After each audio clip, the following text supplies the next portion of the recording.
We are so back. We are so back.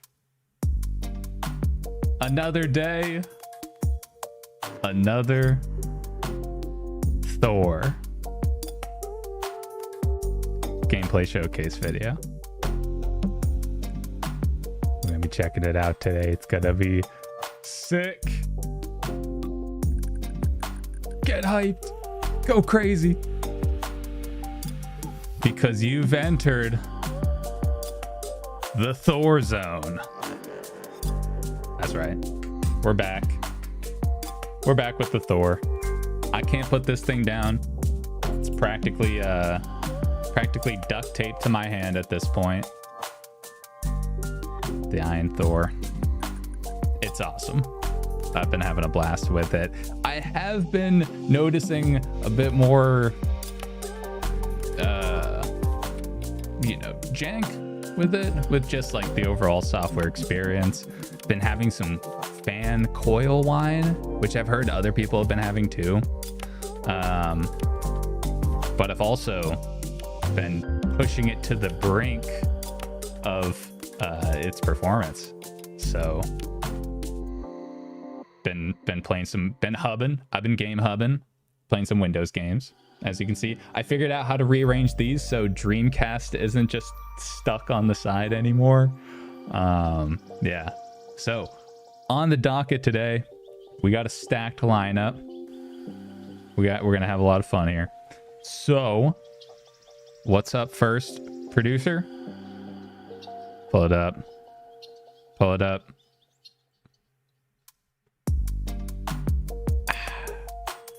Step 1. Make the stream work. I think it's working. TBD. Step 2.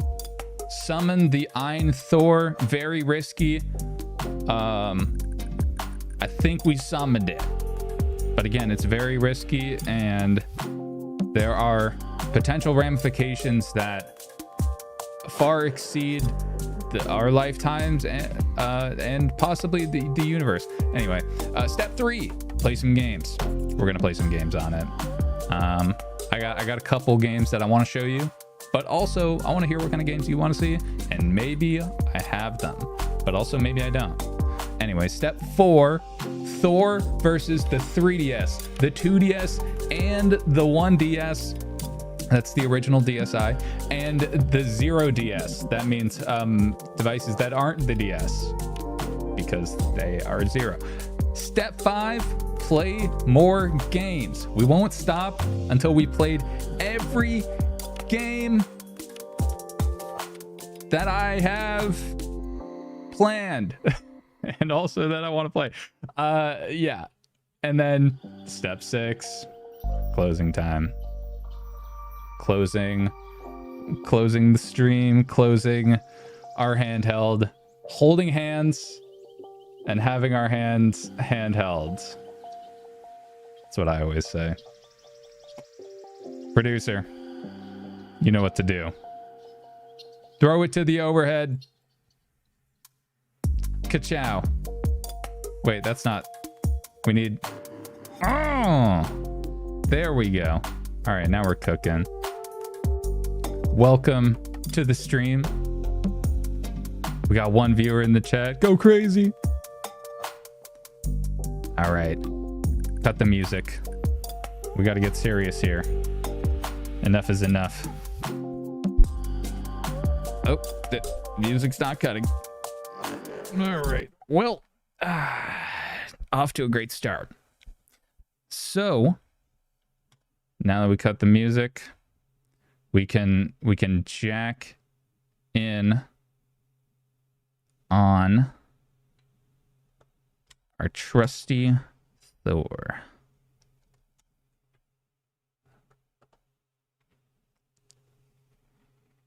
Let there be audio.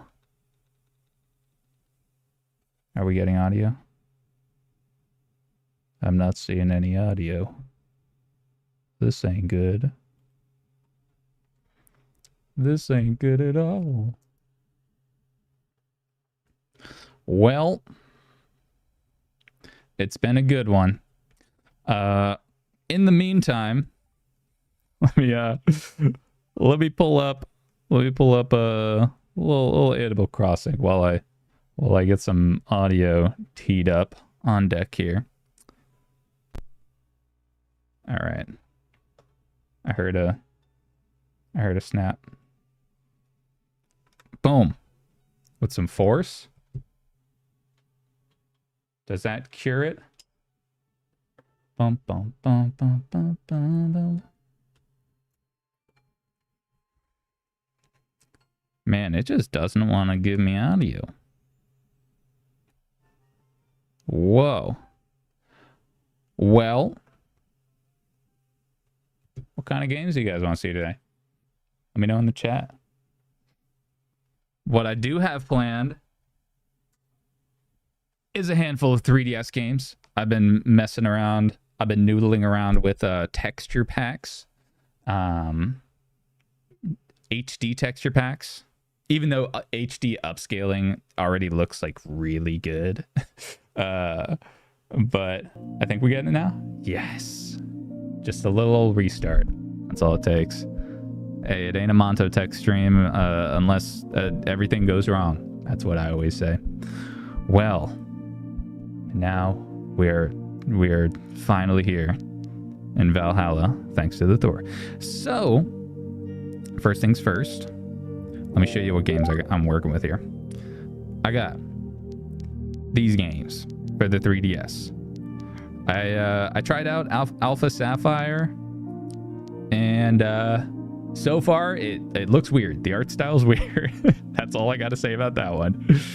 I loaded up some custom, some high def texture packs on all three of these Zelda games. What's up, Cyber? What's up, Nocturnal Sonder? Watching this while my girlfriend plays my Thor. That's what I'm talking about. Let's go, dude. We're in the Thor zone. You know who's also in the Thor zone? My cat. She's on my computer and she just fell. All right. Well, anyways. Oh, that was short-lived. She realized the error. She realized she was in the thick of it. No KSI. All right. So let's load up some Citra. So if you were tuning into the stream on 2 days ago, we did a lot of Azahar testing, and then someone in the chat recommended to try out Citra MMJ because Azahar had a lot of stutters when it came to shader compilation, but Citra MMJ is significantly better when it comes to just generally smoothness, frame pacing, and shader compilation streamline. It's just like an entire league above Azahar right now. I was very impressed. I thought Azahar was peak, but Citra MMJ is the vibe right now. So let's kick it off with a little Link Between Worlds. We have it set to 4x resolution, which is almost 1080p. And you'll notice the first thing that I noticed with Citra MMJ is this.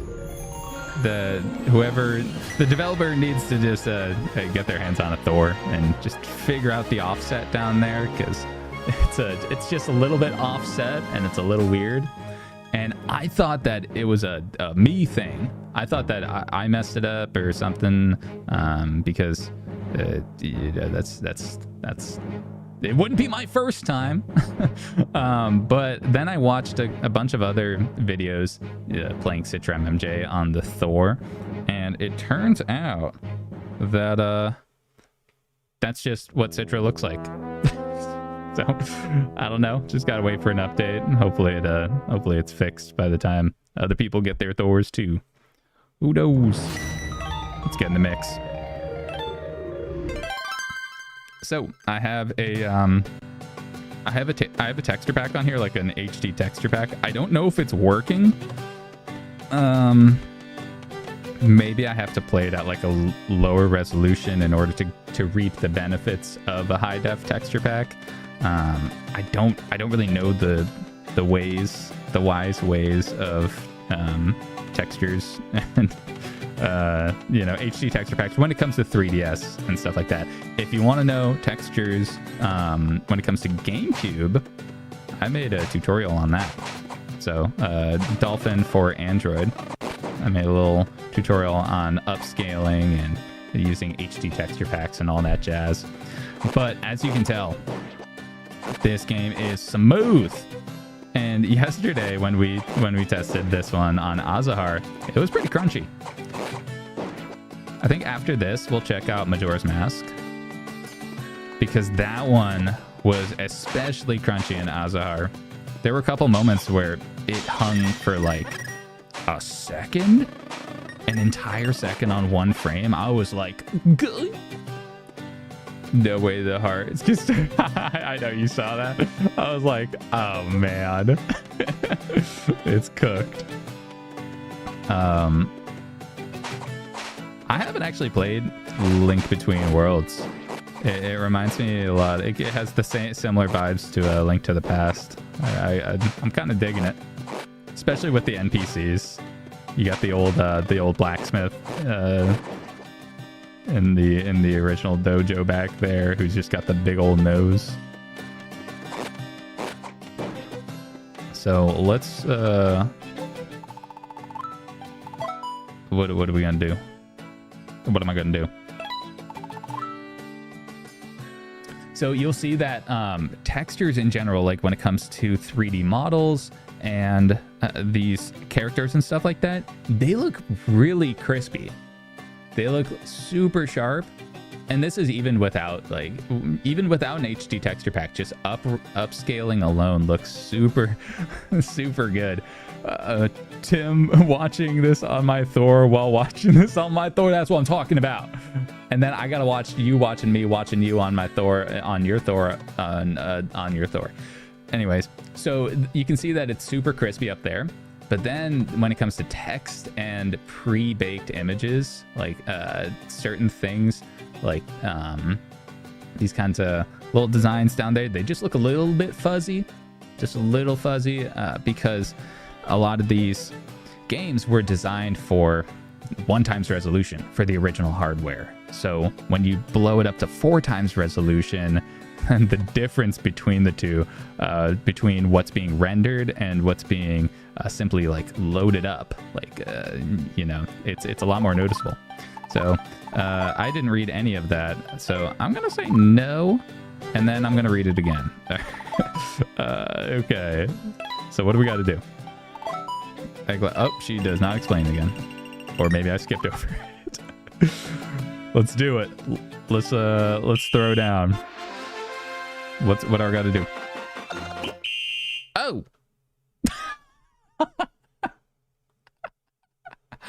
Oh no. Oh no, I just got fleeced. All right, do I dodge?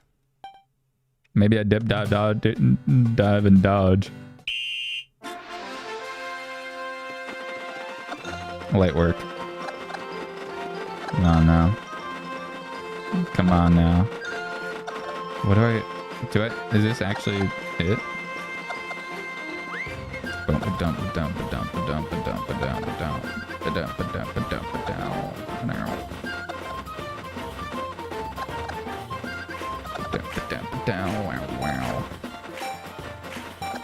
Yeah.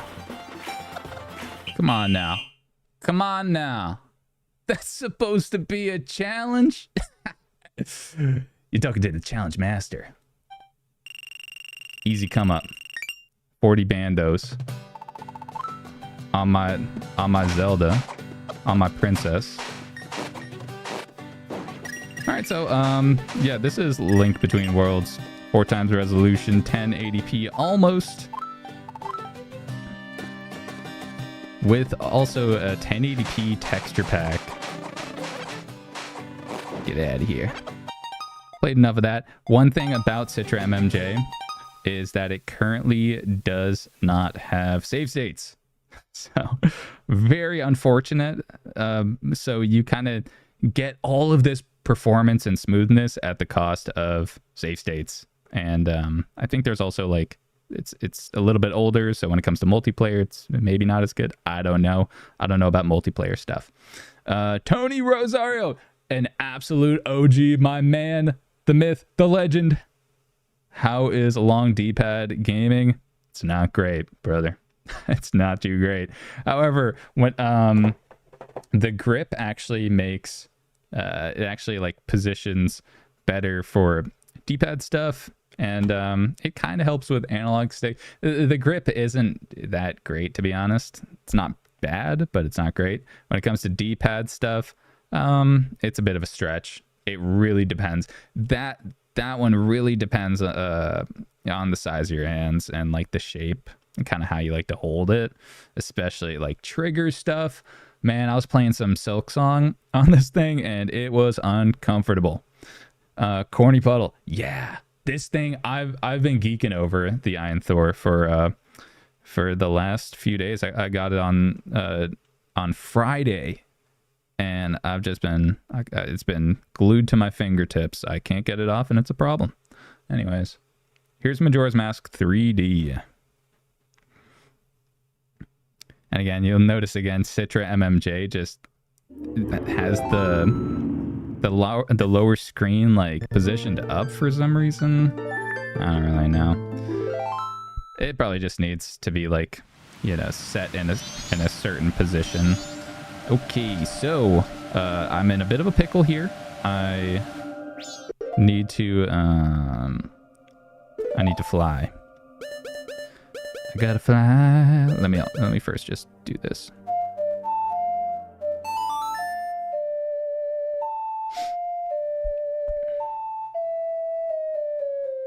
Tony, I appreciate you. Return the flow of time to normal. No. Okay, so I already have it. I have 4 minutes. And what do I got to do? I forget what I got to do. Did I beat the... Okay, so I got the bow. I think I beat the... Oh, that guy is real close. I'm trying to remember. Yeah. Okay, so I think I beat the boss before the time ran out. All right, yeah. So you can see that it's very smooth, and this is at 4 times resolution. It's practically 1080p. The controls, rickshaw jack. The controls were about the thing keeping me from buying it. You have older, larger hands. Yeah, when it comes to older hands, can't help you there. When it comes to larger hands, I feel that. I got like medium large hands, I guess. It's what I'm working with. But these triggers are just not built for anyone's hands. I really just think they like just, I don't know what possessed them to keep these style of triggers. It's very strange. Oh yeah, I gotta save the monkey. The monkey's gonna get burned. But yeah, it's the controls are, you know, just I guess a product of a compact handheld like this. When you're shoving all this stuff into this handheld, you got the 3.92-inch AMOLED panel down there. You got a 6-inch panel up top, and then you're shoving 2 analog sticks, all this jazz. It's oh, I think it's too late to save my little bro. Hello. Is it too late to save you? What if I sing the song? What if I... Oh, that's cruel. Sorry. Can I save him with Legman?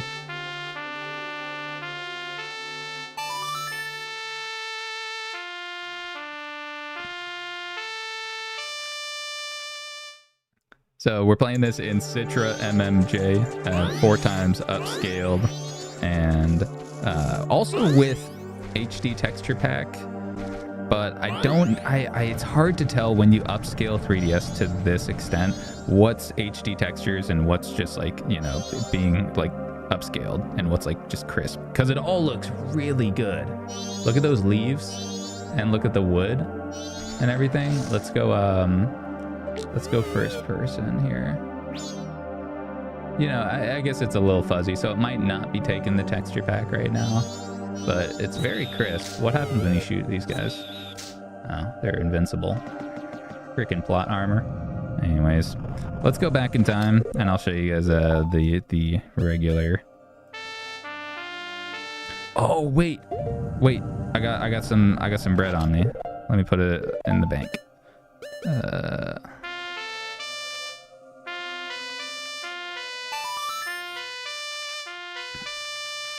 Tony, the Thor looks amazing, but yeah, the D-pad placement, dude, it's tough. It's tough. I mean, I guess it's a trade-off. You get analog stick on top, so it's a little more comfortable.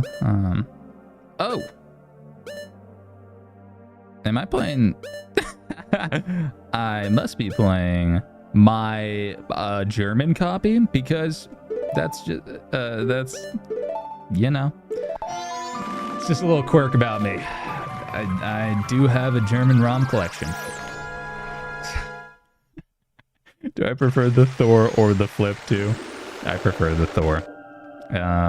Comfort is a toss-up, to be honest. There's pros and cons to each one, and I do find this slightly more comfortable.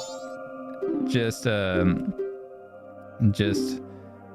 general, I guess. But when it comes to D-pad games, it's like it's tough. I guess it's because there's analog stick on top, and this is a powerful device, so I'm playing a lot of analog stick games on here.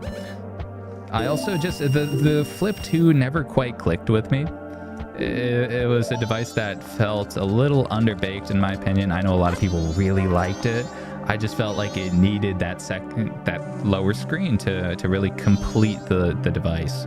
It felt like it was just a weird kind of sandbox where they just put their D-pad and their analog stick. They just kind of like shoved some stuff down here, and I was just like, man, just put a second screen. Let's do the Song of Time.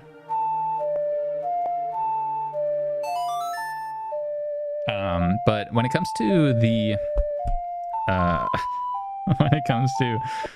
triggers, what's up, Shepard? Good German on us, Kenny. That's just my thing these days. You know, they always said a young Dane like me would go German on given the right circumstances and all. But instead, I go back in time to when I was first born. That would be miserable. That would be quite a spiritual journey. So here's what Clock Tower looks like.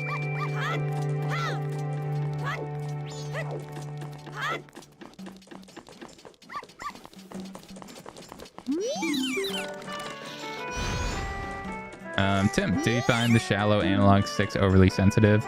They're slightly more sensitive than I was expecting, but I've adapted and overcame. No, the more that I used it, I got very comfortable and familiar with it.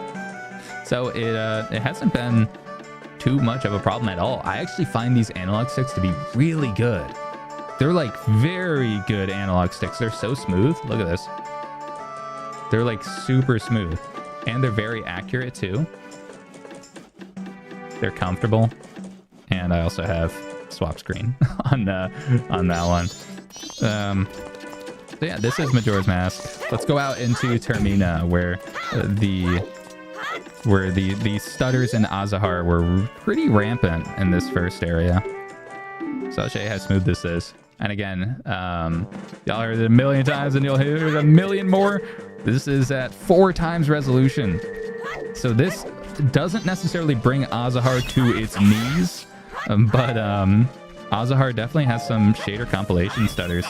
Meanwhile, Citra is just cruising along. It might also help. So I've tested this like off stream.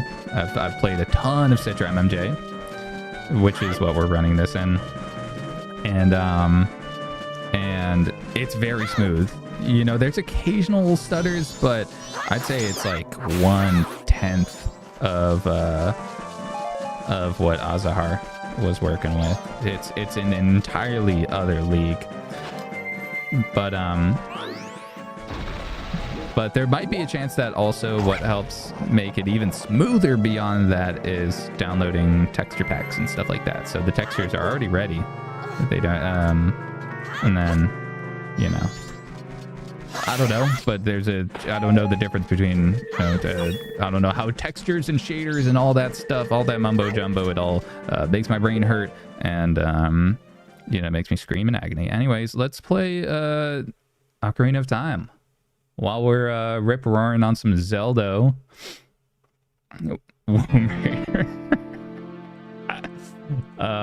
Thanks, I hate it. I hope to never hear those two words combined ever again. Anyways, let's get in the mix.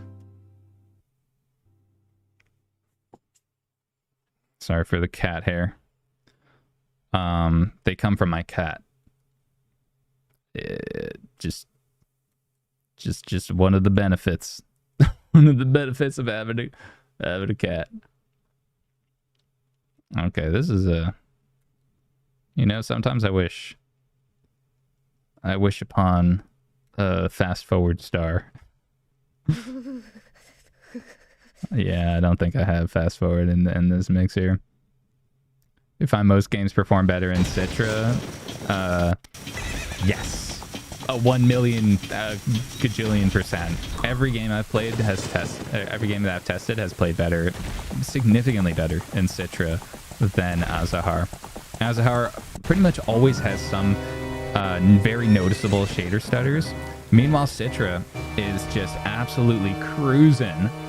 I'm very blown away at the performance right now that we're seeing. And it's especially shocking considering that a bunch of other reviewers and people who are doing game testing have been showing off Azahar a lot, including myself.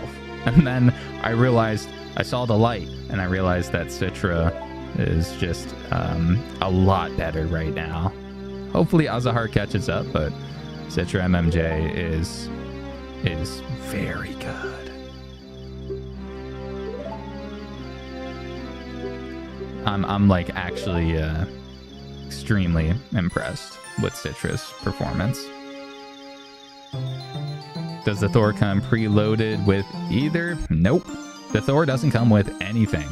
I was actually I was surprised and not surprised. I would have been surprised if I hadn't had the Odin 2 Pro before, so I kind of knew AYN's deal with not including anything. Like, it's very bare bones. But I'd highly recommend getting Obtainium, which is an app that essentially it essentially can gather GitHub sources and emulators from like GitHub and those kinds of things, and it puts it all into one place, and then you can auto install the best emulators. So you can get the Obtainium emulation pack, and then you just literally import one link and it'll pull up all the best emulators, including the best ones for dual screen devices too. So that's what I use to install the latest version of Citra MMJ and the latest version of Azahar for dual screens, and CMU too, but I haven't set that up because there's so many other things that I want to do instead, like play the Switch ports, because so many Wii U games just got Switch ports that are a lot better, and also Wii U has 16:9 display at the bottom, so it's like super small. Yeah, I don't know, man. I've been having a blast playing 3DS games too. This has just been like so much fun.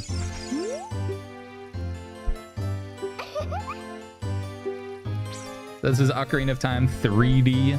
I'm playing at 4x resolution with HD texture pack. It's a 1080p texture pack, so I don't know how much it's doing, but I'm looking in the background there and I'm seeing crispy details.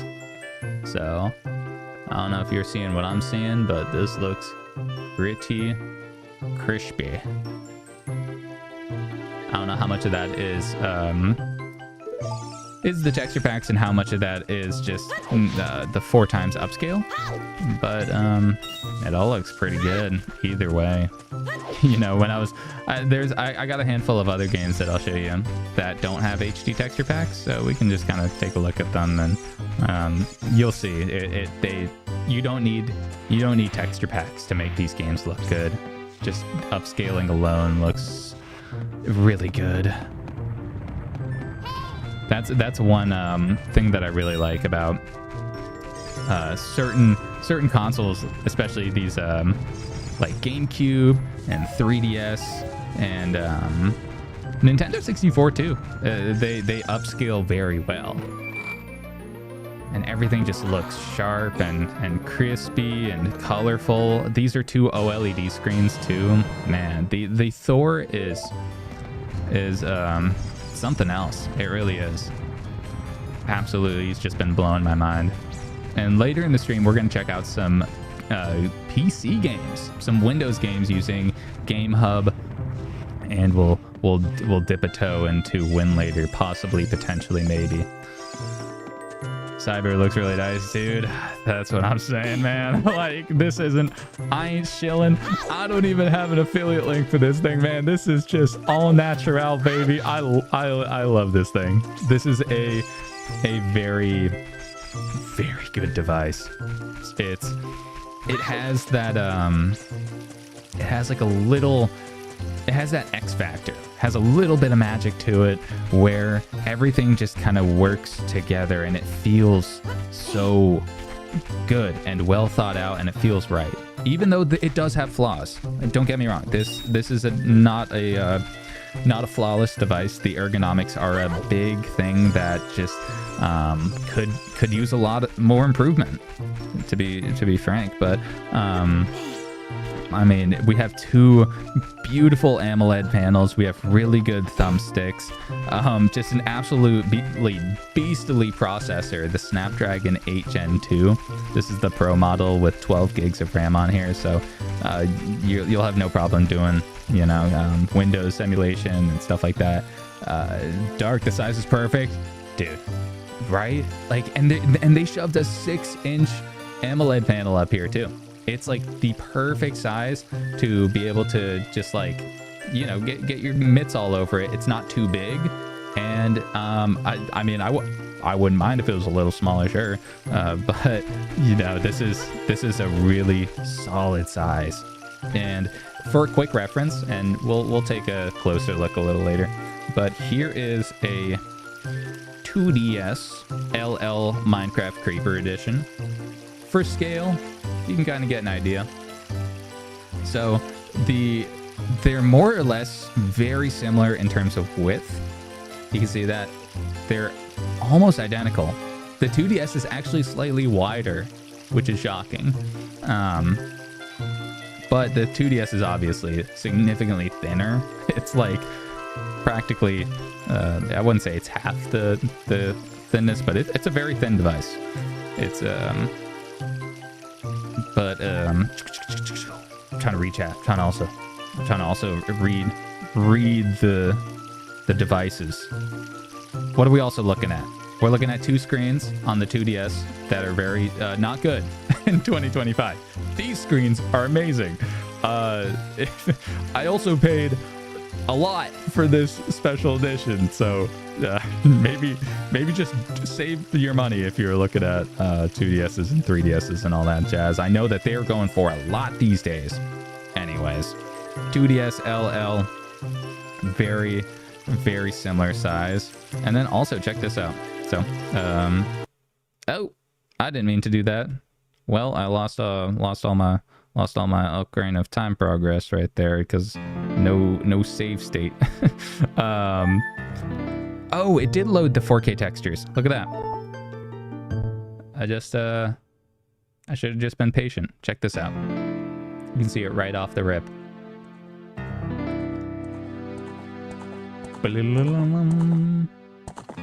Come on, load up. And 4K. Woo! So 4K textures by Enrico, and I did pay the Patreon the Patreon fee was like $3 for a month, and then I immediately canceled it. So I supported, canceled it, and then and then I downloaded a handful of these texture packs. And that's the great thing about Patreon, is you don't need to stay subscribed. So you can just treat it like a traditional transaction when it comes to like these kinds of things. But man, look at that. This is the benefit of an AMOLED panel right here. The saturation, the contrast, and the overall immersiveness is just on another level. I'm a huge fan of AMOLED screens. Anyways, enough geeking about that. So you close that up, and then you can see, here's what they look like. So the Thor is taller. It's taller a little bit, but it's also not as wide. And then when it comes to thickness, you can see here, obviously the Thor is got a lot more going on in there, a lot more under the hood. But the Thor is just a compact machine. They shoved so much in here, especially with that 3.92 inch AMOLED panel down here. They shoved so much in this sucker. I'm very, very impressed with this. All right, enough Ocarina of Time. Now let's check out, highly recommend the Link Between Worlds 3DS 4K texture pack. I think I got it. I think we were checking that out earlier. Let's see if it shows up on the title screen to confirm that it's loaded. But I did download that same developer or artiste. Yeah, I don't know if it imported because it's not showing it on the menu screen here. So yeah, maybe I got to check it out again and do it right. But yeah, that would be a really nice one to check out. Anyways, we checked out those 3 Ocarina of Time, and we checked out those 3 Zelda games for 3DS. Some with texture packs, some without. Now let's check out Samus Returns. However, look at this. This is one of the benefits of emulation, 60 FPS. And that was just, I didn't have to do anything for that 60 FPS patch. I literally just put my legally acquired ROM inside Citra MMJ and then tapped and held it, just messing around, just see what would happen. And then this happened and I was like, okay, 60 FPS. So we are streaming at 30 FPS, so you might not see it. It might not be a perceivable difference on stream, but the smoothness it's double the frame rate, so it's twice as smooth. It feels just so good. Anyways, let's get into the game, into the mix. While that's loading, I'm doing a little bit of janitorial maintenance.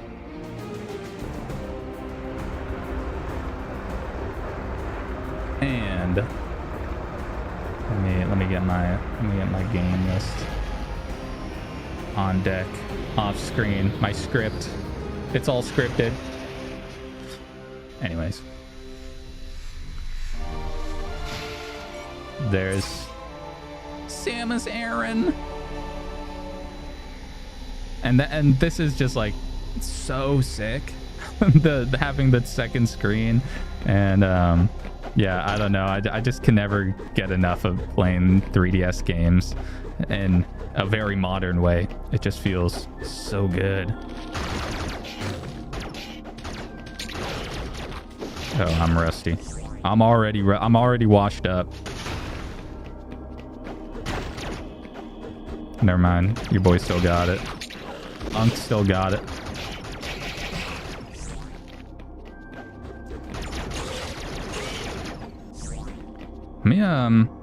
Oh, so this is the perfect time. So it's looking a little dark up there. Check this out. You press the AYN button and it pulls up this kind of the control center thing, and it's super intuitive. You have all these options here like the performance mode, smart mode, controller style, whether you want standard or Xbox. You got your ambient LEDs, all that jazz. And then you over here have top screen, bottom screens, individual sound mixers, and individual or grouped brightness. So look at that. We can bring our brightness right on up. No problem. And now it's a little brighter. There we go. Pretty cool stuff. Just some good quality of life benefits. And so we tested this in Azahar, and I'll actually hop over to Azahar after this to show you just the raw performance difference between the two emulators, because it surprised me. It really did.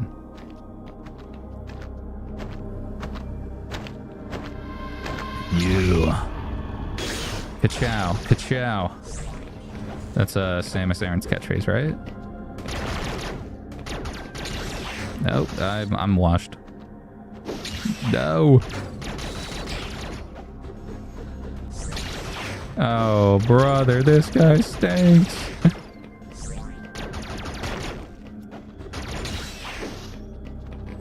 All right, come in.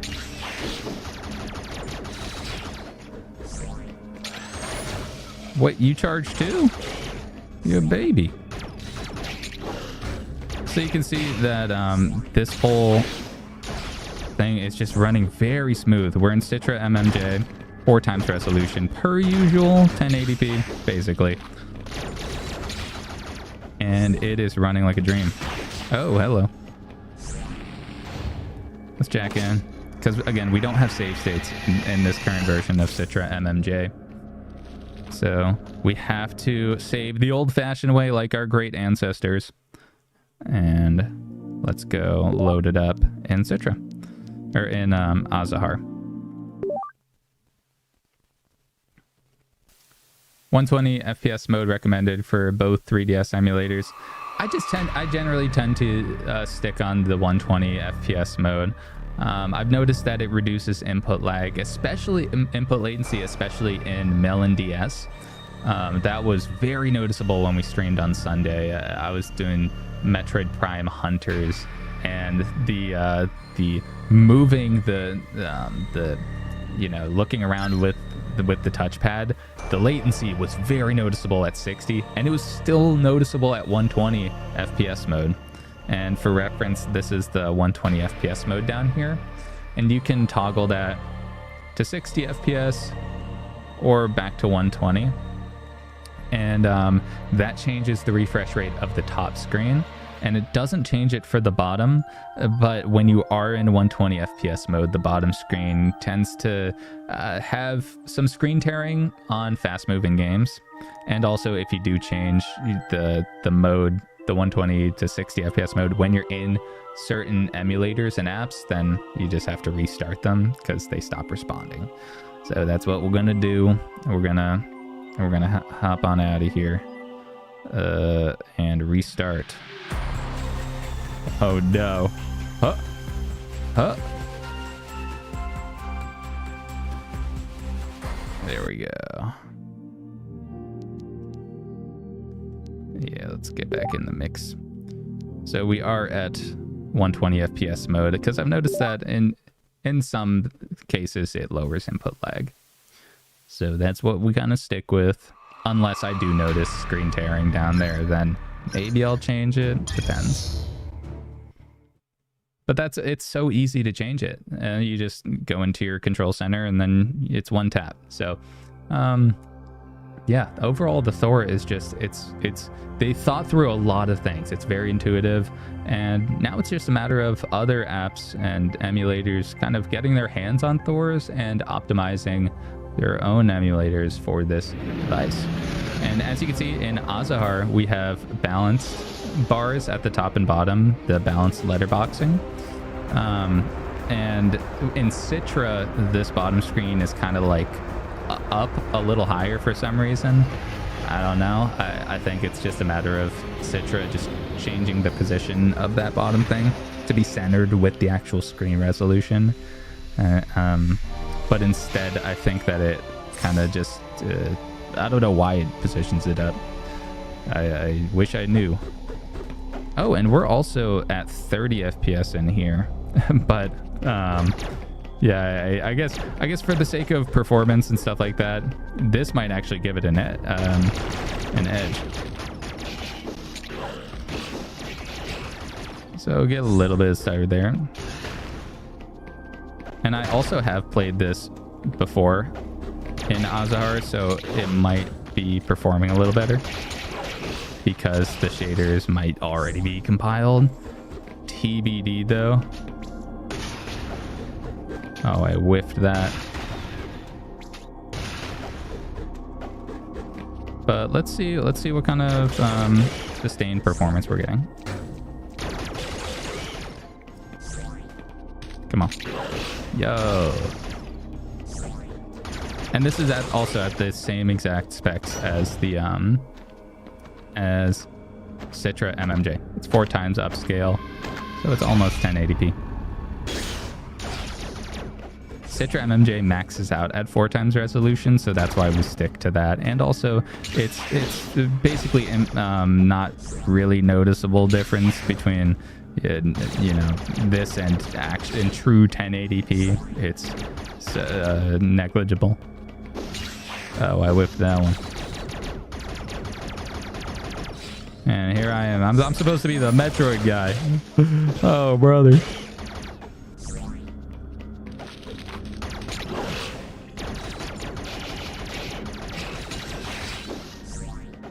So Azahar is actually performing quite well. I'm pretty happy with this. We'll check in a second if this has a 60 FPS mode, like hack thing. And the benefit of Azahar is that we have save states. So I have that bound to the right thumbstick, and you can see a little save pops up. Save states are such a huge quality of life thing. Let's go to cheats. Oh, we have to import it ourselves. Not the biggest deal in the world, but it would be nice if there was an auto import feature. All right, let's see what happens when we get into the mix here.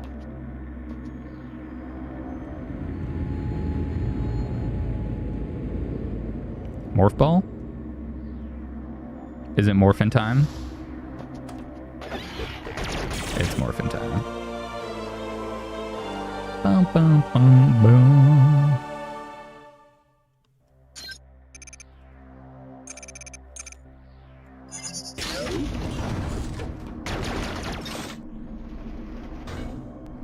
Oh, bro. Azahar's looking pretty good so far. No significant stutters like we were seeing yesterday with Majora's Mask especially, and no weird, texture glitches too. When we first loaded this up yesterday, there was in Azahar, there was this like yellow overlay like tint thing going on. I don't know. And I keep saying yesterday, I meant Sunday in the last stream. Also, what up 15 of y'all? How are we all doing on this beautiful Tuesday evening, or whatever time of day it is, wherever y'all are? What do I do? I guess I just keep platforming. Oh no!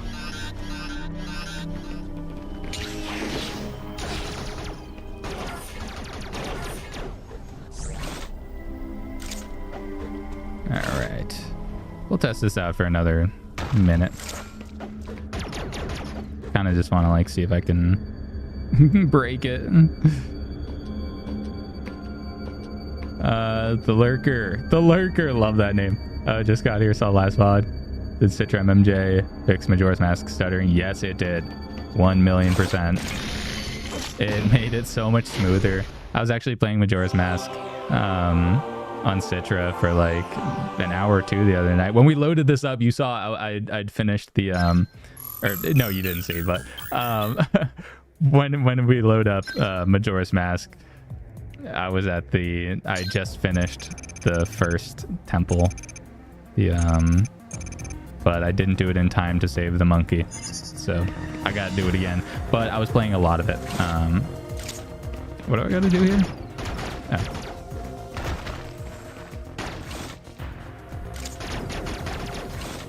Yeah, this is performing very well. Shout out Azahar. Wait. Is that what you're actually supposed to do? It's such muscle memory for me to just wall jump these days. Oh man, I'm Metroided out. All right, let's yeah, I guess for reference, let me pull up Majora's Mask and show what it looks like in Azahar. This will just be a very quick test. We'll see if it stutters in Azahar, and then we'll try and go to a similar realm or similar area in Citra. Just kind of compare the two back to back. Black Sheep, how do you feel about the shoulder buttons on this device? Saw one review and slammed them as a terrible feeling. That reviewer will also be me soon, because these triggers are very awkward and kind of sharp and very just strange shaped. You can see they're just kind of a shelf. They're not very ergonomically shaped. And then also they have like a sharp edge along the side, and they don't slope down enough. The shoulder buttons themselves, the L1, R1 bumpers, they have a nice slope to them, so they're pretty comfortable. I have no major problems with them. They're a little on the thin side, but outside of that, they're pretty good. The triggers, the analog triggers back here, they're just not well designed. Just the shape of them. I mean, they press back very well. They're smooth. They're great quality. They just have a weird design where your fingers kind of have to go from behind and when they go from the side, look at how my finger has to press them, right? You see how it kind of like digs into that knuckle a little bit there? And then now imagine that, like, you have to press it from the side, but it takes you back. It's just weird. It's a very weird design. I don't know what possessed them and Retroid to do that. You know, it might just be it's just a product of making clamshells in this form factor and all that jazz. However, that doesn't that's a possible explanation, but it doesn't change the fact that they are noticeably less comfortable than other triggers. Weird design, yeah, I know. That's just the shoulder buttons. It's really just comes down to the shoulder buttons. Like everything else here, like all of this down here is so intentionally designed. It feels very like purposeful, thought out. It might not be the best, but it feels very like well placed for the most part. I mean, the D-pad's a little low, so you kind of got to stretch for it. But it's that's the trade-off of, you know, D-pad bottom, analog stick top, that kind of thing. And then potatoes of the land. You've been using yours for a couple days. Yeah, they really aren't the best placement for these analog or for these triggers. Look at that. So and you ordered the accessories pack with the grip. Yeah, I got the grip right here. It's pretty good. I wish they made it in white to match the Thor. Is kind of weird that they just like didn't. However, you know, it's a decent grip. I was trying it out last night with BioShock Infinite in Gamehub. That's a game that we'll check out later, but I was trying that out. Okay, this is much smoother than it was yesterday. Maybe it just needed to compile the shaders. We're running this in Azahar this time at 4 times resolution. So basically 1080p. And it's running very well. Yesterday it was looking, or I keep saying yesterday. I'm probably just going to keep saying yesterday. Last stream, it was very crunchy and it had some like stutters. Had a lot of stutters. And I'm almost trying. Oh, there's a good stutter. That was a good one. Speak of the stutter, and stutter shall appear. All right, let's see. Yeah, there's another one. Boom. Man, the third one. So that's the kind of stuttering that I've been noticing with Azahar lately.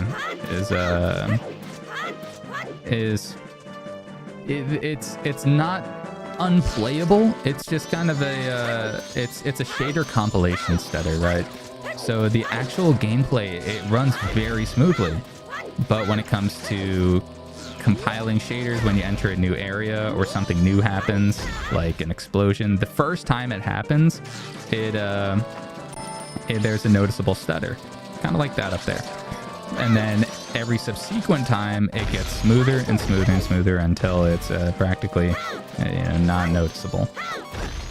And I'm just getting absolutely lit up. So now that we tested this out in Azahar, let's go ahead and check it out in Citra MMJ. Just a little live game testeroo. And we also got to see if this loaded up my HD texture pack that I tried importing. I don't know if it did or not. Also, hello, all 26 of you. How are we all doing? Great to see you. Great to have you here. We're doing a little bit of live game testing here with two different emulators, Azahar and Citra MMJ. Let's do the song. Let's do the Song of Soaring. Where you at?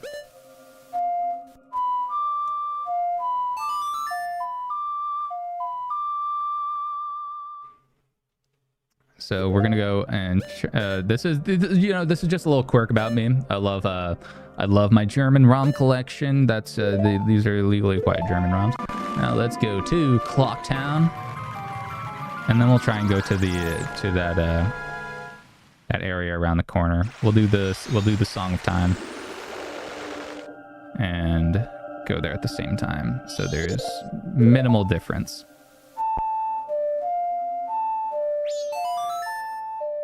In Azahar, we were noticing a couple stutters. They weren't as bad as the first time I played this on the stream, but they were definitely noticeable. So let's see how Citra MMJ handles them. I found that Citra MMJ is, in general, a lot smoother than Azahar when it comes to shader compilations and stutters. And you'll see that in Citra MMJ, the bottom screen, this is the current version. Hopefully it gets fixed in an update. But you'll see that the bottom screen down here is weirdly offset. You know what I mean? You see how it's got that black bar at the bottom and it's like slim at top. I thought it was a me problem. I thought that I fumbled the bag, as they say, and maybe messed something up while I was configuring it. And then I watched some other videos, and I noticed that other people who were playing Citra MMJ had the same thing. So it's which is good. That means that the developers can just update it and fix that problem, and it doesn't rely on me troubleshooting what I've done wrong. All right, let's speed run. Go, go, go, go, go, go, go. So far, so good. All right, this is where we saw the first explosion. Boom! Did I just tank him? No, I took the hit. But that was pretty tanky. Is young Link the most powerful? The canonically the most powerful being in the universe. Like, what was it, like Donald Duck? I don't know. I remember seeing somebody run the numbers, and they were like, yeah, in Kingdom Hearts, I think it was Donald Duck or someone, is canonically the most powerful being in the entire universe. So far, barely any noticeable issues. So pretty good stuff. Pretty impressive. Not gonna lie. And we're running this at the exact same settings, 4 times upscale, 1080p almost. A5 photo about to order yours. Thinking the rainbow, but the white one looks so clean, dude. The white one looks so clean. I love the white one. The rainbow one is great, right? And let me show you a little something, right? So This is the white one, right? Now, let me show you what the rainbow one will look like, okay? Let me just give you a little sneak preview.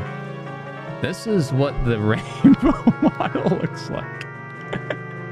You see, it has the rainbow buttons, just like the rainbow model, and it's got the 2 screens. Okay, so you know you do get this, you know, just a little bit of extra cable. Just tuck that on back there, right? Just get that shit in there. Yeah, there you go.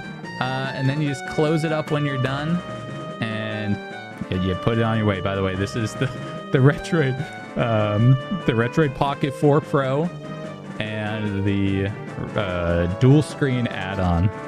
I don't know if my thing is charged. No, it should be charged. So if y'all want to see a side-by-side of one of the best dual screen devices and one of the worst dual screen devices, we can do that. Dealer's choice. Next week, fellas, it's ours. Let's go, Glockenstein. Let's go. Dual screen nation, rise up. All right, let's go in the trenches here. Can you get Citra, MMJ, and Azahar to use the same saves? Yes, you can. You can transfer them. I don't know if you can get them both to actively use the same ones, but I've transferred saves from Azahar to Citra. I don't know if you can set them to use the same folder though, so that they use the same saves and there's no, like, you know, difference between them. But you can easily take all your saves from Azahar and move them to Citra. And all you got to do for that is tap the bottom screen, click back. Well, you know, you have to exit out of the game and then go into File Explorer, your little File Explorer down there. And then you should see inside your internal storage, you should see a Citra MMJ folder in the you know, main storage area. And inside of there, there's a couple subfolders, but it's relatively, you know, easy to find. You should be able to find maybe a Reddit post that tells you where to put your saves. I am curious if there's a way to set them to share the same save folder, though. That would be pretty rad. All right, so we've done enough Citra MMJ Majora's Mask testing. Let's load up another game. Let me show y'all. So we've done the Zeldos. We've done. Let's do maybe a little. What do you guys want to see? A little Pokemon. Maybe Pokemon X. I don't know how long the intro is in Pokemon X, so I'm a little worried about that. However, let me lower this brightness, and then let's maybe load up Kirby Planet. No, let's do a little Pokemon X. Let's see what it looks like. Robobot is apparently a good game to test stutters. Ooh, then let's do that after this. Let's play this for a few minutes, and then we'll check out Robobot. I actually did check out a few minutes of Robobot in the last stream on Citra MMJ, and I was pretty impressed. It played very well.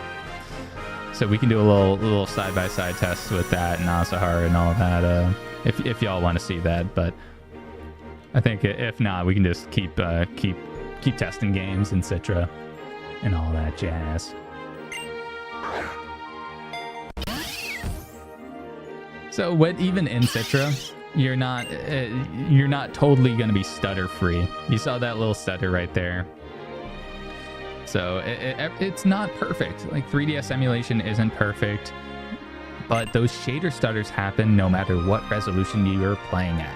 So whether you're playing at 1x resolution or 4x resolution like this, 1080p, then you're still going to get those shader stutters because the shaders need to compile. All right, who's my guy? Let's go. I'm a little blonde boy. Actually, I have blue hair, so they missed out on that. Never played this one before. Me neither. I tried Pokemon Sun like a while ago when it came out. I tried it out and I didn't like it because it was very handholdy. It was just an absolute slog to get through that first tutorial island for me. Do we do Manya? Yeah, we do Manya. Yeah, Pokemon Sun was just so handholdy and it just lost me. It lost me. So I never made it that far into that game. But this is Pokemon X. I tried out Pokemon Alpha Sapphire when I was setting up setting up for this stream. I was trying out a bunch of games to get them just to see how they played, if they're even worth checking out on stream. Alpha Sapphire has a weird chibi art style. I'm not a big fan of it.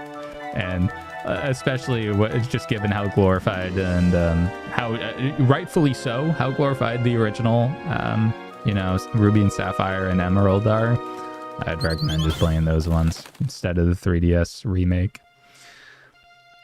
Cyber, you only play old Pokemon games? Me too. Join the gang. And that's a cool thing with this device is you get both screen ratios, right? So you have the square screen for those original Pokemon games, or like more or less square, and even you can play like the GameCube ones in their original aspect ratio down here, and then you can play the widescreen ones like the Game Boy Advance ones, the Switch, for all that stuff. You just have everything. Oh no, this has the same art style as Omega Ruby and Alpha Sapphire. Oh no, I don't like it.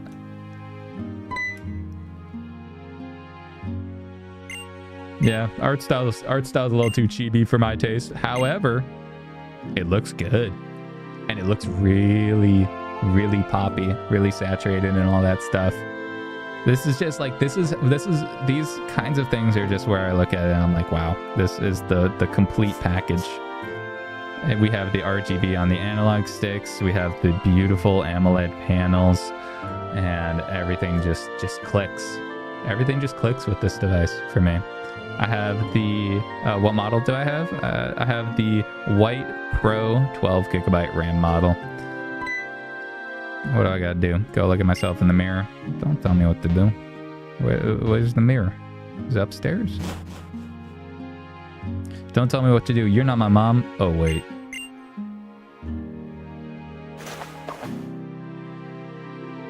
Oh, okay. I'm iced up. Changed out of his pajamas. He did it. He did the impossible.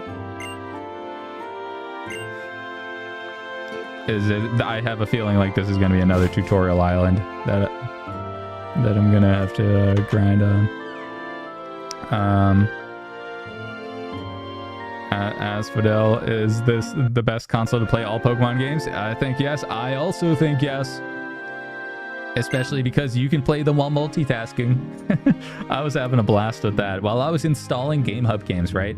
So when you're installing Gamehub games, they take a while to download. They're full PC games. So I was downloading Gamehub games up here and I was playing some Metroid and Pokemon at the bottom. And then you can also do that vice versa. You can play the Switch games up top, or the Game Boy Advance and Pokemon games, or whatever games you want, and then you can do stuff at the bottom. Multitasking is awesome on this thing. It was a very new experience for me, and I was having a lot of fun with it. This thing is just like it feels liberating. So I'm working on a review for the Thor right now, and something that the best way I can describe this device is it's very freeing, right?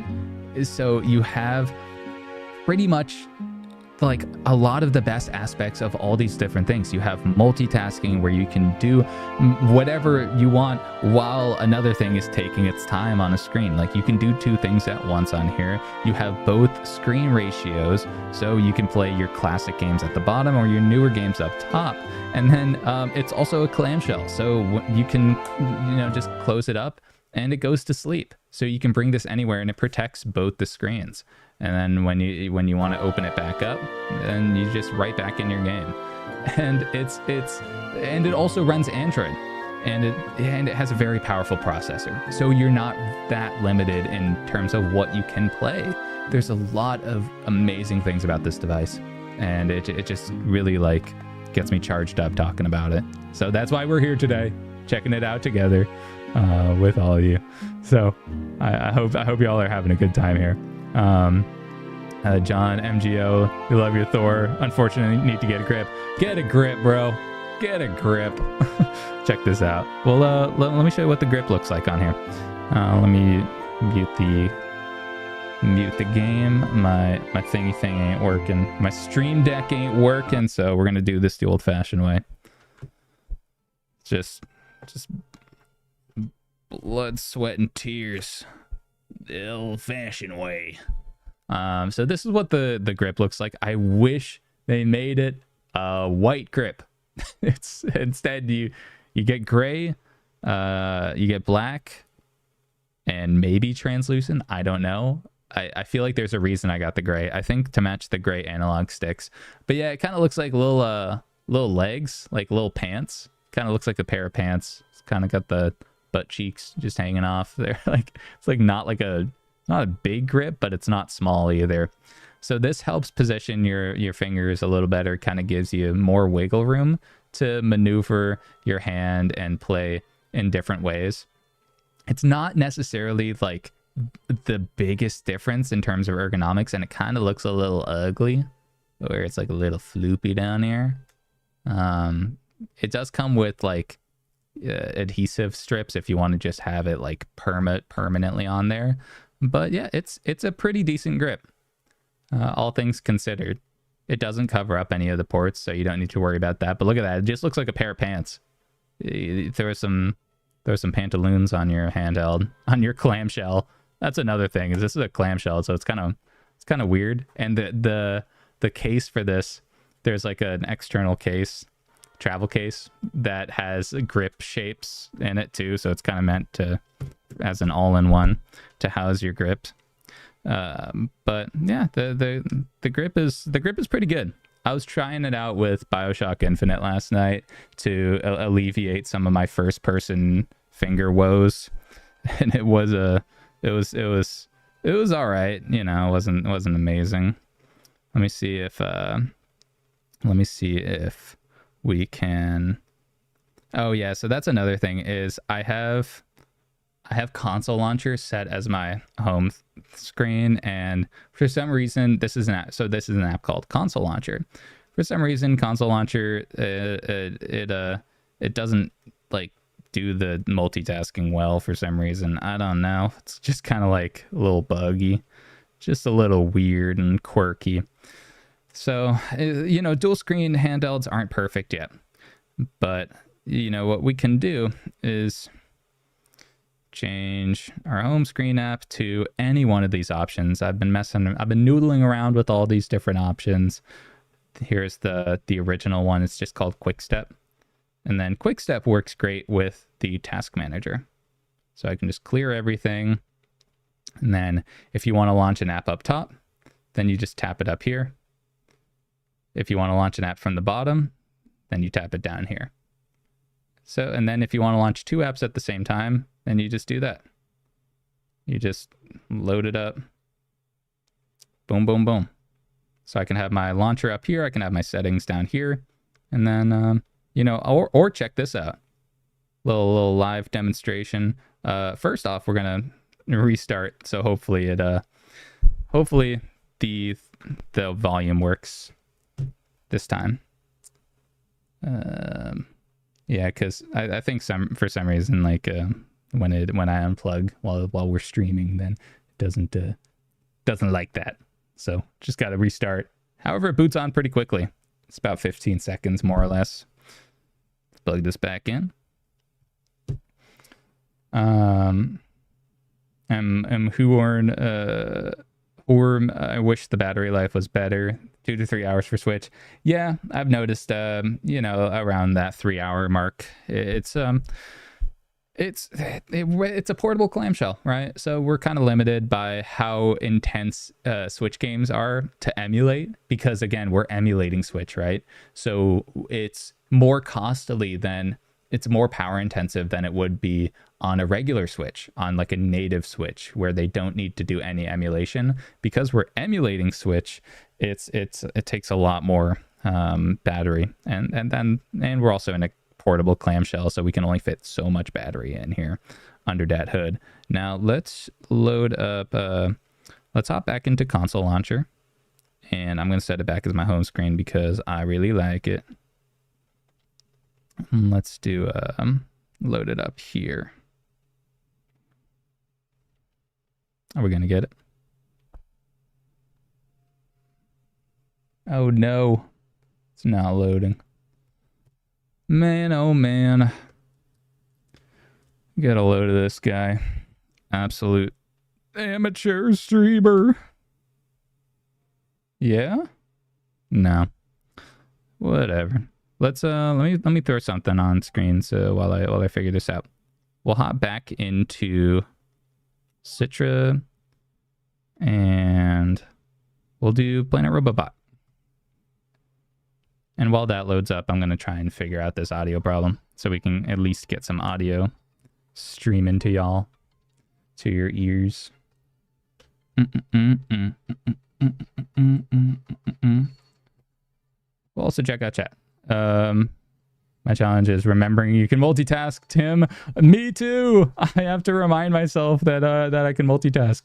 Can you also multitask with 3DS games? Maybe. I've kind of tried. I've kind of dabbled, but I haven't had too much luck. Just given the, I don't know. It's just a little weird because it's like, you know, you can't really like. I don't know. It's a little hacky to try and multitask with 3DS games. Oh, sorry about that, y'all. I forgot to mute.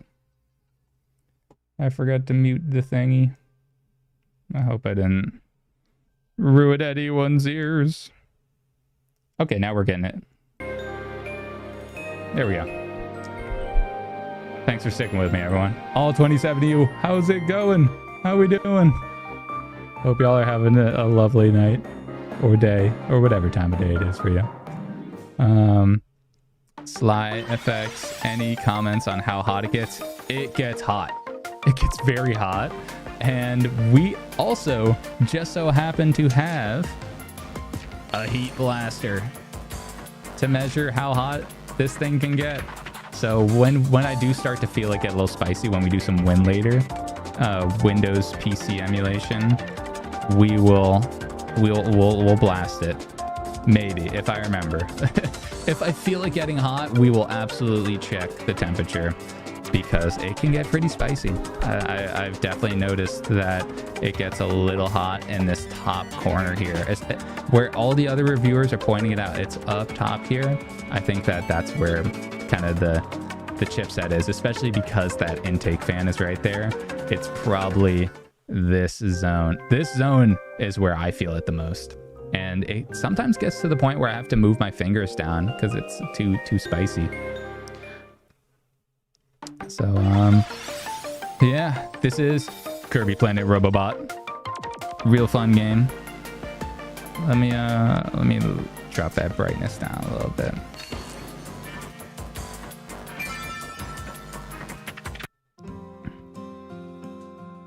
Cyber, thank you. I appreciate you being here. It's been a blast hanging with y'all. So I got 1% down. I played a smidgen of this. Man, this is beautiful. Yeah, the 3DS doesn't get super hot. And also one thing that you can do to mitigate heat even more is put this to smart fan and then get some cat hair off.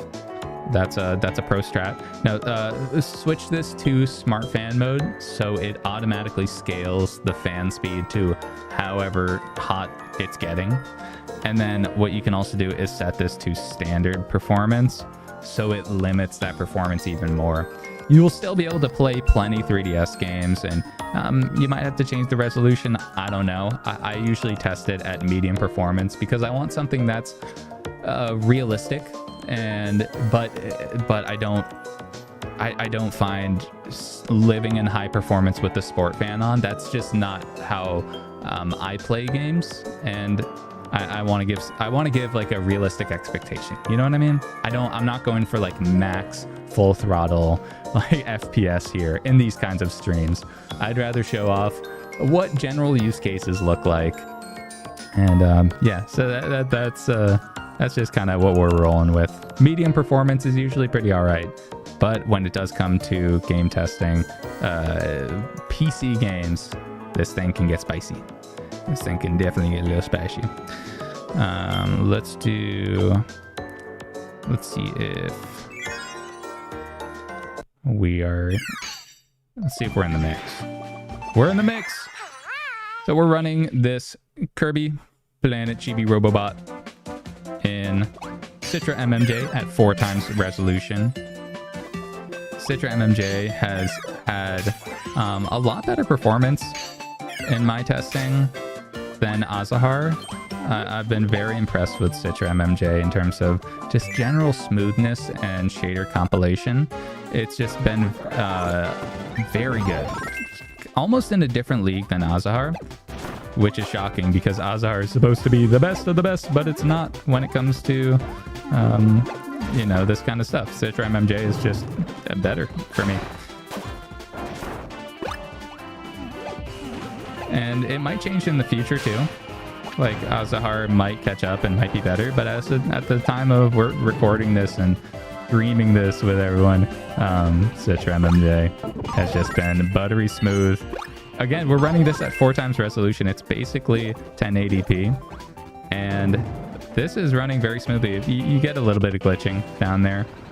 That's just the cost of emulation, and especially speed in emulation.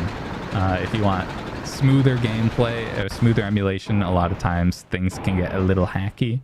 So that's kind of where we're at. Yeah, this is really glitching out down low down there. Let me see. I'm curious if,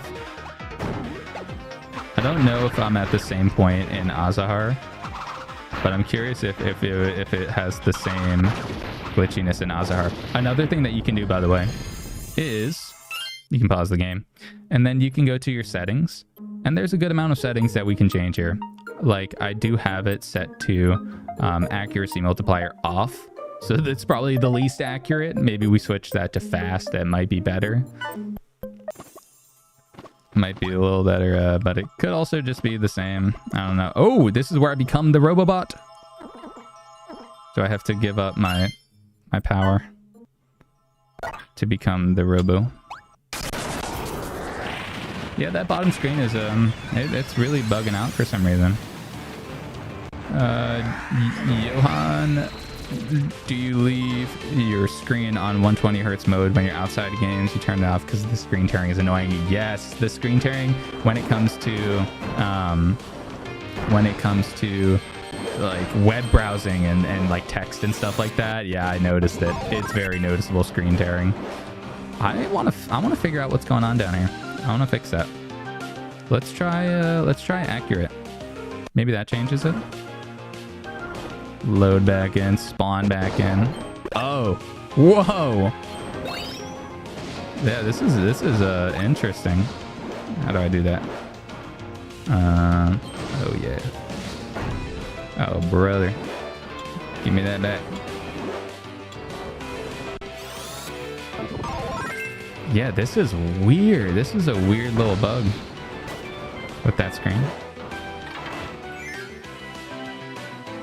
Yeah, I don't know what can fix that. Clearly not what I did. That didn't do anything. Let's turn that off. There's probably something like an accuracy asynchronous shaders. Yeah, there's tons of things to noodle around with in the settings here, but overall we're running pretty smoothly. I'm not a big fan of that glitching at the bottom. And I am a fan of this being an absolute unit. This is pretty fun. Kirby Planet Chibi Robobot. No, Planet Robobot, I think. is what we're playing. This is a fun one. No.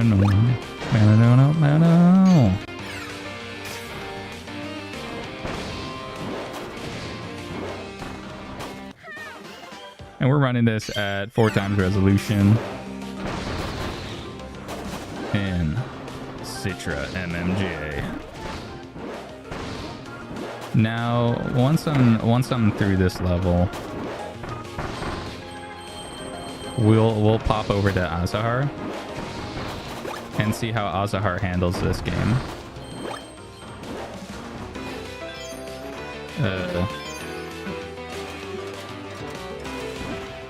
Alright, there we go. Oh, alright, well, that's as through as I want to get. And Citra MMJ doesn't have save states, so a bit of a bummer. Let's hop back to Azahar, Planet Robobot. See if there's a way to track FPS between Azahar and Citra. True that. We can throw that on screen. Performance overlay. Yeah, I've just kind of been eyeballing it. It's because the difference has been it's really just come down to shader stutters. It hasn't really been an FPS difference between the two. So there's just kind of been like, when there's a stutter, there's just a noticeable stutter like that. It's like when it's stuttering, it's stuttering. And then when it's not, it's not. So I haven't even needed to look at performance, but we'll keep that on screen, at least for this game, so you can check it out.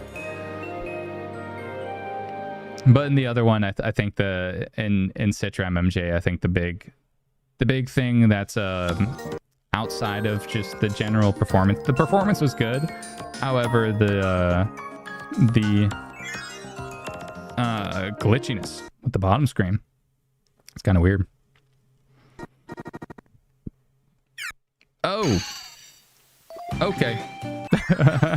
Well, that's the kind of shader stutters that we're looking at with Azahar.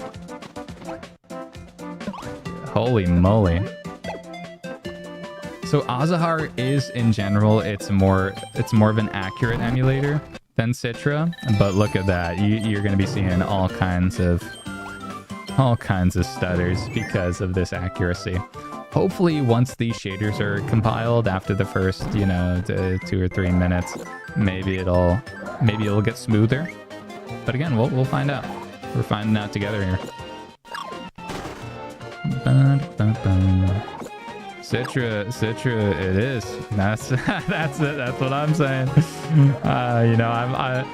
I'm not always blowing smoke. Yeah, Citra MMJ has just been significantly better for pretty much every game that I've tested. Now, obviously, some games work great in both emulators, but you see this, like, what's going on here? This is brutal. Brutal. Now, to be fair, I did play a couple minutes of Planet Robobot in the last stream in Citra, so maybe it compiled the shaders, but I don't remember it being this bad in Citra. And there is proof in the last live stream. If you like this stuff, if you like what we're doing here in this stream, then you can always pop back into the last stream when we're done hanging out here.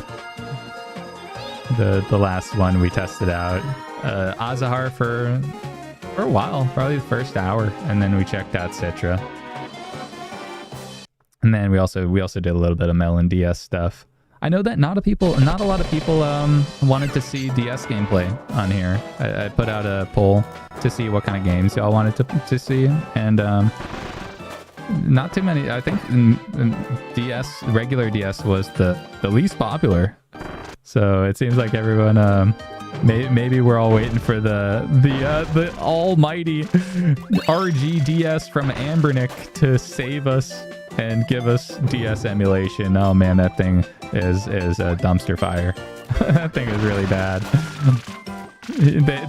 I love how Ambernick was like, can you guess the chipset? Can you guess what we're putting under the hood? Nobody could have guessed. an absolutely unholy dumpster chip. Oh man, the DS that can't play DS, right? In their own showcase video, it was stuttering. This is terrible, by the way. Speaking of stuttering, this is really bad. This is virtually unplayable.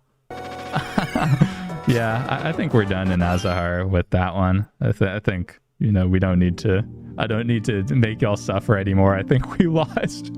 We're down to 19 people in the stream. I'm glad to have y'all here. Sorry for making you suffer through that. You're the real ones. Thank you all.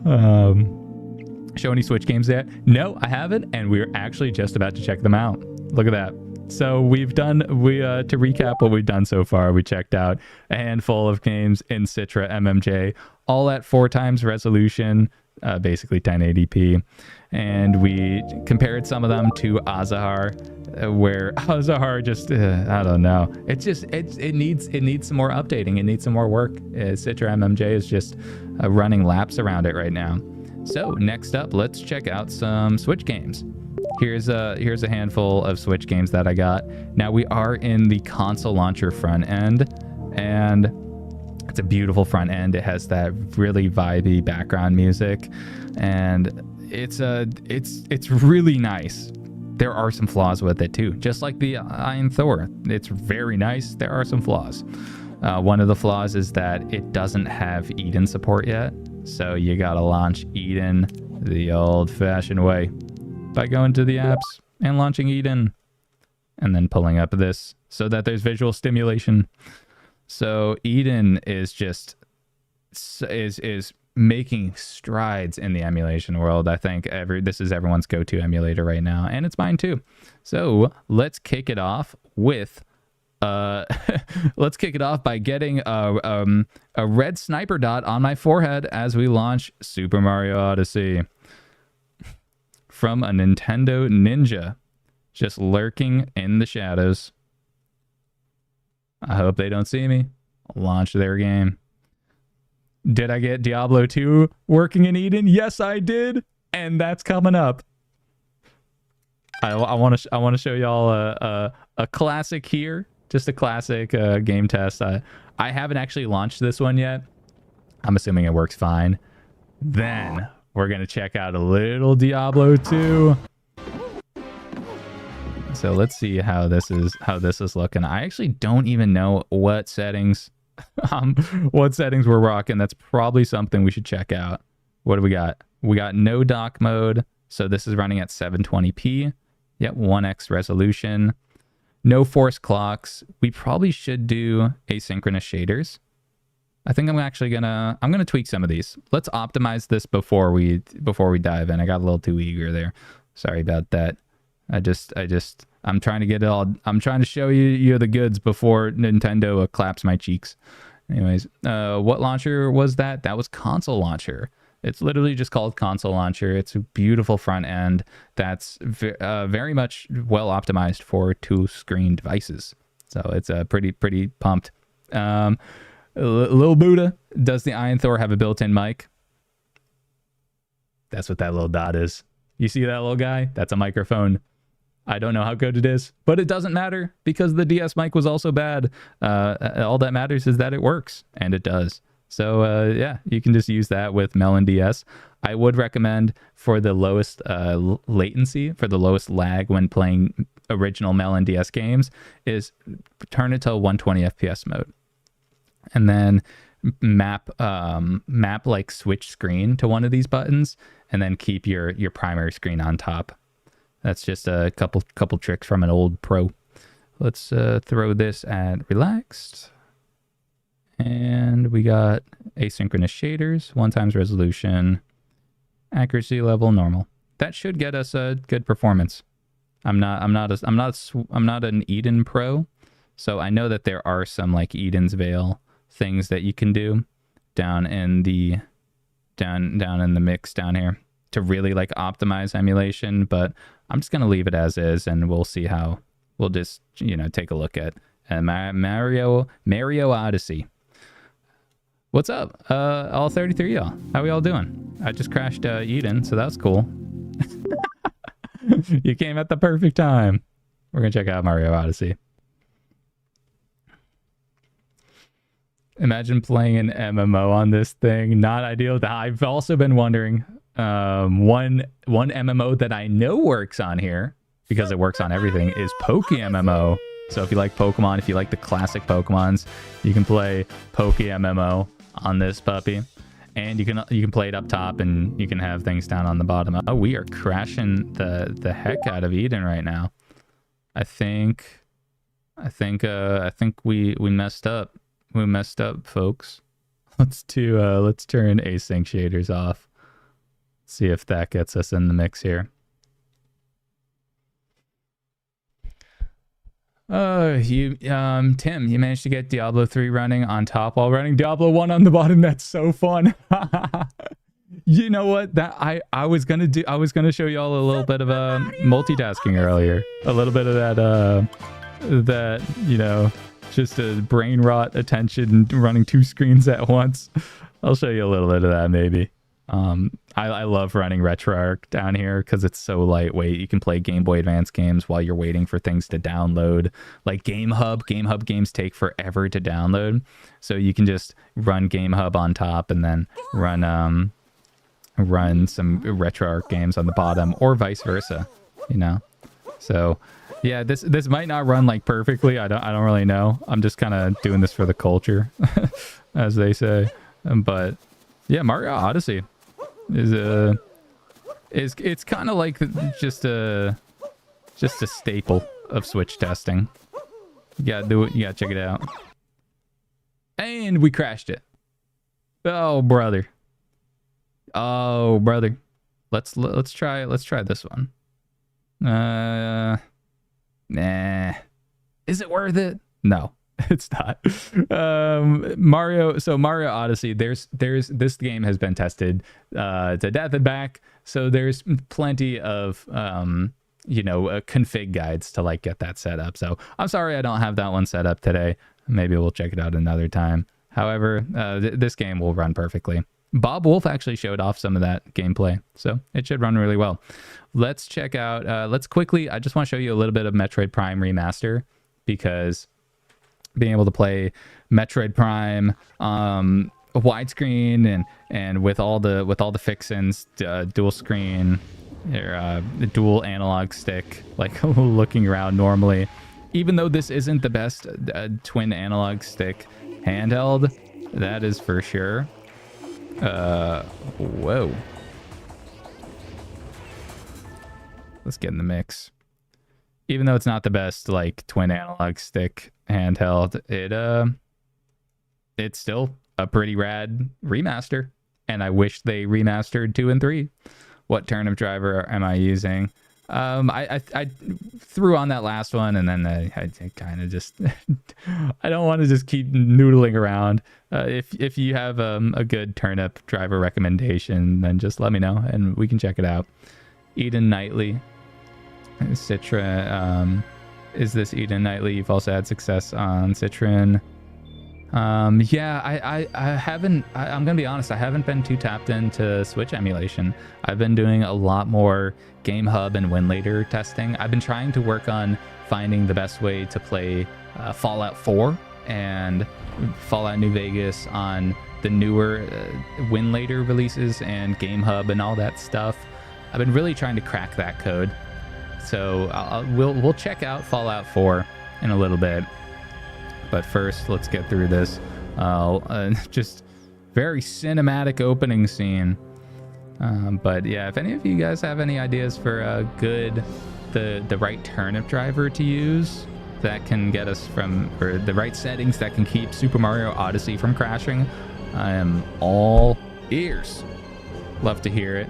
While this is going on, I'm gonna turn on my fan to get a little cross breeze going. I'm wearing a long sleeve. The winter is here in New England. Shout out to my New Englanders and my anyone living in cold climates, because it's here. You know who's also here? Samus Aran! Oh my god. She's such a baddie. She got the blaster. Baddie with a blaster. That's what I've always said. So we get to look around now. Look at that. It only took 20 years.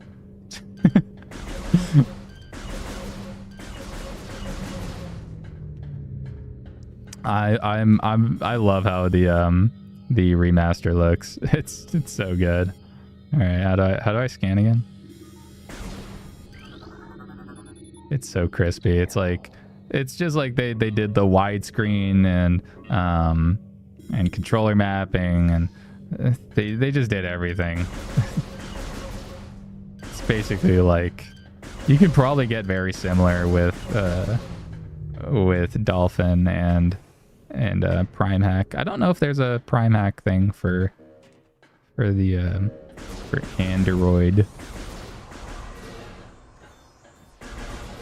Yeah, we're running this at 1x resolution. I mean, it's Metroid Prime remastered. It's not necessarily the most hardest game to run in the world, but it's a fun game, you know.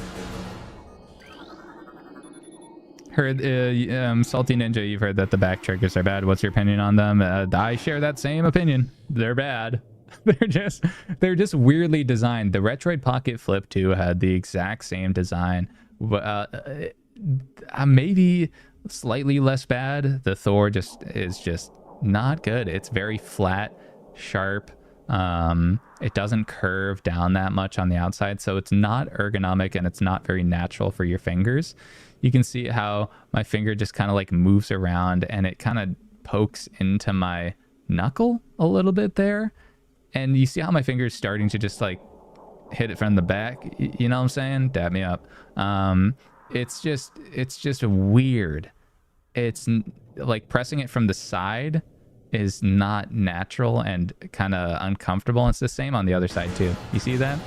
The grip helps a little bit, but that and by grip I mean the external grip here. The grip helps a little bit. I can't put it on with the headphone jack, and but it's putting a band-aid on a broken ship. You know what I mean? It's like the design is inherently bad, so putting a grip doesn't make it less bad. It just makes it more, it just changes where your fingers are, so it makes it more tolerable. You know what I mean? Oh man. Bro, Metroid Prime Hunters. Yo, I played some Metroid Prime Hunters in the last stream. It was pretty fun. I love playing Metroid Prime Hunters. So for reference, we're not going to do too much DS emulation, if any, in this stream. We're just going to check out some Switch and some more some Windows games. Actually, I want to show y'all some Windows games because I've been very impressed with Gamehub and all that jazz. It's just Windows emulation on Android has come so far.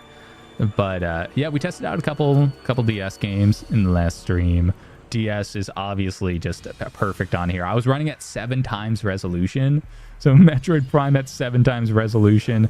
It ain't no GameCube Prime graphics, that's for sure. That's for damn sure. But it's still a very fun game. I also have this super hacky thing. Check this out. While we're in this cutscene, this has been my baby, my brainchild for a minute, and by a minute I mean like 2 months. Is this thing called the T-Grup? So you put your phone on it, and let me try to just close out all my notifications so you guys don't look at my stuff here. But look at this. So you can run DS games and all that stuff on here in portrait mode, and then you can also like fold it out and play like this kind of stuff.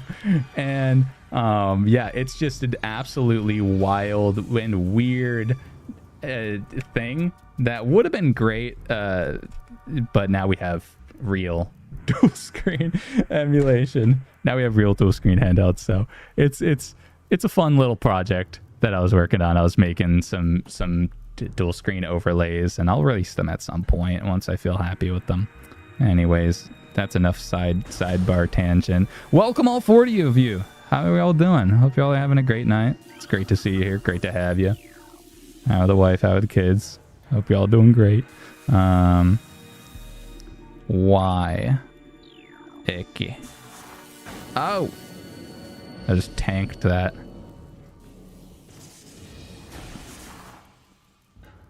So we're playing Metroid Prime Remastered for Switch using Winlater at 1x resolution. This is 720p.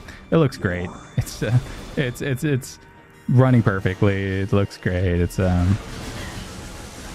you know, this is all just the me getting hit that well. That's a skill issue. So don't you worry about that. So I don't know if you can see on camera, but the way that because this is a trigger centric game, look at when we get into some combat. Also, let me boost up the brightness here. Hope you guys can see that a little better. Anyways, let's get back in here. So when we get into some combat, you see how my finger kind of goes back? I don't know if you can see that, but it's just weird to... It's like very... I'm trying to just... It's hard to translate on camera because it's one of those things that you really feel how unnatural they are compared to a traditional trigger shape that's like more curved on the outside, like the Retroid Pocket 5. Let me show you this. So I love the Retroid Pocket 5 just as a handheld. I throw some thumbstick caps on it because I got big beefy thumbs and I kind of fat finger things. I also really like the grip on it too. But look at these triggers. You see how they're sloped out? And they're a lot more natural. They curve with your finger. You see how my finger's curved on the top? So when I'm pressing it, it presses at a little bit of an angle and it's also sloped downwards. So these are pretty ergonomic like triggers. I really like them. You see how my finger is just kind of arched over them? Now, look at this. My finger's trying to arch over it, but instead I just run into that corner. So I'm like doing this. It forces your finger into a weird position, or maybe you have to go kind of spread eagle style and do this. But look at my left finger. You see how it's starting to just naturally go from behind instead? It's not a good design. The shoulders are just not very ergonomic. Yeah, I'm just tanking it out here. Let me try and get to a save point. And then we'll hop over into Diablo 2. I want to show you guys just a little bit of Diablo 2. I've been having a blast playing that one, and this device is running the Snapdragon 8 Gen 2 chipset, so it's extremely powerful, and we can run Diablo 2 with the offline patch. We can run Diablo 2 at 1080p docked resolution, so it looks super crispy. It looks very good on here, and with that offline patch, then it just runs perfectly. So really cool stuff. There's just so many things to like about this handheld. This is the AYN Thor Pro model with 12 gigs of RAM, which helps out a lot when it comes to Windows emulation, especially. Save up. Yeah. Okay, so now that we saved, let's hop out of here. Get me out of here. Diablo time. I have been searching for a Diablo 2 portable for ages, and then they released it on the Switch, which was really cool, and I played a ton of it on the Switch OLED, and now it's playable on emulation too with the offline patch. It's pretty cool stuff. Austin, you ordered one of these a couple days ago. Your first retro handhelds. That's what I'm talking about. This is gonna be. You're gonna be spoiled. You're spoiling yourself, and it's all downhill from here. No, this is a fantastic handheld. Like I say that because this is like peak. I mean, it's not peak because of the weird ergonomics. So there's room for improvement, which is good. We want to see, we want there to be, to keep leveling up. These handhelds just keep getting better and better and better, and this is really good. So you're gonna have a blast. It's a really nice handheld. So it's very powerful. You got the multitasking, you got the two screens. You can play all your stuff, all your different devices, all your different consoles, and including Switch with Diablo 2. Oh, am I blowing eardrums off here? Let's just go mess up some folks.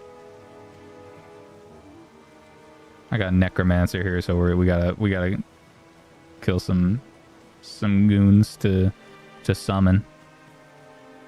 Let me remember how to play this one. All right, Scaly. But yeah, Diablo 2. This is a fantastic like remaster thing. Is it the remake? No, this is a I remember something about them losing the source code for Diablo 2. Maybe I'm wrong, but I don't know if this is like a remake or remaster. I don't know anything. What am I doing? Oh, Diablo looks great. I know, I really like it. We're running this at 1080p. This is the docked resolution for Switch. So this is what it looks like on the big screen, aka your TV. Switch 1, by the way, obviously. Yeah, Switch 2 emulation is non-existent. And any Switch 2 emulators are a scam. Stay away. Switch 1, it's coming along great. This is Eden. And we have the offline patch. So that's how we get it. That's how we get it to work. Without the offline patch, it'll get stuck on connecting to battle.net. But with the offline patch, you're able to actually play it. So yeah, just kind of wanted to give you a little taste of like Diablo 2, because this is just an absolute masterpiece of a game. I really recommend anybody who hasn't played this to check it out. Diablo 3 is a completely different vibe. It's a different game. It was made like in a totally different time. So if you want something that feels just super classic and very, very much like changed, this is a historical game, right? It really cemented this style of gameplay. It's kind of like, looting and Diablo-esque gameplay. The Diablo 2 really just perfected the Diablo formula. So it's a pretty great game, and it's even better when you're playing it at 1080p. All right, let's get out of here. Save and exit. Dropping what you're doing to get D2 going now. That's what I'm talking about.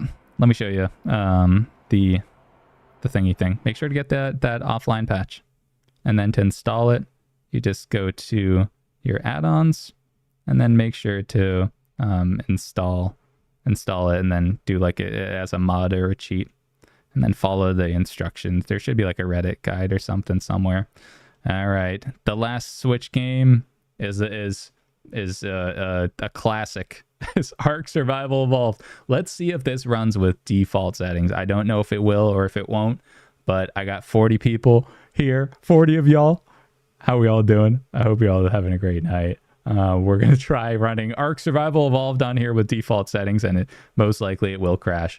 But yeah, we're just hanging out, checking out the Thor, and after this, now that we showed off a couple Switch games, we are going to Well, actually, first we're not even getting into Ark Survival Evolved the gameplay. What's going on here?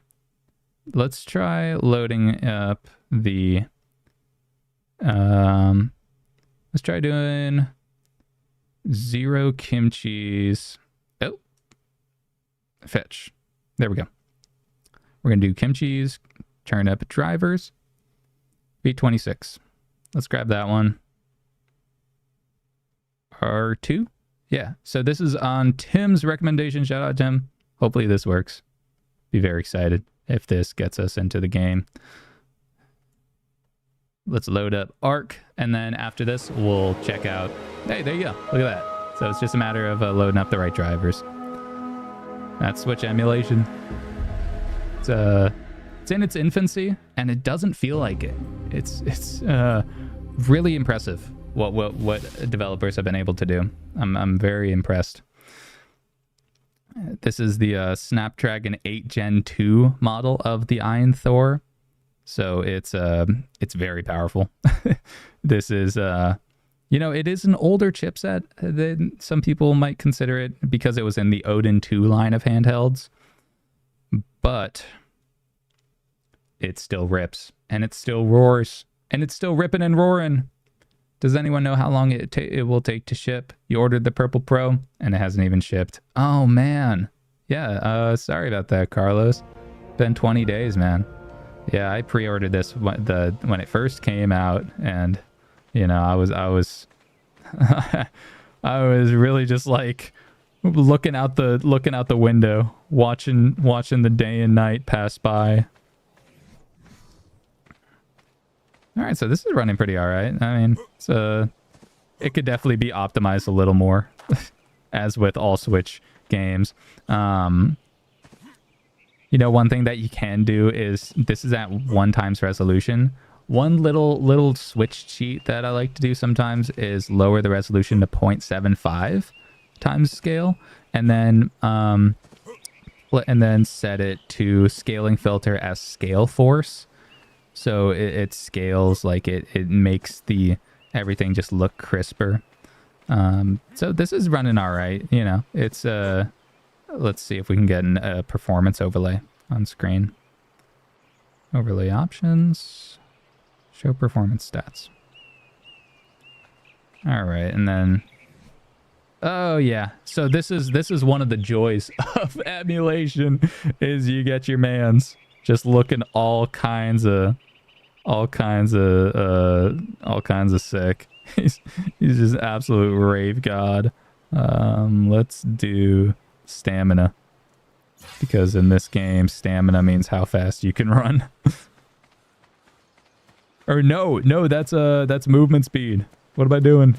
Well, stamina is how far you can run away from dinosaurs who are trying to eat you. So this is Ark Survival Evolved on the Switch. This is the Switch port. I remember they made a huge upgrade to this game, and when they upgraded the Switch version, it just made it run like significantly better, especially on emulation. It runs very well now, between 40 to 60 FPS. Obviously, you get the emulation jank, but this is still a pretty fun time. And we can punch some stuff. Let me actually just use a tool. I'm not a troglodyte. I just look like one. Let's munch on some. Oh, I didn't even cook my meat. What am I doing? I'm a rookie. So one thing with twin stick games is, after a while, it starts to get a little less comfortable. This is, not the most ergonomic device, so sometimes you got to do like a little shelf kind of thing with your pinkies. It's not ideal. It's especially with these triggers. And I think I've talked a decent amount about these triggers in the stream so far, so apologies if any of y'all have heard the same thing a million times. The triggers. FAQ. I'll put an FAQ up and the triggers will be at the top. The triggers are not that good. They're poorly shaped and ergonomically weird. What's that?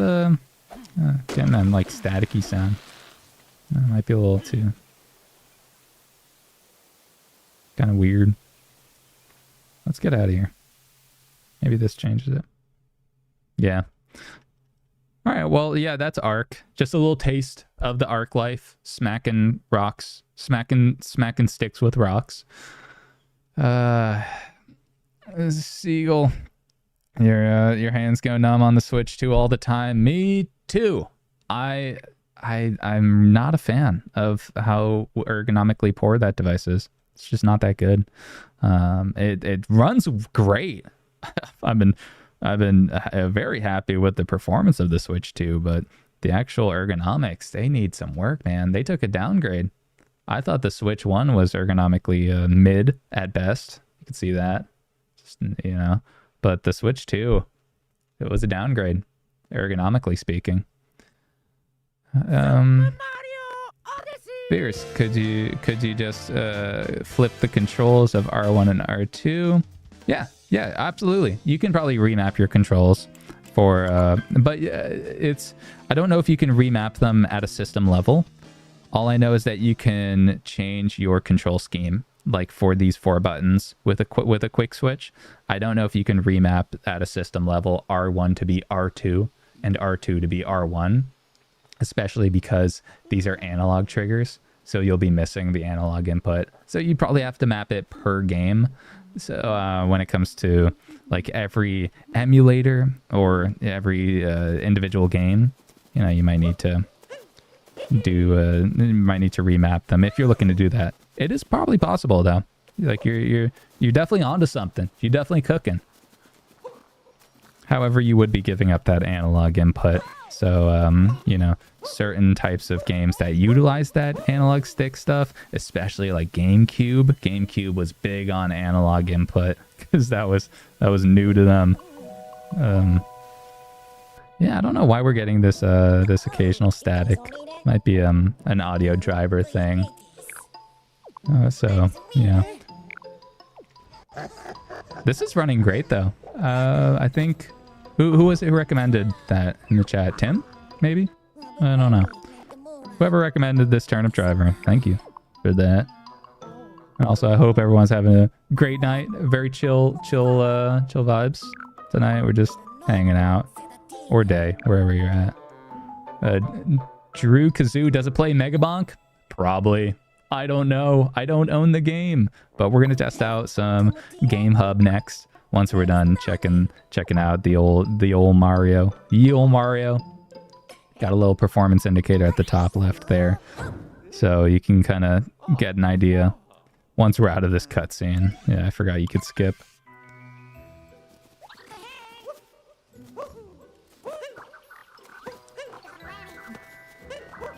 How do you do the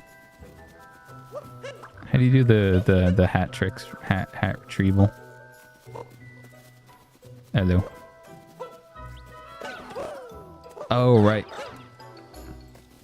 Okay, so getting a little bit of like audio glitchiness, so that just might be an audio driver problem. Again, when it comes to emulation, especially the emulators that kind of push things a little further, you might need to do a little bit of tweaking to get things to run properly. EmuReady has been fantastic. I actually should have used EmuReady for this. There's an EmuReady app where it can tell you, it tells you exactly what other people have set their emulator settings to, and even I think they're still working on it, but there's a feature where you can just like tap on a game or whatever, and then it will load up the exact settings for that game in Eden. Hopefully that feature comes to other emulators too. But EmuReady has been doing great stuff. We've been following them for a while. Yeah, ever since they first made the project, we were checking them out. And then in our news videos, here's my favorite part, where you become the Vrogue. Since the last time you found out there is a see-through purple, you can't believe you didn't buy that one. Yeah. So I I actually talked with another creator who has the see-through purple, and he's like, dude, I want the black, man, the see-through purple, because it's not fully see-through, by the way. Look at some other reviews. It's like frosted, or like not. It's like semi-opaque. It's just a little weird. So, you know, do a little bit. Yeah, check out some other reviews and see if you really like it. But I personally, I mean, the white just spoke to me.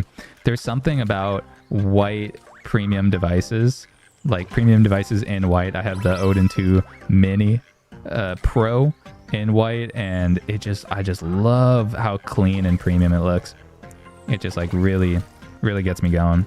Something about like premium things in white just make them feel even more premium, and they really nailed it with the Thor. It just like feels so premium and futuristic too. And the colors too on the white model just pop off the screen. It's so cool.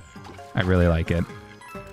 Yeah, I know I've been geeking about this device, and you know it's just a really good one.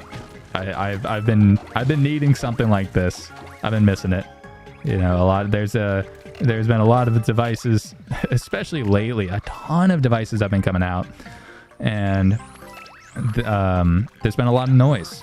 But the Odin 2 or the AYN Thor just stands out among the noise. Good stuff here. Good stuff. That's why you don't like the Win 4 is white, but it's not premium. Hey, listen, that's a skill issue on GPD's part. That ain't your problem. That's GPD's problem, man. They did you dirty. What did I do? What did I do? Did I mess up? What do I got to do? Yeah, that's tough, man. That's Win 4 is GPD, right? GPD has been on a weird wavelength, man. That one with the external battery in it, that's like a handheld, but it's not a handheld. It's like only a handheld by the literal technical term of handheld, because you can hold it in your hands. I guess my car is a handheld because I can hold the steering wheel in my hands. So, yeah. How's PS2 and GameCube overall on the device? Solid. I haven't actually tested them on this specific one, but I can imagine that they are just an absolute breeze. I've done plenty of PS2 and GameCube gameplay on my Odin 2 Mini Pro with the exact same specs, and it runs just an absolute dream. There's absolutely like no problems running pretty much any game for the GameCube and PS2 generations. This make sure to get the Snapdragon 8 Gen 2 chipset if you do want to run those games, no problem. I mean, sure, the Snapdragon 865 runs them very well. That's the same one. That's the lowest tier of the Thor. That's the same chipset as the Retroid Pocket 5. But the Snapdragon 8 Gen 2 chipset, which starts at $300, that one will just get you pretty much anything you want. You know, that's the chipset that I'd recommend, because it's one of those chipsets that you don't need to think about, and there's value in that. But it's up to you to decide if that's worth the extra, you know, the higher starting price, and really decide like what kind of games are you looking to play. If you're looking to play 3DS games, the Snapdragon 8 Gen 2. Absolutely. And that plus Citra MMJ for your emulator, man, that's a combo you can't beat. Speaking of beating, I'm not going to beat that boss, but you know what I am going to beat? Gamehub. Let's hub it up.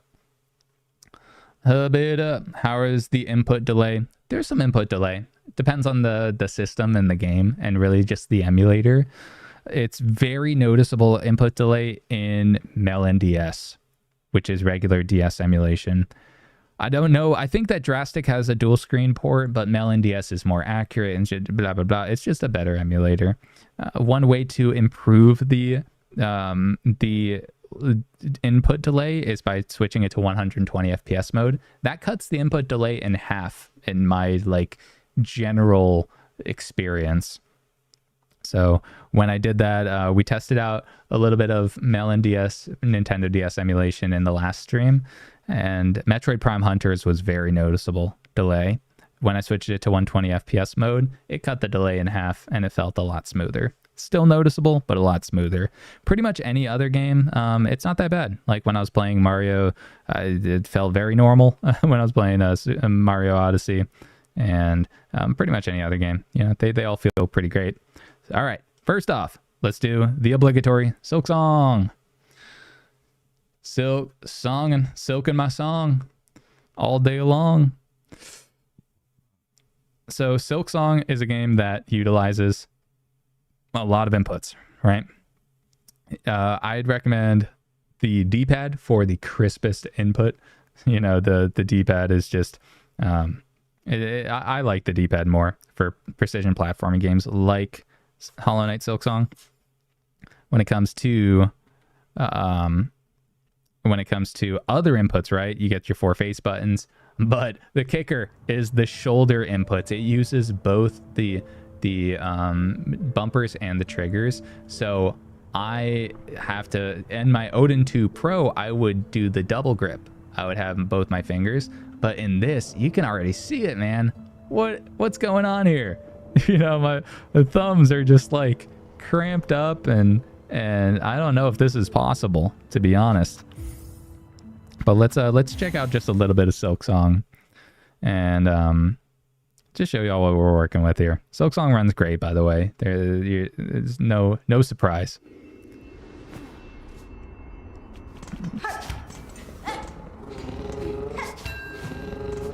But yeah, the input delay, or the input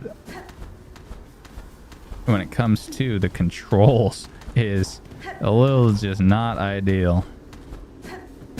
And I got to remember how to play this game. Let's go to a brighter zone, actually. Let's go to something. I just want to like mess around. Probably go to the Moss Groove.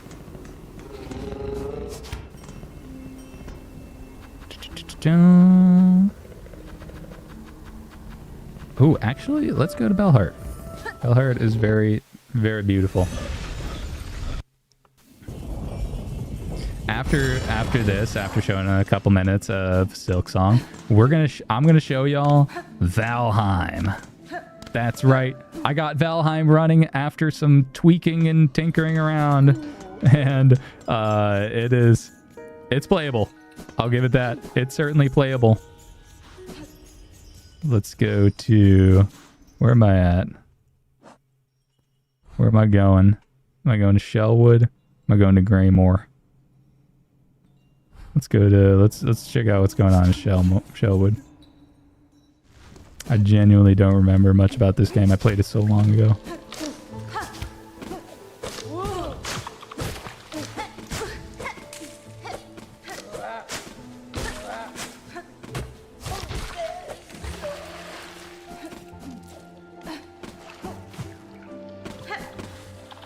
Silk Song is a hard game, so if I go non-verbal, it's because I'm locked in.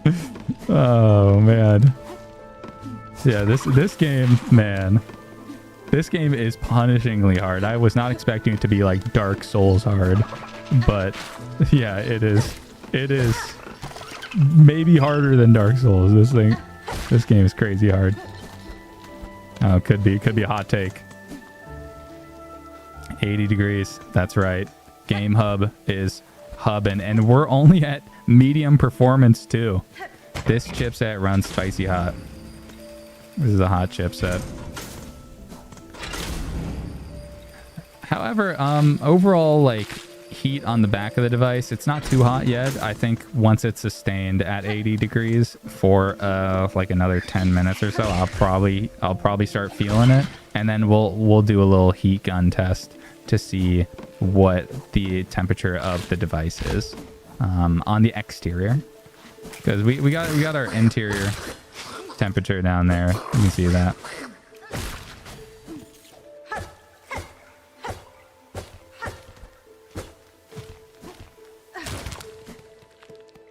But yeah, and it's climbing. It's climbing. Gamehub really pushes this because these are PC games, right? So we're emulating PC games, and it is pushing the device to its limits. And that's what it's all about. That's what we're doing here. How's the temp on PS2 or 3DS? Much lower. It's much easier. And you can also put the performance mode to standard and run it even like a lot cooler so that it's not pushing itself too hard. PS2 is going to run cool as a cucumber. Maybe. I don't want to promise anything because I haven't done enough testing. But generally, PS2 is so much smoother. Let me do a little, just a quick, oh man. Yeah, I don't know what's going on with that static. I gotta figure that out. So sorry if there's a little bit of static in the background.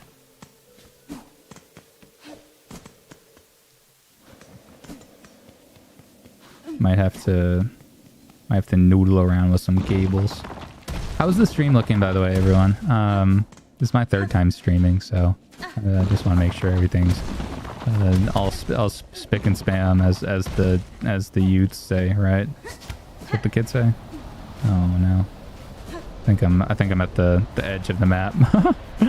Oh no, I'm at the edge of the map. All right, well that's a Hollow Knight Silk Song. It runs very well. Looks fine. Stream's good. Hell yeah. Thanks for sticking with me, guys. I appreciate both of y'all. 19C. I remember you from last time. The homie. Valheim, it's go time. Can you play dual screen 3DS with Citra? Yes, you can. A million percent.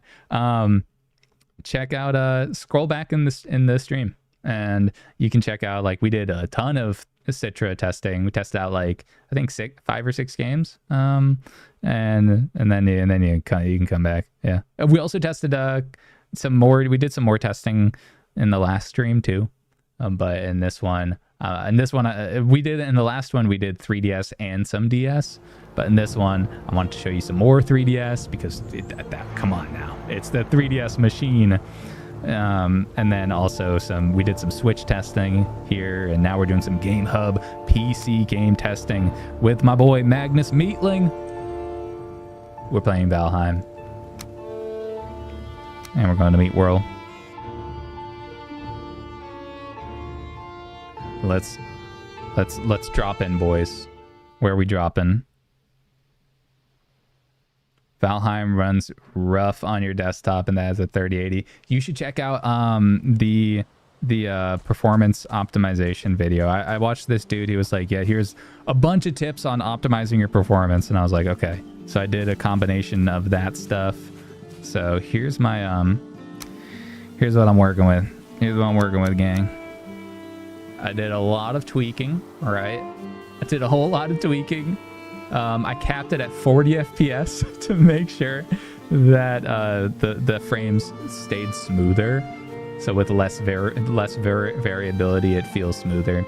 I really lowered a lot of the specs and everything, because Valheim is kind of has that, like, you know, the very old school, almost I guess, what would you call this art style? Blocky, cell shades, maybe? No.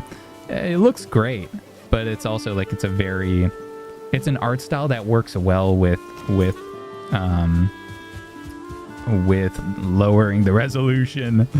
And then also I have a couple of these side thingies teed up in the performance thing. So I have native rendering force enabled. I have my frame rate, I should limit that to 40, just like I did in the game. And then that will also, like, kind of limit the power a little bit. I really try to, if I see that a frame rate is hovering around something, I usually try to cap it just right below that so that it feels more consistent in that area. We also have HDR enabled and super resolution. HDR totally optional. I'm a screen snob. I just love screens, OLED screens. Super resolution, this is a must. In Gamehub, I highly recommend always enabling super resolution because it just makes everything just look crispy. All right, we're getting into the nighttime, and I don't have a bed, and I'm scared. But I do have a bow and arrow that I should probably be using, but I kind of want to square up with this guy. Yo. All right, how's the HDR on this? It's pretty great.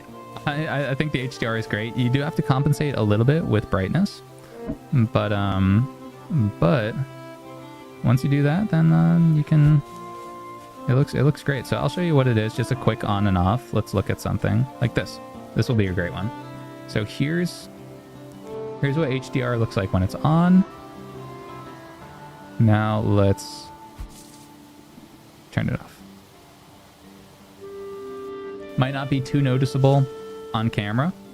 It's probably about it's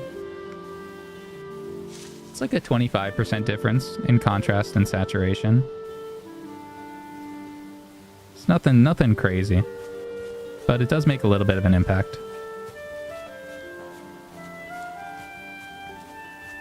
Now it's getting to nighttime, so it's the darkness is taking over. Let's see if I can build if I remember how to build I had to build like a building station and all that stuff. Oh man. Well, this is Valheim. Let's get out of here. Let me extract my cat from below my desk. And oh wow, what's up? All 59 of you. Welcome to the stream. We're doing some Gamehub testing. Checking out some different games, all that jazz. You know the deal. Next up, let me show you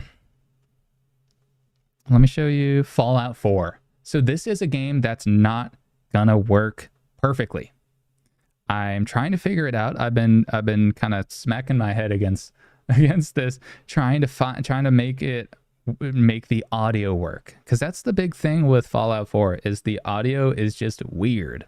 Try Shovel Knight on Switch. Unfortunately, I don't have that game in my library on here right now, so that might have to wait for another stream.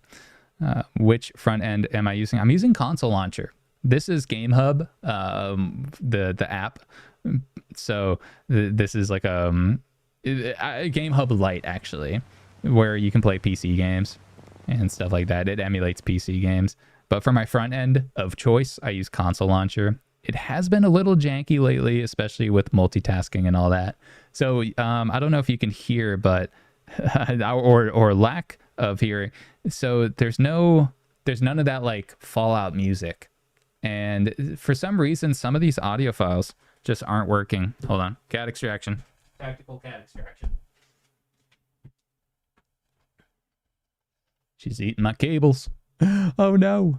All right. So let me show y'all what Fallout 4 looks like. So there's an audio problem where only some audio plays in Fallout 4. The same thing, I've been having the same problem with Skyrim too. And I don't know how to fix it in Gamehub Lite. If anybody has any tips, then that would be much appreciated. Let's lower that brightness a little bit and show you what I'm working with here. So you can see that there's no audio. There's no audio really here. Get some of that there. But also let me switch to Xbox style real quick. And you see I have the radio on and it's getting volume, but we're not hearing any of it. So I don't know what's up with that. Oh, I have okay, yeah. That's weird that it mapped I don't know. The inputs are a little wonky in this one. Let's get into a little battle and get a. So if you don't plan on playing with volume, then Fallout 4 runs great. If you don't mind just only not hearing any ambient sounds, maybe enemy sounds, I don't know, TBD. Let's see. This is a big battle, so this will be good for gameplay testing. Oh, that is an enemy.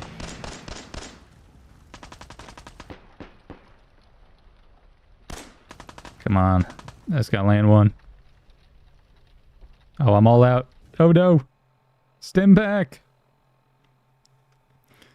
Yeah, it's very awkward not hearing any audio. It's like you don't know whether to feel. You don't have any of the audio cues to know whether the battle is like breaking out or, you know, it's just kind of weird. Like I can't hear my dog. What's that? That's a fire hydrant. I'm not going to go in there because once you're inside, then the frame rate is just going to be perfect because it doesn't need to load anything. But outside in the great unknown, this is where things really go down. Oh, you know what? I think I tried to remap some controls in here where I need to do that, and then Pip-Boy is B. That is that, and that is jump. All right, cool. There we go. Now I got my controls right. And I can play this game like a pro. Washed up pro. What's up, Raider? So no voices. And this could change in a future update. I don't know. Gamehub is very... It makes a lot of improvements. Like in each thing, so it might just be like a settings thing that I got to change, or I tried changing the audio driver. I tried changing pretty much all of the like the regular changing settings. There might be an environment variable that I got to set. I don't know, man. Is the audio set to surround or something silly like that? I don't think so. I think it's let me check. Yeah, nothing in like the general settings here. In my container, I tried changing like pretty much every setting, and it would either crash, or if it was playable, then I would get this. The same thing was happening for Skyrim too. So I don't know what the dealio is, but I do know that if we're able to figure out that audio problem, then this game would be perfecto. It would run at 40 to 60 FPS. Like pretty well, pretty consistently. Let's try and find another skirmish, another battle, and then we'll go check out BioShock Infinite. Because BioShock Infinite runs very well, and I've been having a blast playing that one. I haven't played BioShock Infinite before this, so I was playing some of that last night, testing it out. Runs great. Fallout 4. Also runs great, except for the weird audio problem. And this isn't a user error either. This isn't like the headphone microphone thing like unplugged or something. No, this is just the emulation. It's just emulation problems. What's going on over here? Nope, nothing. So you get some of those frame dips. Now we're hitting 20s. We're hitting the 20s. There's a lot going on. It's loading in all these assets. Once they're loaded in, you can see we're going right back up to the mid 30s.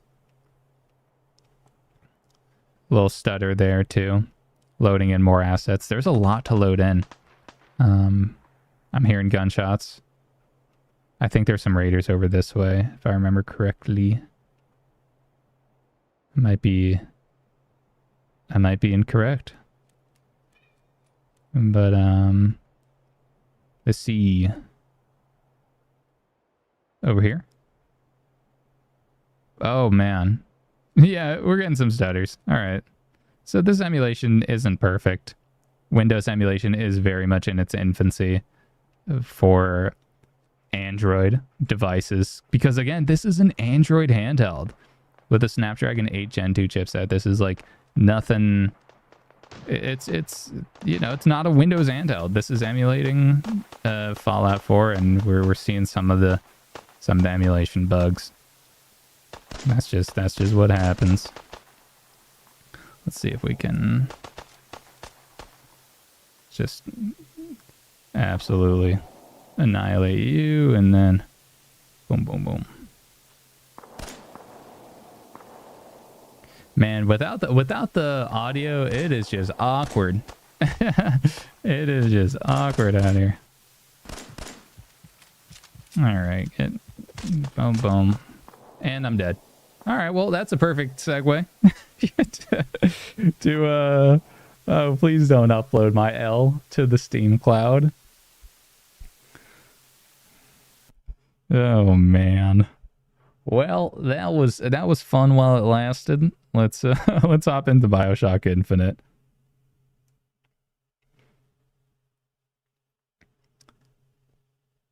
Uh, 19C seeing the bug for PC. Changing the audio sample and bitrate. Yeah, I might have to get under the hood of the container itself. Of the Gamehub like Windows container. And see if there's a way to like change the sample and bitrate or something. I don't know. Because again, like we're running these games, we're not running them natively, so we're running them under emulation. So you kind of get like two entirely different pools of troubleshooting. You get the people on Windows who are troubleshooting their Windows problems, and then you get Android people who are troubleshooting problems emulating Windows. So then you get the both. You have to combine both problems and figure out the way to solve it. Yeah, it's a lot, you know.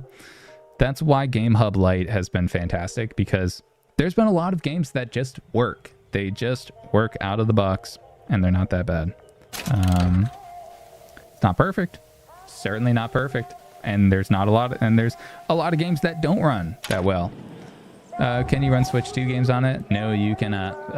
Emulation for Switch 2 is just not where it needs to be right now. I don't think the Switch 2 emulation even exists. So don't trust any emulators that say they're Switch 2 emulators. They're not. It's gonna be a while before we get Switch 2 emulation, because it's such a new handheld with a new architecture. The original Switch, just play the original Switch ports of the original Switch versions of those games. All right.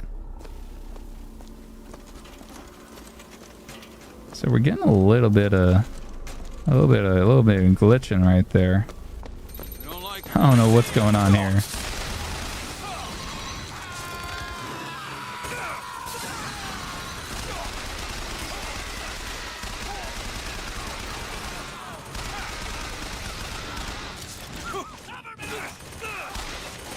Yeah, really just trying to push this thing to the brink right now. Low on ammo? Oh no.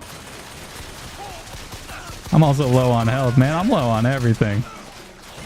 I'm low on brain cells. I just stormed the gates. Oh no. You know what? Hey guys, I was just joking.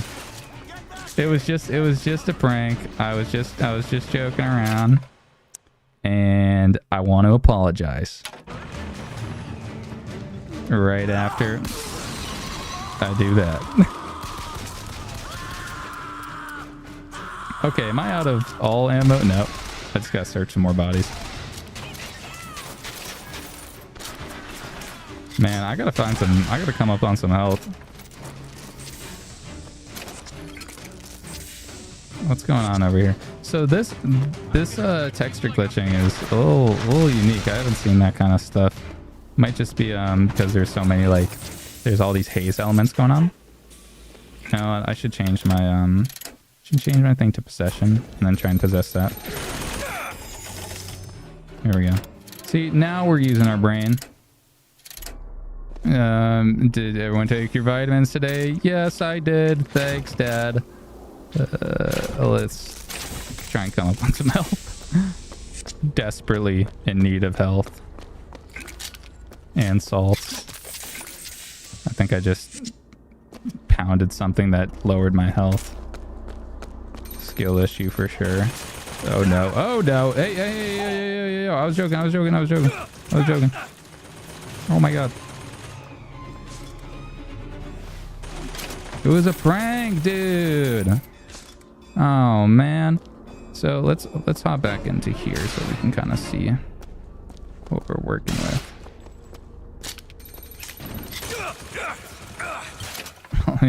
Okay, yeah. So I have the thing at the bottom there, so you guys can kind of get an idea for. Oh man, that's bright. I'll lower that down. Now that we're going to an outside area. Still too bright. Holy moly.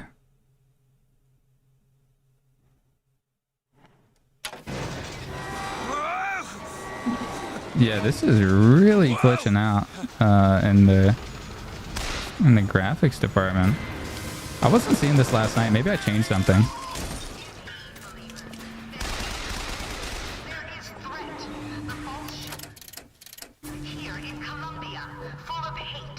I'm curious if I changed something that's causing that.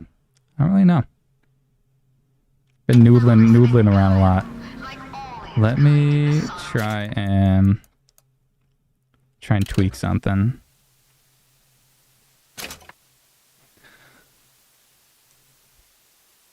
HDR. Yeah, maybe I should turn off HDR, huh? It looks great to me. It's just really blowing out the camera. Oh man. That's how it goes. Let's do so the extreme one. Yeah, I've been pushing it. So here's all my settings, by the way. Maybe let me try going from extreme to maybe just to performance. Might cost a few frames, but hopefully it gets less glitching. These are the kinds of tweaks that you should try out in Gamehub if things are going wrong. Then usually changing that one, working your way down the ladder until it works out.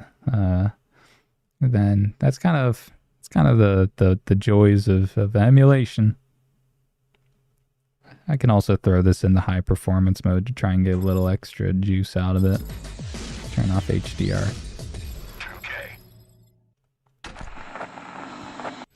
All right, let's see. Let's see if that solved the problem. The glitchiness. Something tells me it's just still gonna be glitchy. But I can assure you that even if it is a little glitchy, there's ways to solve it. Even if it costs a couple FPS. A lot of these games, if they work, then usually the glitches are solvable by just like changing the renderer or changing, you know, some of those settings. TextWeave has a fantastic video where he shows all the different things to test out in Gamehub and all the different things to change. What is going on up there? What? Wait a minute. Hello? What are you doing? Oh, brother. Hang on. Dude, what? Let's do...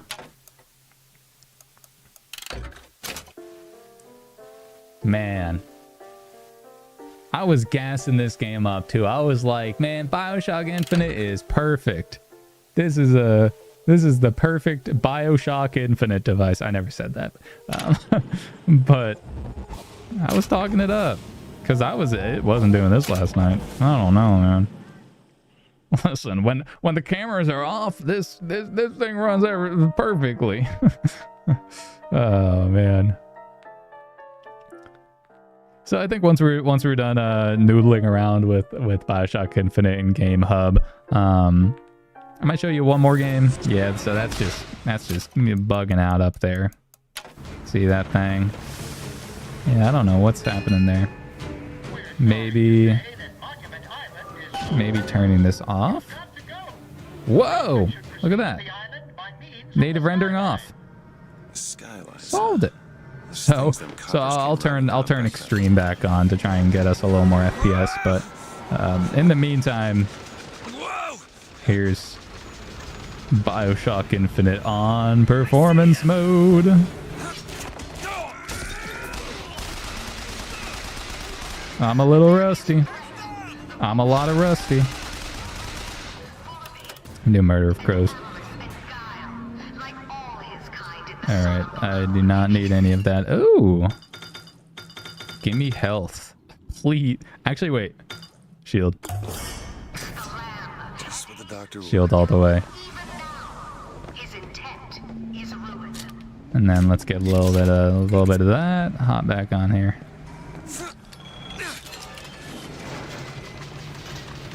So yeah, as you saw, native rendering can cause glitches in some games. It can make other games really smooth, but some games like this, obviously, it was causing that weird top left square. What the?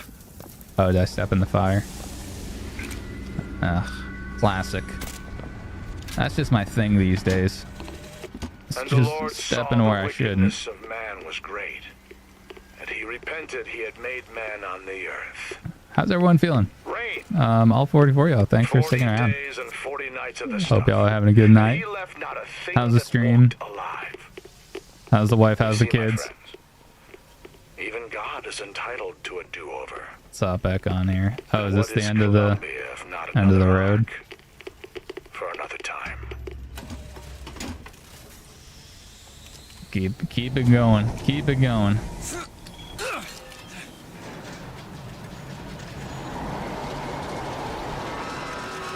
Man, the first part of this game, the twist in this game, just like caught me so off guard. I was like, what the hell? When it just goes from all perfect, all beautiful world to just nothing. I probably shouldn't have done that, huh? Thought it was Mirror's Edge for a second.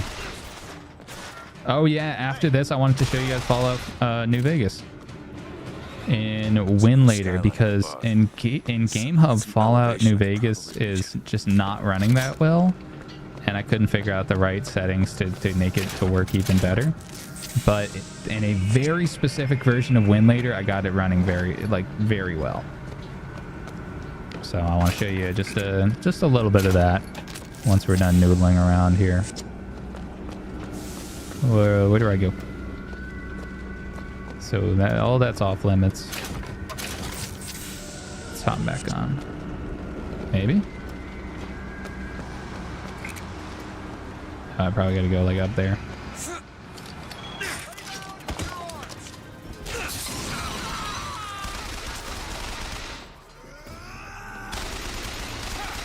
Man, the right stick clicking in for the first person, like for the iron sight, is such a weird thing. I don't get it.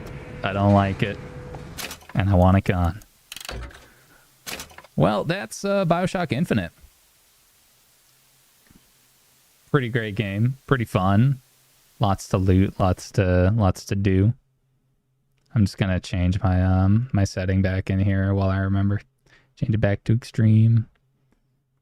If a game works, then I would recommend making it work better, pushing it to extreme, and then working your way down from there. So here's some other games that I have installed. We got the indies up front here: Silksong, Dungeon Crawler, Bellatra, Valheim. We saw it ran pretty well after just tweaking the heck out of all the graphic settings. Journey to Savage Planet runs fantastic, but I feel like you guys, it's just a Metroidvania kind of thing, first-person platformer. Fallout 4 and Skyrim both have this weird audio problem. Fallout New Vegas runs at like 20 FPS in Gamehub. It's kind of weird. So instead of Gamehub, we're gonna hop over to not Win Later CMod, because I could only get like 30 FPS in there. We're gonna hop into a very old and obscure version of Win Later called Win Later Winebox 64. So this is Win Later Winebox 64. Here's my settings. It's I used to play Fallout New Vegas on the Retroid Pocket 5 using this. After I made my tutorial, I kept up with Win Later distributions, and I was very much tapped into the Win Later scene. And then I tried out Win Later Winebox 64, and it was just a totally different tier of smoothness. So these are my settings, and we're gonna see if we can get it to work without crashing. That's the goal here. We want it to work get as high FPS as possible without crashing.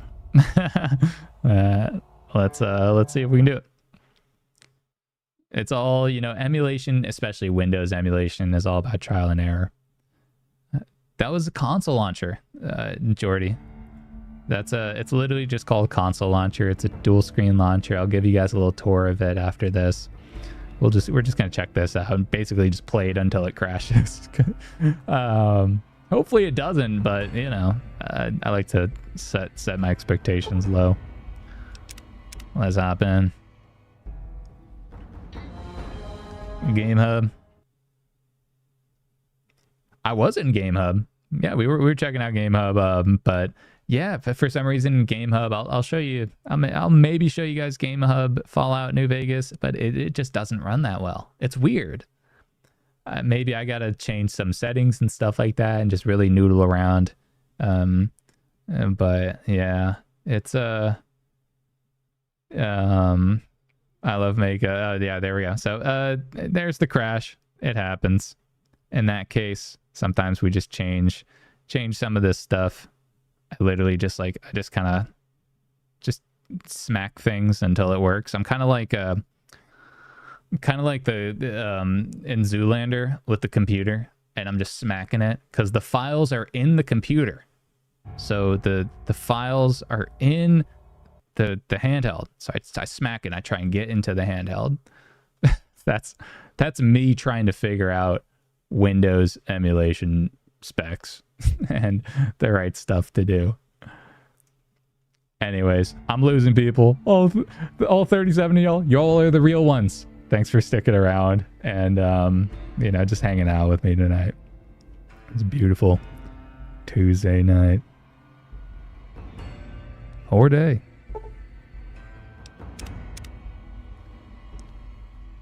Let's dive in. Come on. Come on, you got this. You could do it. I believe. All right, it's crashing. All right, last ditch effort. We're gonna hop into the container directly, and we're gonna launch it from there. If it doesn't work, it doesn't work. If it doesn't work, it's a project for another video. Basically, I'm trying to find the best way to run Fallout New Vegas currently in current times, and make a follow-up tutorial from my last tutorial on how to run Fallout New Vegas on the Retroid Pocket 5. I want to figure out the best way to run it currently, and so far Gamehub wasn't cutting it, so I've been in the trenches of these Winlater distributions trying to figure it all out. It's the same thing with Fallout 4. I'm trying to crack that code and then share the love. You know, make sure everyone can play their games. We ain't gatekeeping. There we go. All right, we're in the mix. Yeah, look at this. Okay, cool. So I'll show you guys the settings after this when it maybe inevitably crashes. But now we're in Fallout New Vegas, and it crashed. Well, it was fun while it lasted. Let's try it again. It will probably crash again, and then the next crash will be the last one. Then we'll do something else. Maybe we'll show off a little bit of multitasking. Crashing is part of the experience for New Vegas 19 CD. It wouldn't be a Bethesda game if it didn't crash a million times. That's what I've always said.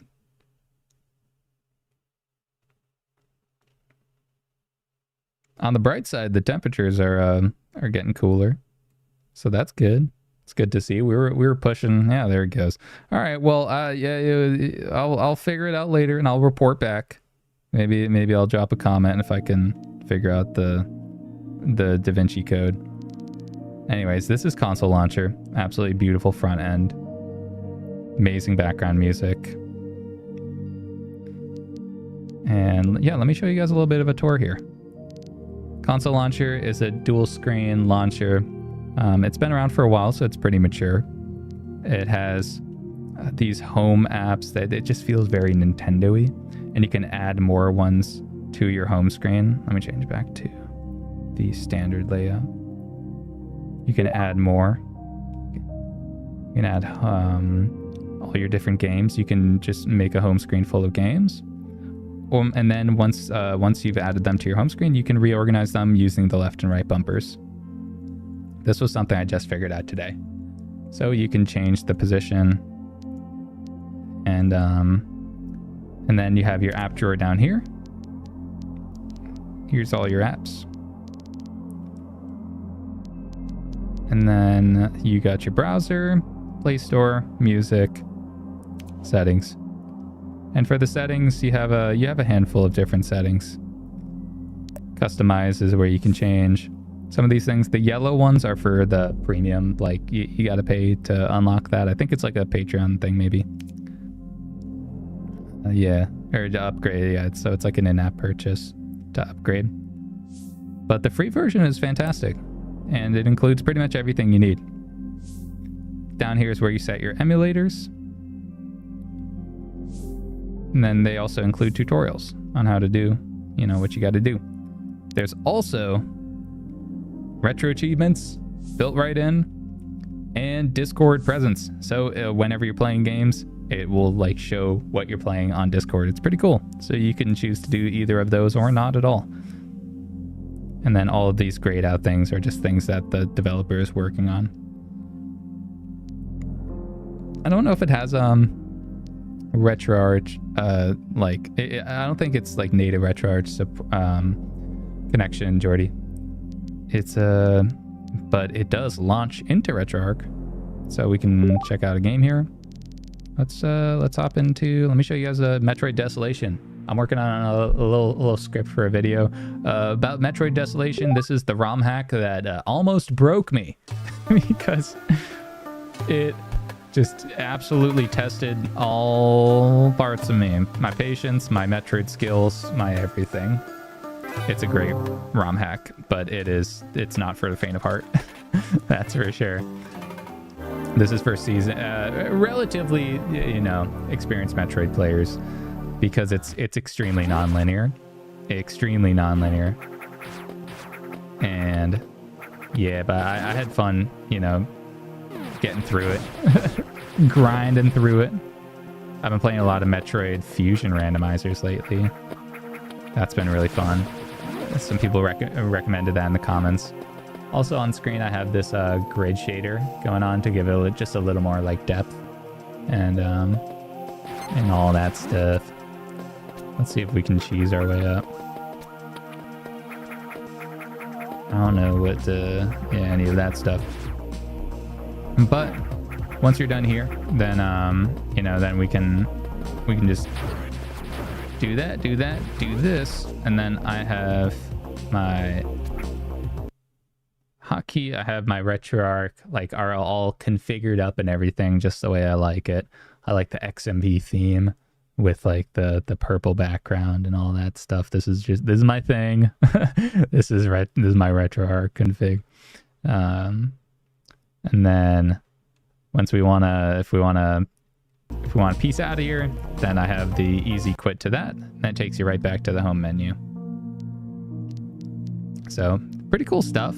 And then here's another fun thing, is that sure, there's console launcher is not perfect, right? It's still a very early work in progress when it comes to dual screen support. So there's some bugs. Most notably, the switcher can be a little janky sometimes. And then launching apps from the bottom screen, I don't know if they work as smoothly as we want them to. Let me see if I can launch Metroid from the bottom screen. Yeah, I can't launch it from the bottom screen. But so that that would be ideal, right? So that I could have my browser on top, and then I was downloading some 3D texture packs earlier. But say I have this on top, Patreon for the texture packs, and then down here, maybe while those are downloading things, I load up my attention span gets short, right? My attention span gets extremely short, and I need to play more Metroid. So I load it up down here. Look at that. Let me lower the top screen a little bit, balance things out. And then bring up this volume.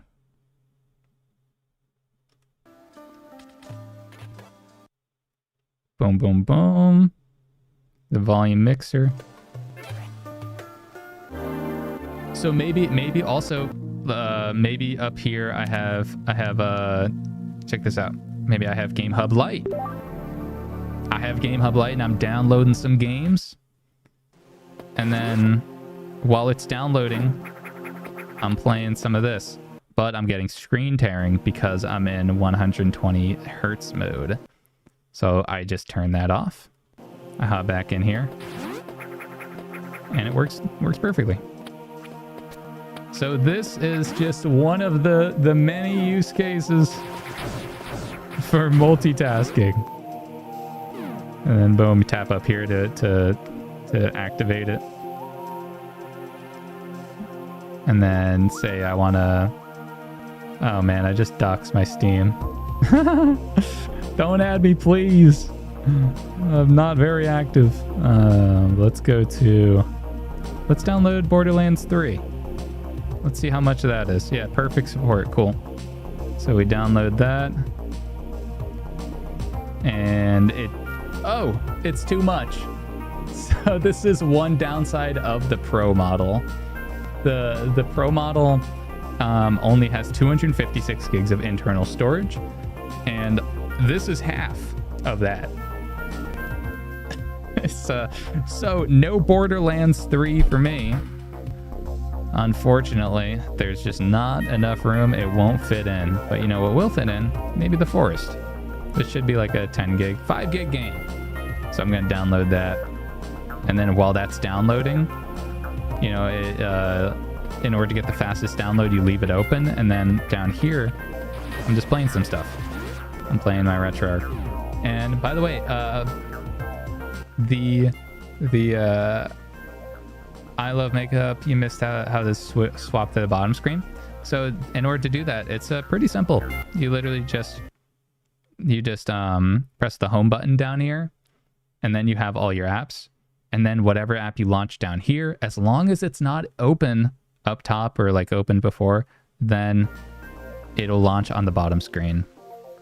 Simple as that. And meanwhile, that just keeps going up there. You see, it's downloading in the background. And I can keep an eye on it, make sure my downloads are downloading. I can download all the games that this handheld can fit, and play through Metroid at the same time. Oh no, I just stumbled on into a boss fight. Yeah, this is classic.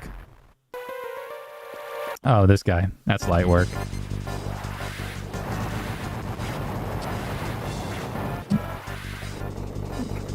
Thought I could tank, I'm not gonna lie.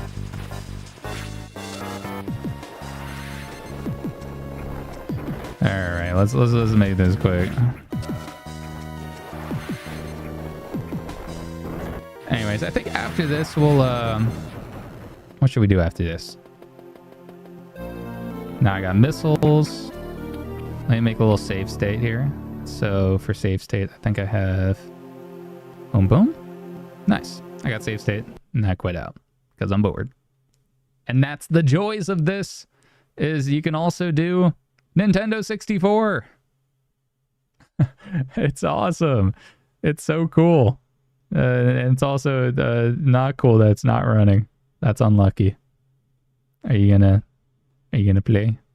Failed to open ROM for reading. That's unlucky. Let's see if we can use that. Yes.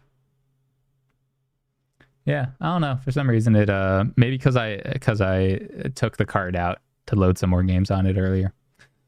I don't know. Yeah, what do y'all think of the Thor so far? I think it's pretty sweet. I think it's like a really cool, just like awesome all-around device. You can do a lot of different things with it. It's pretty cool. It's very powerful too. Oh man, that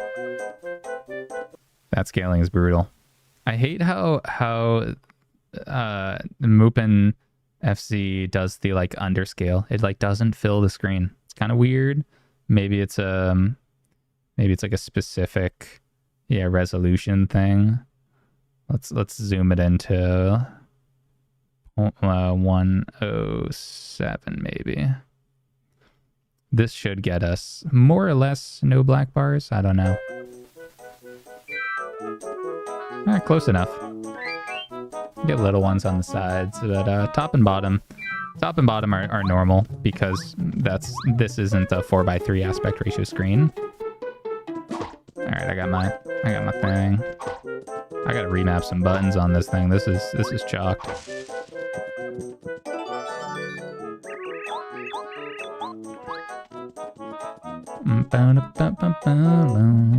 So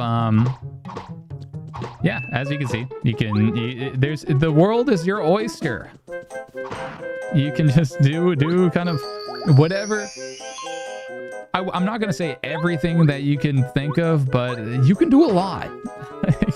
You can play GameCube games down here. You can play PS2. You can play whatever. You can play widescreen games up top. Check this out. This is a brain rot dream right here. All right. So in the background, I still got that going. Look at this. We're gonna do let's do GameCube up top. We're gonna fully rot our brain right now. Let's do. I already played Tony Hawk the other day, so we'll do Tony Hawk and an RPG at the same time. Oh, brother. Let me see if I think I have this set up for 16:9. I'm trying to remember. All right, that's taking too long to load. Let's go back to here. Oh no, now that's loading. Well, that has a cutscene. Let's go to classic mode. Continue classic mode. That's my boy. Let's play. Let's do it. Power Stone on Dreamcast. I don't have Power Stone on Dreamcast. I'm so sorry. I wish I could play it for you. That does sound fun though. I've heard of Power Stone. I just don't want to have it. Alright, let me just sweat real quick. Oh, brother.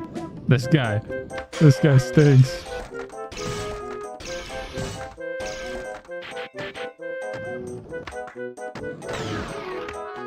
Oh, I lost my combo. So, this is just part of the pure chaos that you can do while when you have two screens, is you can just run anything and run it twice, or run multiple things at the same time, and then you pause that and you get back to your RPG. Oh, it's so goofy. Get through a battle and then get back to my line. Light work. That's what I'm saying. Wait, do I remember how to do it? Yeah. All right, check this out. I've been in the lab on this one.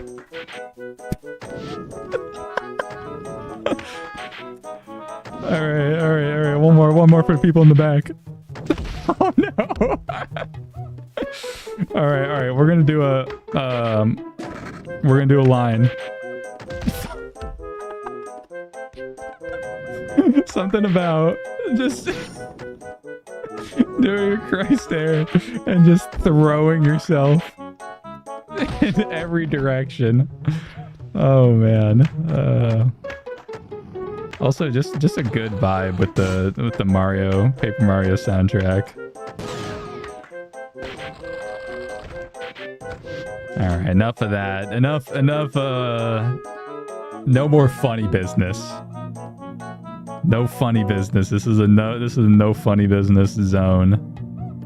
It's banned. It's not allowed. So sometimes with console launcher, because it's a 2-screen thing, you'll end up with some like weird glitches and stuff like that. But that's just, two screen devices are very new, so it's gonna take a little while to catch up with, you know, for software developers to catch up with it and everything, and just really optimize all the apps and the overall experience. But it will only get better. That's the best thing, is everyone, the floodgates are open, and now it's dual screen season. And Ambernick knows that better than anyone, right? Anyone see the Ambernick RGDS? Anyone order it? I ordered it because 1, content, and 2, if it's bad, the people need to know. The people need to know. I owe it to you to test this trash. No, it's not going to be that bad. But it is kind of a crazy handheld. The Ambernick RGDS being, you know, running an underwhelming chipset that can't even run DS games full speed at 2x resolution. Like, you only get it at 1x res. Meanwhile, the AYN Thor is just absolutely taking the hearts of the people, me included. Yeah, this handheld is just so awesome. And that ethereal background music is coming from our console launcher up top. Let's get through this battle. Paxi VT, do you play a lot of other games on this compared to the 3DS library? Yes, I do. I am I'm the type of guy to just play whatever my heart says to me. So, and that's the best part about this thing, is you can just play whatever you want. You see all these consoles up there. I've been ripping them. I haven't been playing much PlayStation 2, but I've been playing some Game Boy Advance, Nintendo 64, GameCube, DS, 3DS, Gamehub for Windows emulation, Switch, just the whole gamut. Because this chipset is so powerful, and we get 2 screens at different screen ratios, man, you get to have your cake and eat it too. It's pretty fun. It's just an awesome device, especially being this affordable too. I mean, it's a premium product, right? But it's still it's not in AYN territory. Like, it's undercut AYN, and the quality is still here. It's very good quality. I've been super impressed with this handheld, and I've been having a blast just showing it off and hanging out with all you guys.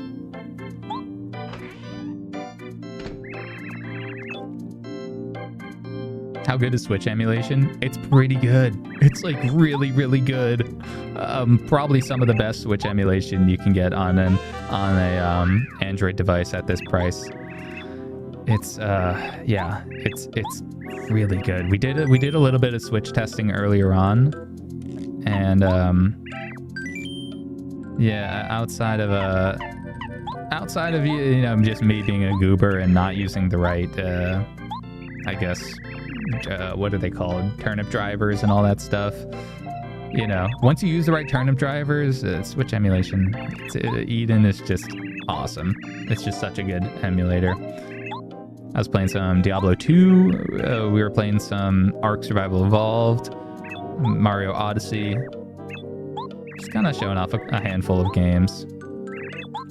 I don't have too much on here. I got Zelda Wild Breath, but I don't know how deep into the game I am. Probably want to, and my camera tends to blur out when I play Zelda Wild Breath for some reason. It's such a weird thing, you know. It's just whenever I play the Zelda Wild Breath, my camera just blurs just the screens. It's pretty weird.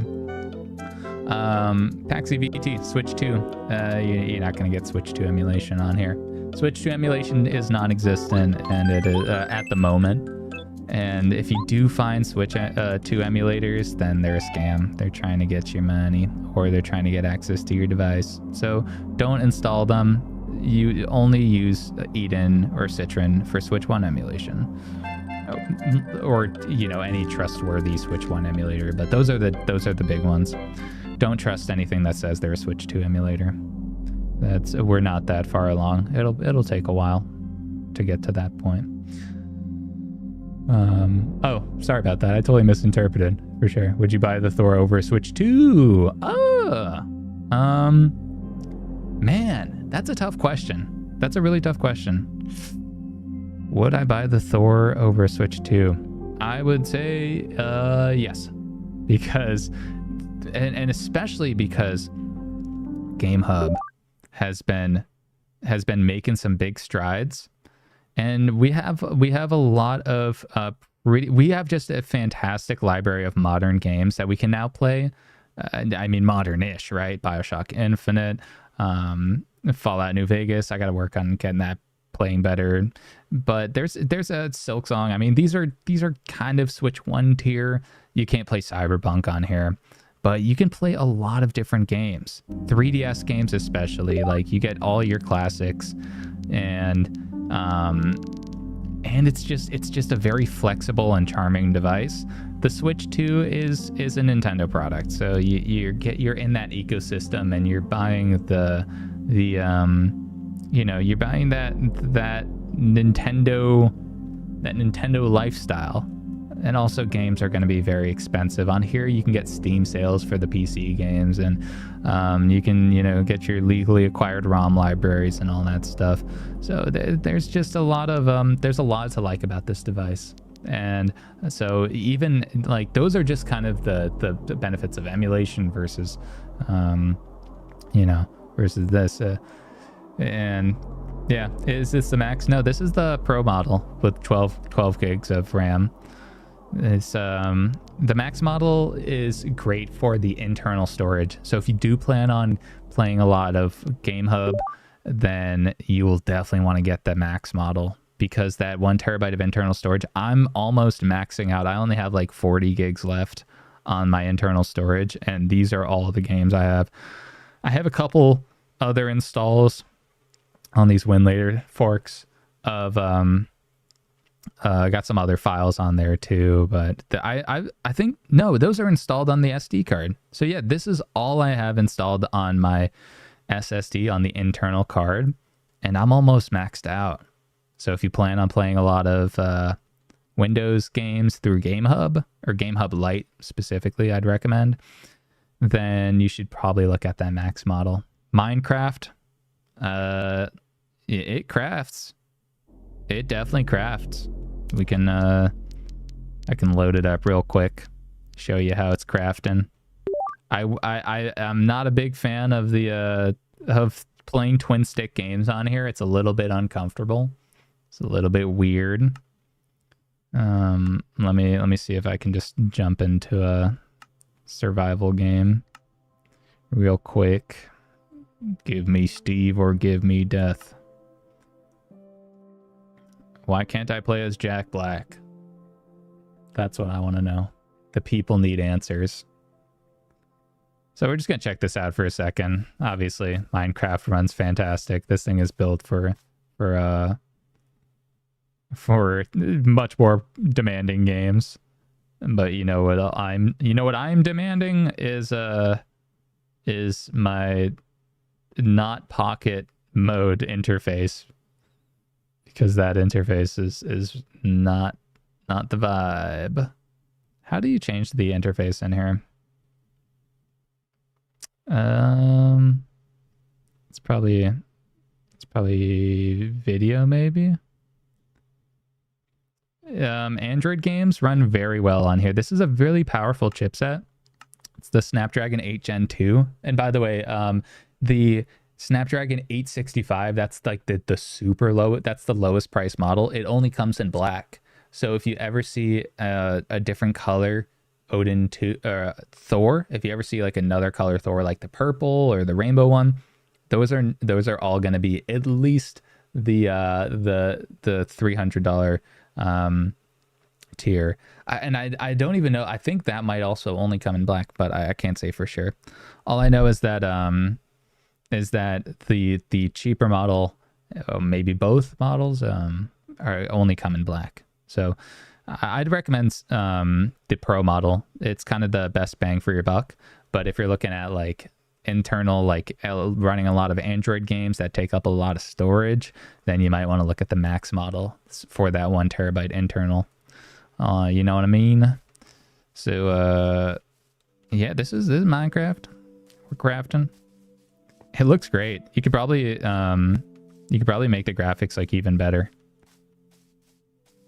Yeah, there's got to be like texture packs and stuff like that. But you see my fingers just kind of like struggling back here. Like, it's just weird, man. These triggers are weird. When you press them from the side, it has like a sharp edge along the outside there, and it just kind of creates like a weird position for your fingers.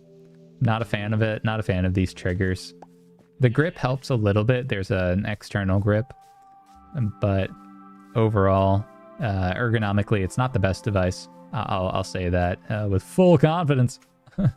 And I think it kind of shows. You know, it's just like it's a factor of a smaller, more compact handheld. It's looking pretty great. Pretty beautiful. By the way, these are 2 OLED panels or AMOLED panels. So the color saturation and brightness just absolutely pop. They're very beautiful screens. And also that lower screen is we have this all glass base panel, like all glass, I guess, cover shield over everything. And this comes with every device. This is like built into the device. So you can see that lower screen is just flush with everything. It's so cool looking. It's very futuristic. Can you determine which one of those screens? Can you determine on which of those screens an app launches in console launcher? No, you can't right now, which is a bit of a bummer to me.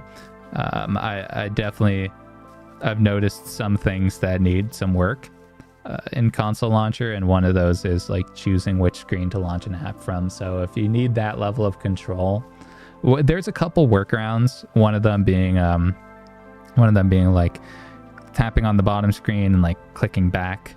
There's a couple kind of hacky ways to quit out of console launcher on the lower screen. But in terms of just natively choosing which screen to launch an app from, you're not going to get that. As of right now, something tells me that when the developer gets their hands on an AYN Thor, they'll probably optimize it better for the 2-screen Thor. But as of right now, you know, you also get that black bottom shelf. I'll show you. We've done enough crafting. So let's quit out of here and then click home. See that black bar at the bottom? That's another thing with a console launcher is it's made, it doesn't have the same, like, it doesn't recognize the screen ratio down here. So it just creates a black bottom, which happens also in Citra MMJ. So to wrap things up on this stream here, let's check out a couple more Citra MMJ 3DS games.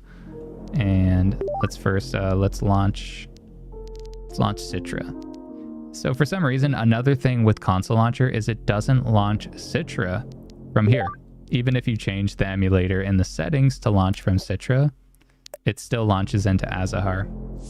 You can change your emulators in here. So I changed it to Citra. And I tried all 3 of them, and all of them launch into Azahar for some reason. So I just have Citra on the side. And then I launch my games from here. Let's check out Pokemon X. We started playing this earlier, and then I got sidetracked. And then I want to throw it into 120 FPS mode. Come on. There we go.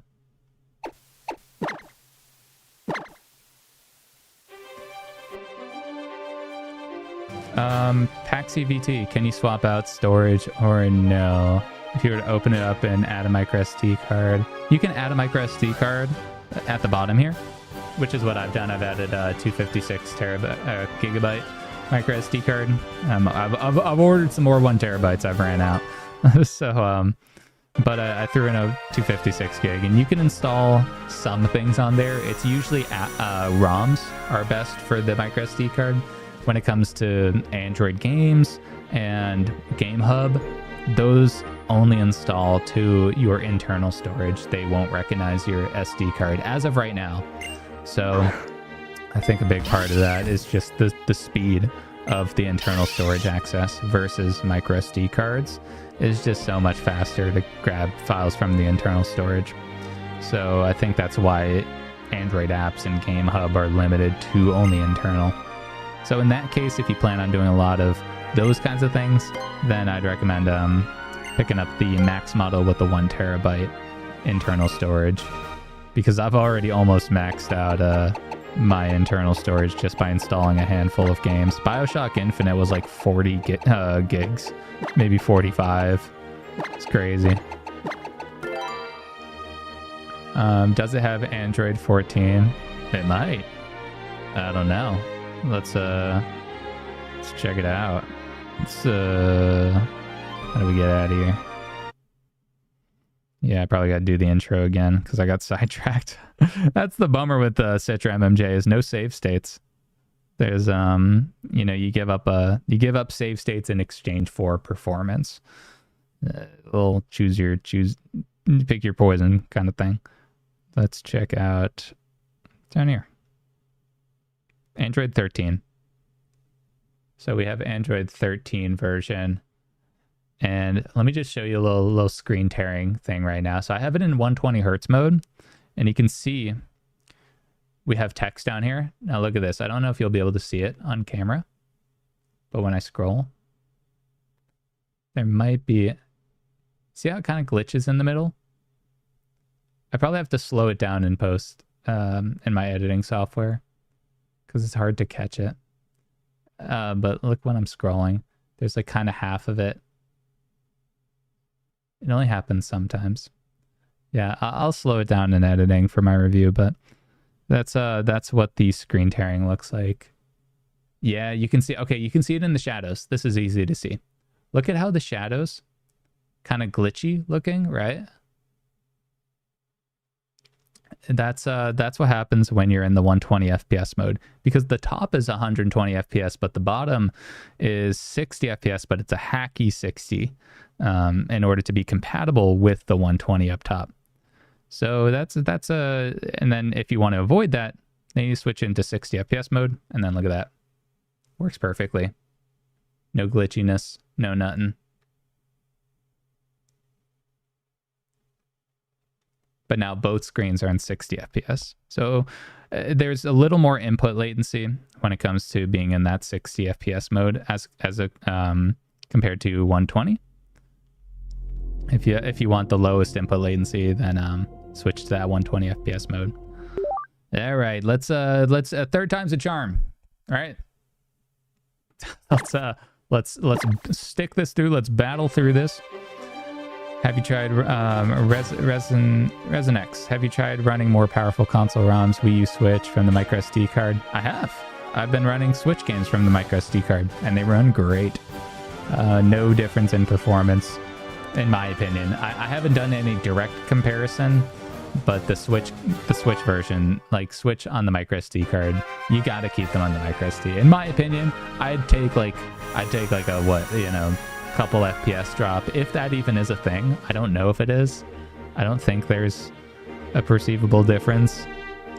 I've just always run Switch games from the microSD card because Switch games are big, and a lot of these internal storages are limited to even 128 gigs on the Retroid Pocket 5. So it's something where I just, for bigger games, I would much rather run them from the microSD card and sacrifice a little performance in order to store more games and have more experiences portably. So now let's lock in. I need my attention span to just stick with me here. Please don't get sidetracked. Just get to a save point. ResinX, trying to decide which size of SD card to get. If you can afford it, the 1 terabyte is probably the best bang for the buck. Getting something like maybe a Team Group, the yellow one, 1 terabyte, they're pretty solid. There's any of those mid-tier ones are pretty good, like if you want to save a couple bucks, but if you want to be safe, if you want to just like make sure that nothing ever happens to your SD card, or knock on wood, then probably a SanDisk or a Samsung. But I usually go for that tier below it because I'm kind of like, I want to be the guinea pig. So if something does go wrong with an SD card, I want to be the first to know, and then be able to relay that to people and be like, hey, listen, if this SD card, isn't reliable, then I want to know. So I usually get the mid-tier ones because the low-tier ones, those are trash. The mid-tier ones, it could go either way.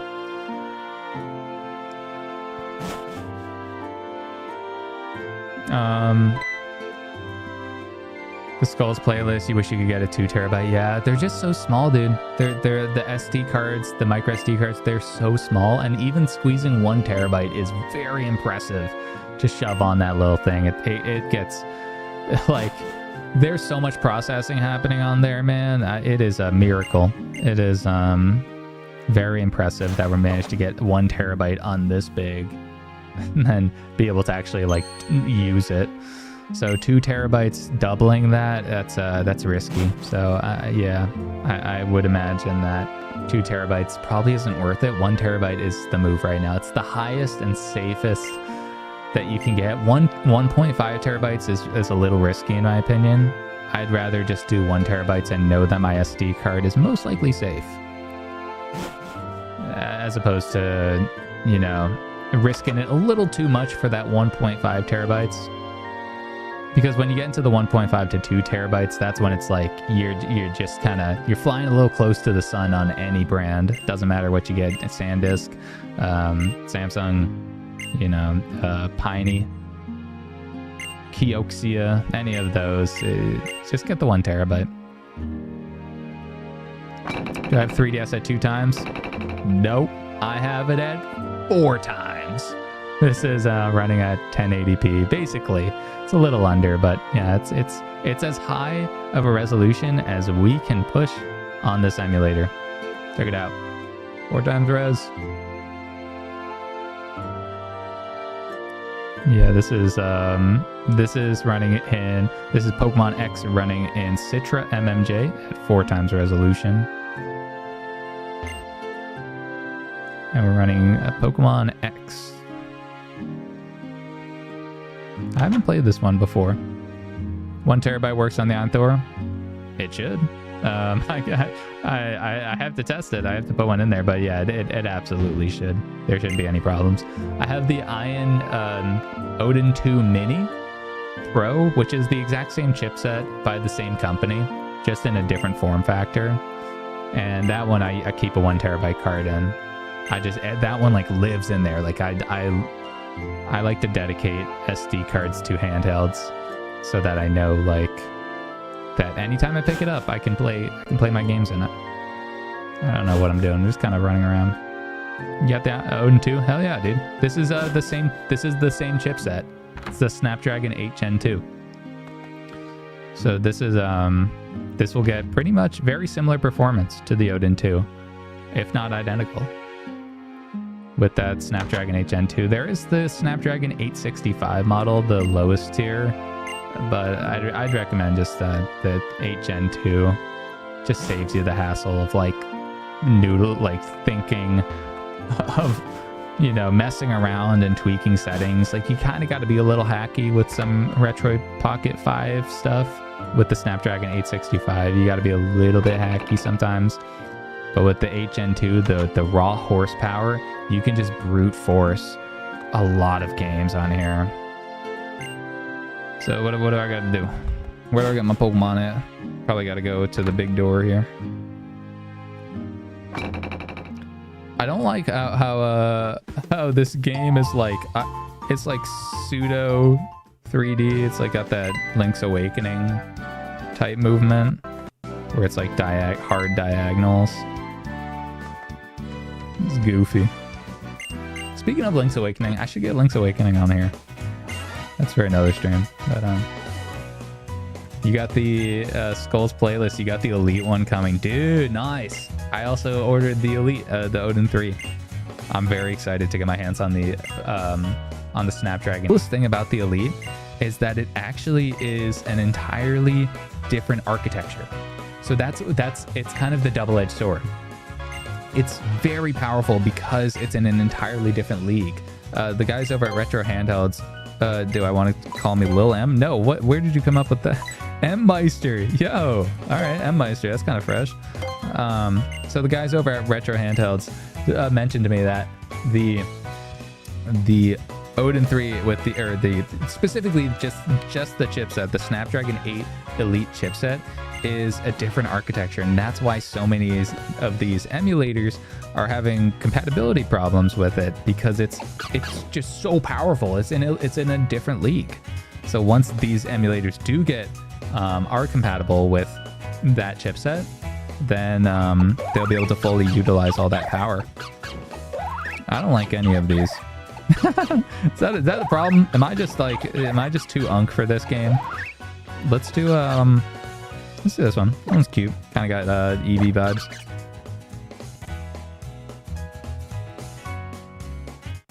No need to test it right now, but will Breath of the Wild work on this? Yes, it should work very well. Would you like to give your Pokemon a nickname? Yeah, sure. Yeah, well, you know what? We'll test it after this, and if my stream gets clapped, then I'll just, demonetize it or whatever. All right, what's this one? What's this one named?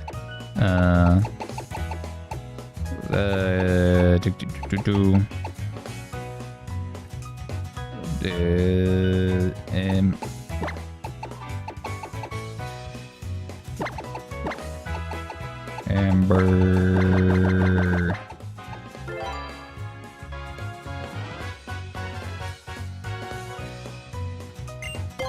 Sure. Sounds good. Get me out of here. We gotta test Breath of the Wild.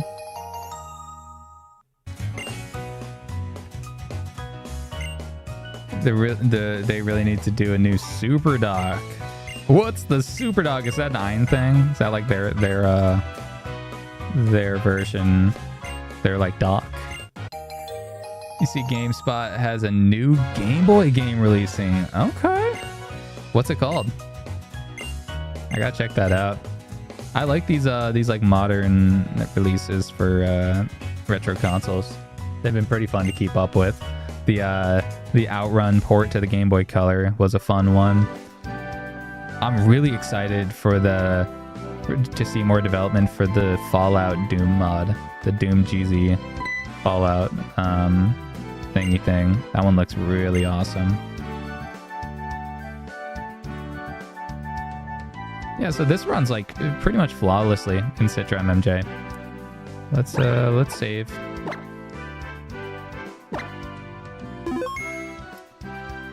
And skedaddle. Now let's do one more 3DS game, and then we'll check out Breath of the Wild. Maybe we do. What should we do? Mario Kart? Fire Emblem? Stella Glow? No, that's a tactical game. Let's do a little Mario Kart. Mario Kart 7. Just a classic.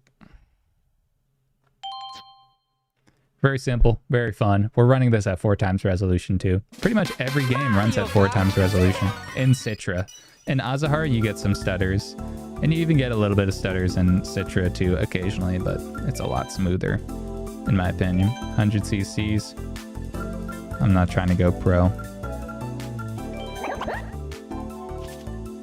right, give me a... Man, I got nothing here, huh? I gotta work my way up the ladder. Let's do this one.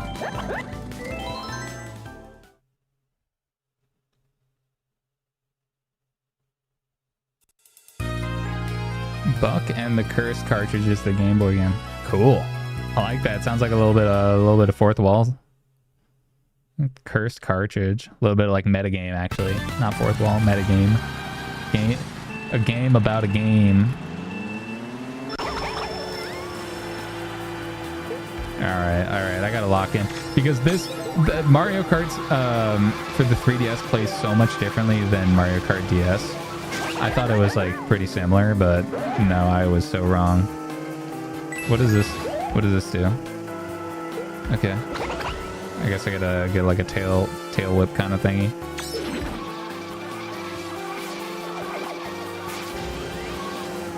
Oh no, this is, oh no, I cooked it. I cooked myself. That's a mushroom jump right there. And y'all been playing that Mario Kart World, the Switch 2 one? I got the Switch 2 bundle with Mario Kart World, and I have not even launched the game. I installed it when I first got it, but I didn't do like anything with it. I just played Tears of the Kingdom at 60 FPS instead. What is this? This is just purely chaotic here. This is insane. Tears of the Kingdom at 60 FPS, by the way, it goes crazy. That game runs so well on the Switch 2. Rightfully so. The Switch 2 is powerful enough to run Cyberpunk, so I would hope that it would run Tears of the Kingdom at 60.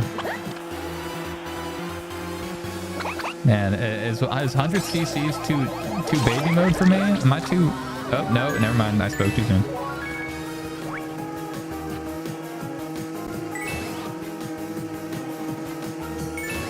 Yeah, this game's easy. Easy game. You know what I mean?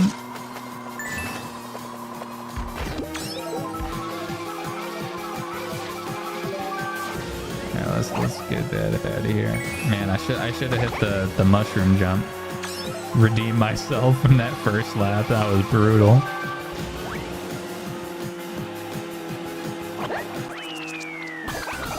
Resnack's even having more fun in Tears of the Kingdom than Mario Kart, dude. That's what I mean, man. Like, just Mario Kart just didn't. I don't know. It just wasn't speaking to me. But Tears of the Kingdom and Breath of the Wild 2 both running at 60 FPS. Like, Tears of the Kingdom was one that I didn't actually play on the Switch 1. I waited until the Switch 2. Just because at the time when it came out, I was just so occupied with other games. Breath of the Wild, on the other hand, you know, I played that one a million times. That's just an amazing title. It's also like very old at this point. 8 years old? 9 years old, maybe? Crazy to think about. Don't tell me Breath of the Wild is a retro game. Oh no!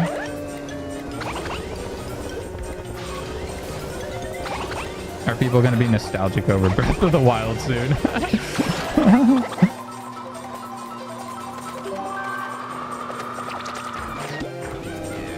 I remember when Nintendo made real games. Not sludge.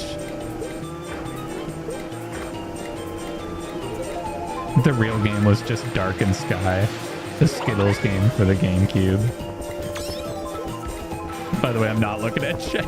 I'm so locked in right now. Oh man. I gotta turn on like text to speech or something so y'all can get my attention. I'm too locked in right now. Oh man. I have to pay the tax. Dude, I gotta regain. Off to a rough start.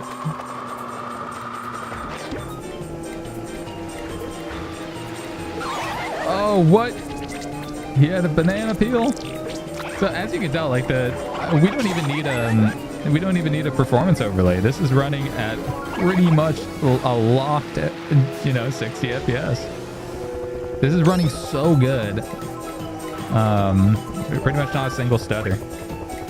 I don't know if it would be the same on Azahar, but on Citra, we're running this on Citra MMJ, 4 times resolution, and it's running perfectly. I'll throw up a little overlay just for the time being. Let's see if we can find the I don't know how to actually turn on the performance overlay. Yeah, I don't know. There's got to be a performance overlay somewhere, but for now... Oh no. Oh no, did I just throw? No. No, we're so good. We're so back. We're so good. Look at that.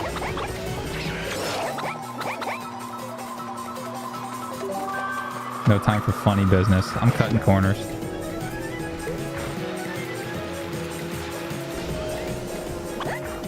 Boom. Ka-chow. Oh, light work. Light work.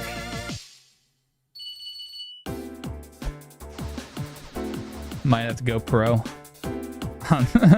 on the Thor Pro.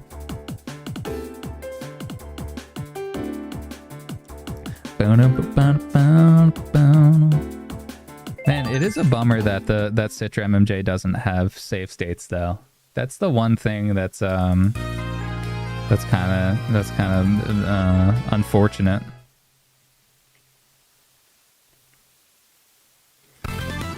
The performance is amazing, but no save states is tough. Hopefully the developer can implement those soon. Come on. Oh man, I got bodied. Yeah, the two things that Citra and MMJ need is to just fix that bottom part, the bottom screen, how it's offset. Needs to center that, and then implement save states. After that, oh man, this is like, this would be perfect, right? Not perfect, but pretty damn good. We're running it 4 times res on AMOLED panels. Like, this is OLED panels. They're so good looking.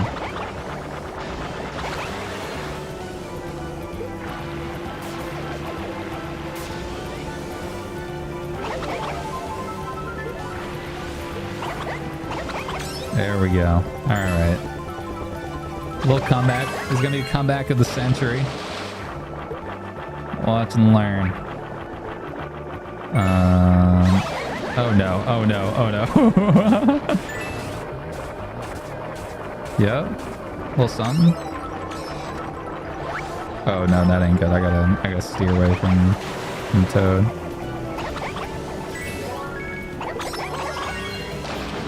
Man, I should have boosted into the block. Oh no, I'm crashing out.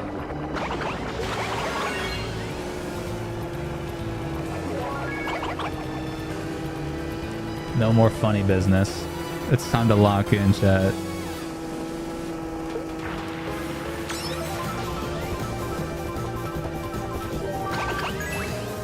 We gotta go full sweat. Man, just barely dodged that.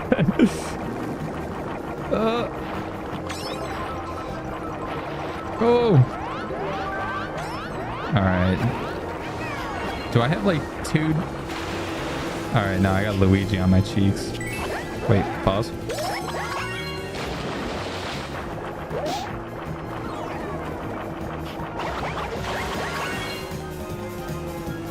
Here we go, home stretch. Photo finish. Ka-chow. Man, I wish I could figure out how to show you guys performance statistics.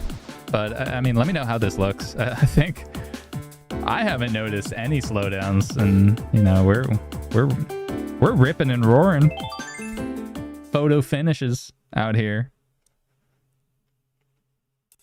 Yeah, this is running fantastically. This is Mario Kart 7 Citra MMJ. Max resolution, pretty much 1080p. Yo, thanks for a super chat, Alucard. Thanks for showing. What's your favorite DS and 3DS game? Okay, so favorite 3DS game has got to be, man, if you would ask me this like 10, 15 years ago, I'd probably say Ocarina of Time 3D. But lately, I've been playing a ton of Majora's Mask 3D. Like, so much of it. Because I never really... Oh, Ocarina of Time 3D, just the original Ocarina of Time on the N64 scared me as a kid. It was like a little scary. So I never played it growing up because I was scared. But as an adult, playing it has such a dark storyline and such a crazy atmosphere. And the 3DS port with the gyro and the upscaled textures and everything, quality of life improvements. I love that game. That's got to be the top of the list for 3DS. For DS, man, I know it's basic, but Dawn of Sorrow. Specifically, the Dawn of Sorrow Definitive Edition. The Definitive Edition adds some quality of life improvements, and it's just a small ROM hack that just makes a great game even better, even greater, you know. So yeah, Dawn of Sorrow has been, the Definitive Edition is my go-to. Anytime I'm playing any DS pretty much like any handheld, I'll put Dawn of Sorrow on it just to see how it runs. And then but outside of that, some other DS games that I've played a lot of are Pokemon Heart Gold, a classic. I've been big on ROM hacks lately. ROM hacks have been just like a super fun way to just spruce up these old games, because these old games are like so familiar to us, and then you put a new twist on a familiar game, and you get the best of both worlds. It's super fun. So yeah, I usually start with like quality of life ROM hacks, like Dawn of Sorrow, the Definitive Edition, and then Pokemon Heart Gold. I do Sacred Gold for that one. Oh no, I meant to launch that backwards. But then I've also been messing around with a lot of Metroid and like Metroid Prime Hunters, an obvious, just fun game to play. But I've been messing around with a lot of Castlevania and Metroid randomizers. Dawn of Sorrow randomizer to just completely just do a little fun sesh. Metroid Fusion randomizers. Those things are fun. There's so many fun games. Your favorite is Orcs and Elves, dude. Did you watch my I did this video a while ago on the Trim UI brick, and I showed off like 5 games on my backlog. It's like something like that. I called it, my personal name for that video was Backlog Gems. I don't remember what I ended up titling it, but just look up Montotech Backlog. I don't know, maybe you've seen it, but Orcs and Elves is that was on my list. That was on my list of 5 games to check out on my backlog. I ripped it. I loved it. I am such a fan of first-person dungeon crawlers. If you have it sounds like it, but if you have an appetite for like retro experiences and even like modern games that feel retro, check out The Quest on iOS. I don't know if you have an iPhone, but The Quest is one of my just a classic. I've been playing it for like almost 20 years, man. I pick it up a couple times a year. The Quest on iOS. It's super janky, like first person dungeon crawler. It feels super retro. It's a good time. It's very much like Orcs versus Elves tight beat. Yeah, hell yeah, dude. You watched the video. I love to hear that. I appreciate that, man. I appreciate the super chat too, and I appreciate you sticking around. Can this run Resident Evil games, older ones, not graphically intense like RE4? Yeah, for sure. This can run a lot of your classic games. It can run so many classic games and modern games too. So you can see we have our dual screen systems up front here, 3DS, DS. It can also run Switch games, PlayStation 2, GameCube, N64, and then your other ones too, PlayStation 1. And you can play PlayStation 1 on the bottom screen for like a more true like original ratio. You'll still get black bars at the top and bottom. And then you can play the PS2 Resident Evil ones on the top screen if you want widescreen, all that stuff. This is just like a retro game machine, and then you get the benefit of playing some modern games too. Like you get a handful. You get like a lot of Switch games, actually, surprising amount of Switch games. Let's see if we can load up. Let's see if I have. Okay, yeah. So I got Zelda Wild Breath. Let's load that up in Eden. So this is console launcher front end, and it doesn't have Eden incorporation yet, or functionality, I guess. So for the time being, you know, we gotta launch Eden and then launch the games. Now I haven't configured any of this. We're doing this on the fly. And Nintendo could be lurking, but you know we've been streaming for almost 4 hours, so I hope they've lost interest. Oh man, Alucard, the Thor is the ultimate handheld, dude. It really is. They just need to make it a little more comfortable for longer gaming sessions. But for 3DS, dude, this thing is the spiritual successor to the 3DS in every single way, including ergonomics. But these screens are beautiful. The performance is really good. It's just an absolute like beast. And then you get the whole Android gamut. All right, now enough dilly-dallying, enough shirking around here. Let's chic around. You know what I mean? That goes to the Zelda fans. Let's do async shaders. I'm kicking this from the dome here. Let me know if any of these would be better than others. I'm not going to do max clocks because this handheld already gets hot, so we're going to avoid that. You know what? I might do actually. I might do a little bit of this is my classic. This is a little something from my recipe book here. Go do a 0.75x resolution. And then go to the adapting filter and then do scale force. Usually that looks pretty good. I haven't seen all of these are new. I'm kind of an unk in the Switch emulation scene. I've tested over 125 games on the RG556. So if you want, like, those were my first videos that I made on this channel. And so if you want to see the RG556 being tested to an infinity and back like a year ago, you can go check that out. But yeah, so I'm not too good with like modern Switch emulation, so I'm just going to try out a couple little hacky hacks here. Have I tried Tears of the Kingdom? No, I haven't. And I probably won't because, well, I probably should if people want to see it.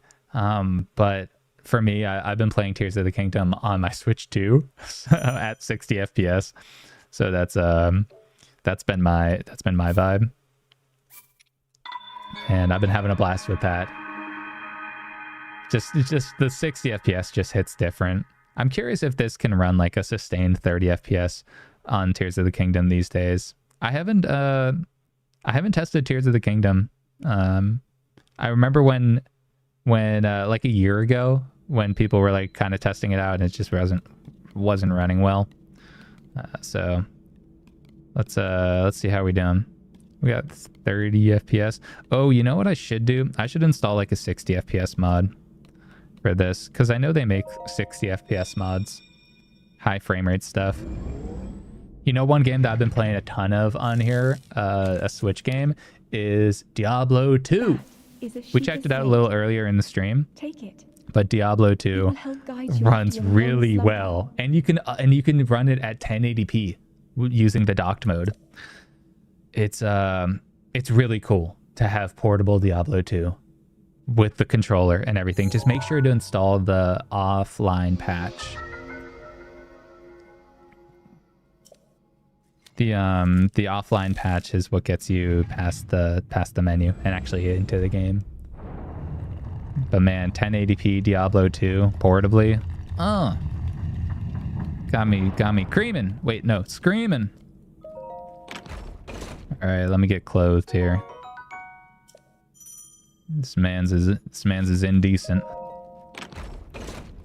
Yeah, this is running pretty nicely. We are inside and like we are kind of in Tutorial Island here. So let's get out into the great unknown and see what that looks like. Up to the pedestal. We're getting a little bit of dips as it's building shaders. You can see at the top left there. But yeah, this game, I mean, this game should be pretty optimized theoretically. I'm running this at 0.75x resolution, by the way, just to get squeeze a little more frames out of it. And also it's just kind of like a hack for when I don't feel like this is my first time playing it on this device, so I haven't set up anything. So 0.75x resolution with the scale force filter, that's kind of like my go-to recipe for running games easier. Just on the fly. It's an easy trick. How are the speakers? I'm going to check them out, and I'm going to showcase them in my full review, which I'm working on. The speakers are good. They're not amazing, but they're pretty good. I think the quality is solid, and they're front-facing down here. The volume, I need to check the volume again, but from my general experience, and I might need to like boost up the volume down here to really like get it to, you know, be a fair comparison. But from my light like general gameplay, I was like, these are not as loud as I want them to be, but I got to double check. All right, we're looking a little crunchy with that scale force filter. I might actually just go 1x resolution. I don't know if this is the game for scale force. Does anyone have any recommended settings for this game? Zelda Wild Breath. If you do, just drop them in the chat. I'm running this on Eden. No patches or like performance mods or anything like that. This is just, we're raw dogging it. Yeah, I might turn off that, might turn it back to 1x resolution. It's running pretty well. We got 30 FPS cap. It's looking like getting hovering a little bit below it. I mean, theoretically, we should be getting a consistent 30 FPS, and even higher than that, like we should be getting theoretically like, you know, 60. I don't know. I should probably just like set this up and give it a fair comparison. But as of just like a, you know, real dumb and simple, a simpleton setup, this is pretty good. Oh, I don't have a sword. Probably need one of those, huh? Always try FSR. Yeah, let me take a look at that. Also, we're getting like a little bit of staticky fuzz, so let me know if that's a problem. I don't really know. That's happening with my, like, I don't know, it might be something with my with my OBS, and I got this thing running through a million technical doodads. But yeah, let me hop out of here. Try running at the same FPS and not a bit above. 30 FPS is solid for how small it is. Yeah, I mean, yeah, this thing is very powerful. And there should be, you know, there's ways to make this run even better, to be honest. I am curious if I can go VSync off, and then where's what's FSR? Fidelity Super Resolution. Let's try this. FSR, a while ago when I was doing some like light FSR testing, it was kind of real hit miss. Same with Scale Force. Scale Force was just a little more consistent for like cell shading and stuff like that. Especially like the 0.75x with Scale Force. That was how I was running. I was running Persona 5 Royal on the RG556. So that dusty old T820 processor. I was doing that with that combo. All right, yeah, this is running. It looks a lot better. It's pretty decent. Let me get a little weapon. And this guy's just a spirit or something, right? Might be a spoiler. Sorry about that.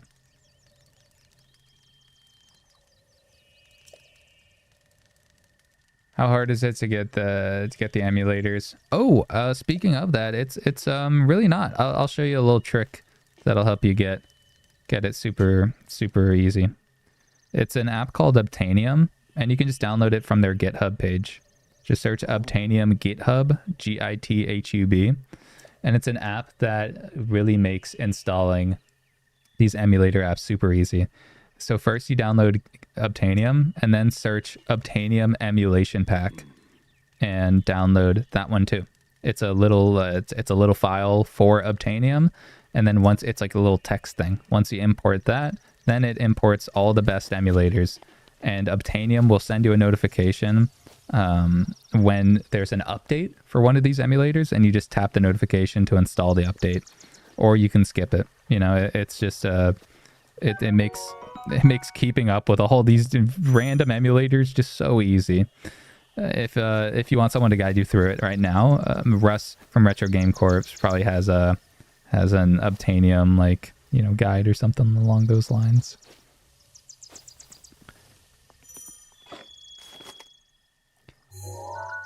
Daniel, someone knows how to play or knows if you can play Zelda Tears of the Kingdom. You can.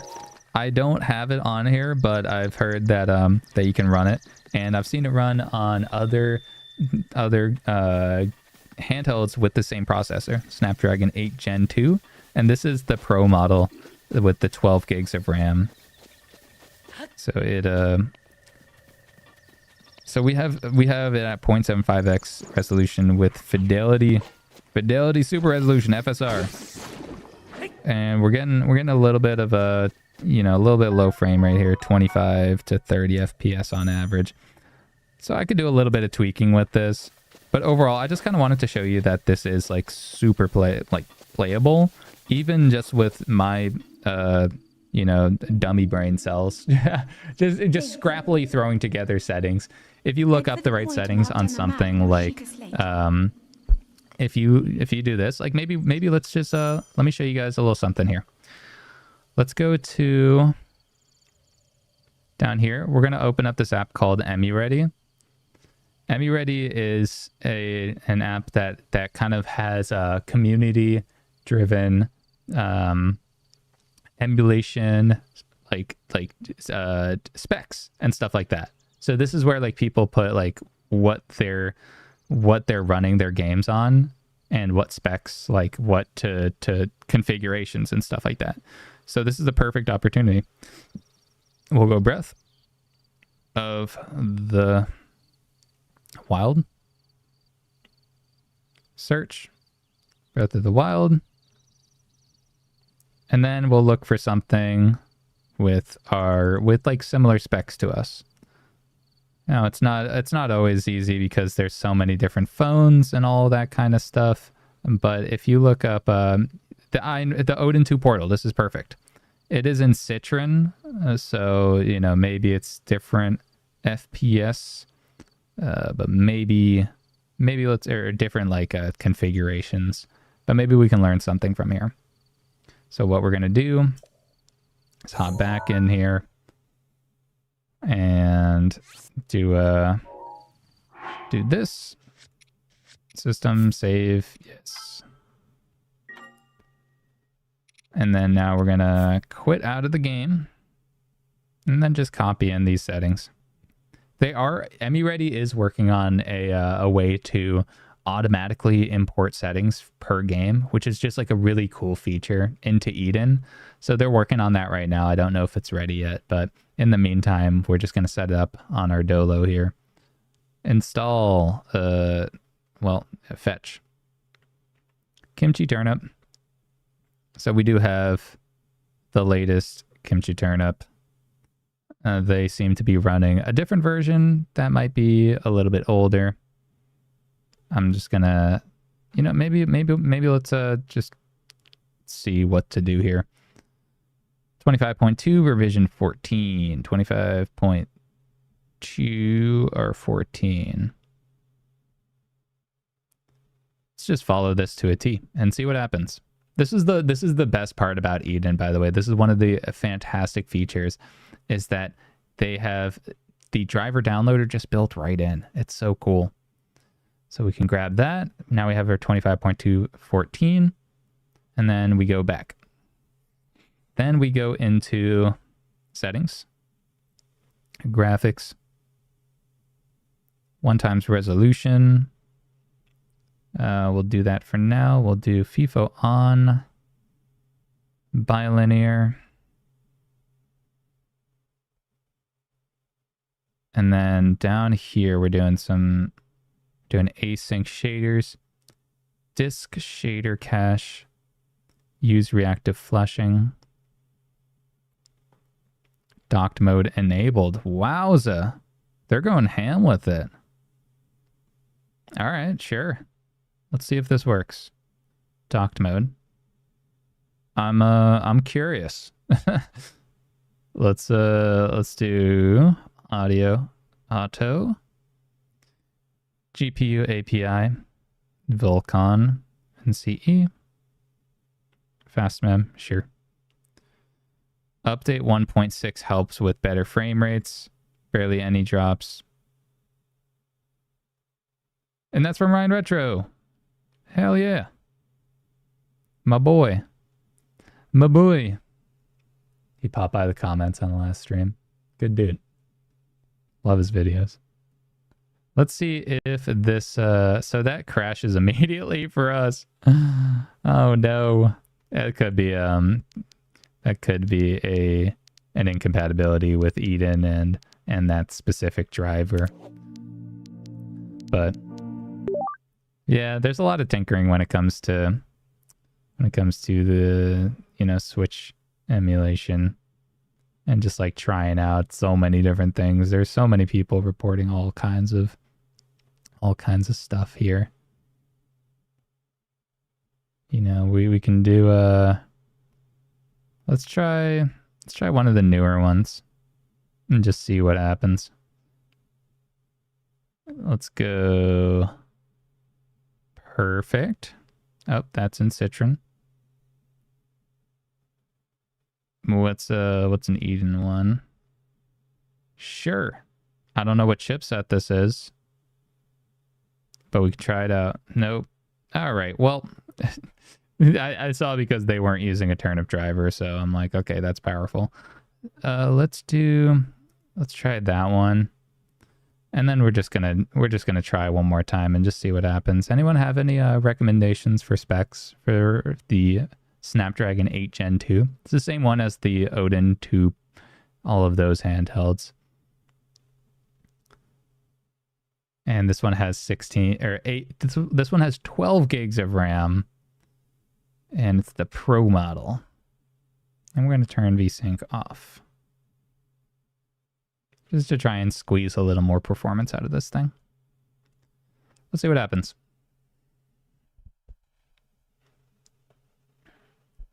So we'll check this Zelda Wild Breath out. See if we can get a little better performance, a little more like of a locked 30 is what I'm looking for. Because this chipset should be able to do 30 FPS locked. This will probably be one of the last games we test. Maybe we'll take a look at maybe another 3DS game or something, and then we'll call it a stream because it's getting a little late where I'm at. Okay, this is looking great. I'm pretty happy with this. Yeah, 30 FPS locked. More or less. I'm not going to make any promises here. But I think we found a good combo. Also, by the way, we're in medium performance on smart fan mode. So I'm not trying to max this thing out and get this thing like nice and toasty. That's not what we're trying to do here. We're trying to test like just average use case scenarios. You know, the best balance of performance and overall experience, battery life, all that jazz. So this isn't necessarily a you know, by the books performance to showcase test with a benchmark thing. No, that's not what I'm all about. I'm just showing off some games and hanging out with y'all. So yeah, thanks for hanging out with me, everyone, tonight. Been having a blast. That's why I haven't ended stream, and it's been 4 hours. Cause y'all are a good vibe. Oh, you know it's not a good vibe. It's getting my cheeks clapped by this gobbo. Get out of here, dude.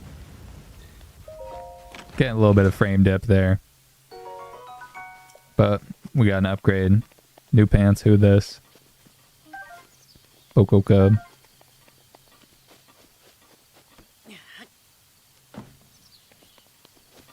Alright, let's throw on our new pants.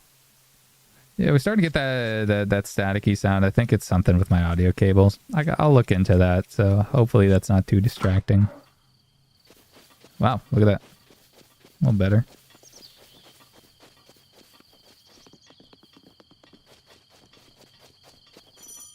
How's the stream look, by the way, everyone? It look alright?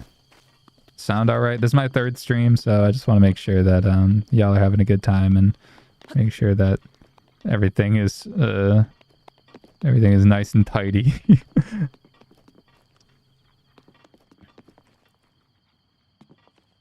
Yeah, a la carte. Dude, Diablo 2. Yeah, I showcased just a little bit of it. Maybe we'll end with a little bit of a Diablo 2 and chill session for like another, couple minutes. Just for you. And for me. Because Diablo 2 is so good, dude. It's so good to be able to just play Diablo 2 at 1080p portably. It's so sick. The lurker, you heard that Hatino Village, the lurker, damn, is that the fan we're hearing? No, that's I have no there's no microphone that's pointed, at this thing right now. That's just an audio cable bug. So if you're hearing like any like fan sounding thing, that's probably just a bug with my stream. I'm still ironing out all the stuff. However, there has been like I have been having a fan sound issue where it's just like a little louder than I want it to be, and I heard that other people are having that same problem where AYN has been like sending them like fan replacements, or I heard that unplugging and plugging it back in can fix it too, like reseating the fan almost. So I don't know. It's doesn't seem to be like the biggest problem, and it really like I've only noticed it once, and I've had this handheld for like a couple of days. So I noticed it last night. I don't know. Might have been pushing it too hard. I was playing a Bioshock Infinite for like 2 hours. Anyways. Yo, a la carte. Dude, thanks for another $10, man. I appreciate you, man. You're freaking bankrolling me, dude. Buy yourself an AYN Thor, bro. I wish they were that cheap. Thank you, man. I appreciate you. Let's all right, let's square up. Yeah, so I don't know if you guys can hear that static right now. You probably can. But that's an audio cable thing. I think that's on my end. That's not the fan working hard or anything like that. All right, let's try and really push this thing. Yeah, look at that. We're I mean, I probably should like do some fire arrow testing or something that really pushes this thing to its limits. Oh no. All right, good thing this dude is dog water. Get out of here. Okay, so this is a great combination. We're running this at 1x resolution, 720p. It looks great. Running at 30 FPS locked. I know that there's a 60 FPS patch, I do believe. So I would probably, if I were to like set this up in my free time, I'd probably set it up to run at a higher FPS. Because 30 is cool and all, but it feels very 2017. Boom! Yeah, that audio static is a little annoying. I gotta figure out how to fix that. Oh, nice, Alucard. You got the purple max, dude. Hell yeah! That 1 terabyte internal storage is gonna treat you so well, man. That thing is gonna be an absolute rip-roaring dream for like high-end emulation too. Winlator, all that stuff, Android, internal. Because you're gonna have the extra RAM and you're gonna have that internal storage to store all your games. Dude, I'm pumped for you, man. I hope the purple looks good for you. I know it has like a bit of a frosted finish, so it's a little less translucent than some people were expecting. But I think it looks pretty clean. I was actually torn between the white and the purple, but the white, I'm just a sucker for like premium handhelds in white. They just speak to me. All right, enough of that.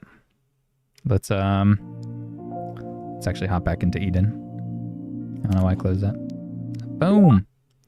And we'll then down here we'll load up TikTok and rot our brain. No, I'm kidding.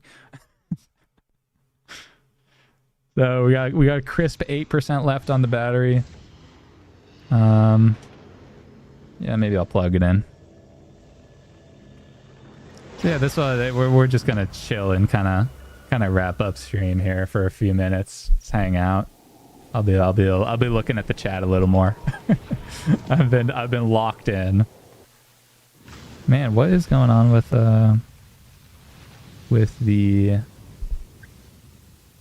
I wish I could fix that staticky static. It's so annoying.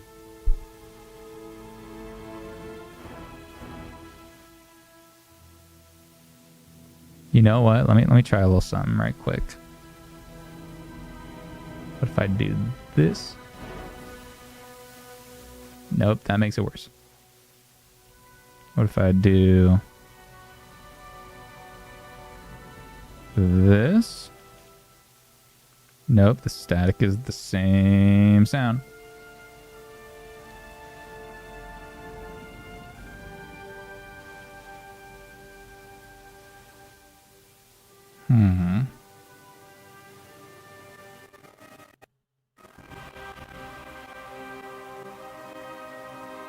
Alright, well, whatever. Let's play a little Diablo.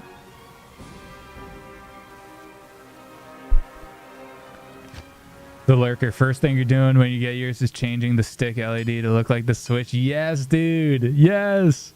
I don't know if these have the removable sticks. I think they do. I need the tool for it, like, to just really get under there. But you can also probably swap out the sticks and get colored sticks instead. And that could really like complete your switch to aesthetic. But yeah, the ambient like OLEDs or the RGB analog sticks, dude, so cool. I love messing around with these. Let's see if we can pop up that menu. Yeah, look at this. You just change them to whatever you want. You make them super bright, you make them super dim.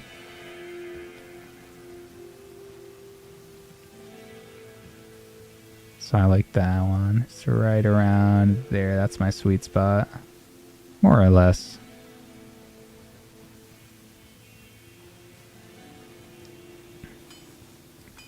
All right. Let's get in. Let's get into the mix here. I'm trying to remember. Do I have to take a I just cashed in on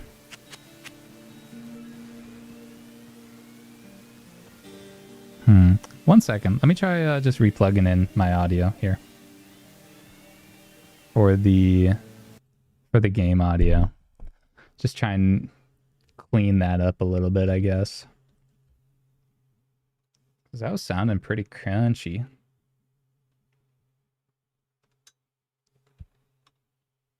How's everyone doing, though? Y'all doing all right? Cyber. Don't you got a sound bar for the volume? Maybe the sound... Oh, yeah. Yeah, let me try that out. Maybe it's a sound balance thing in the menu here. In the quick menu.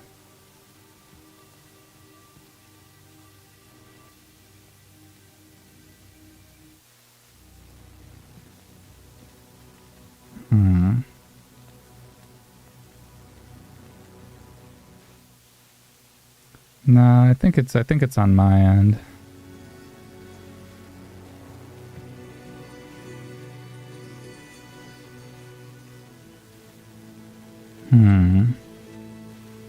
And it's also only happening... Let me try rebooting my thing real quick.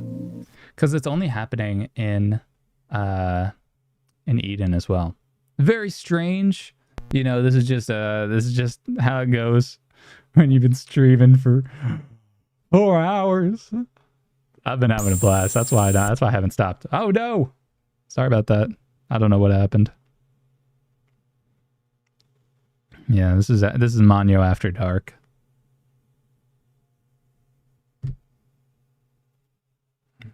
We're gonna get into the mix here. Come on. Hell yeah. You saw an app you can download that matches the joysticks. That's called Ambiluma, and I showed it off in my Retroid Flip 2 review. You should check that out. Ambiluma, it's such an awesome app. It's a little bit delayed. There's like a very slight delay to it, but I think that it's such a cool effect. It just creates like the ambient color. It changes the color of the joysticks based on what's on screen. It's so cool. I think it should work with this too. It should work like with the top screen and all that stuff, like tracking the top screen. Let's turn that down. Let's try plugging this back in. I just want to get us audio again. So we lost it. We risked it all. We flew too close to the sun. And now we have still audio. Or still a little fuzzy. But we're in we're in the mix here. I think I'm curious what's causing that. I don't know, it might be some like electrical interference.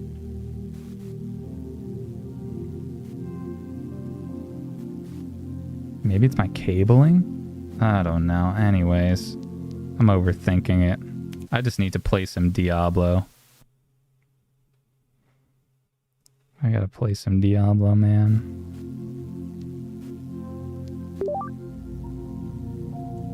Let's launch Eden.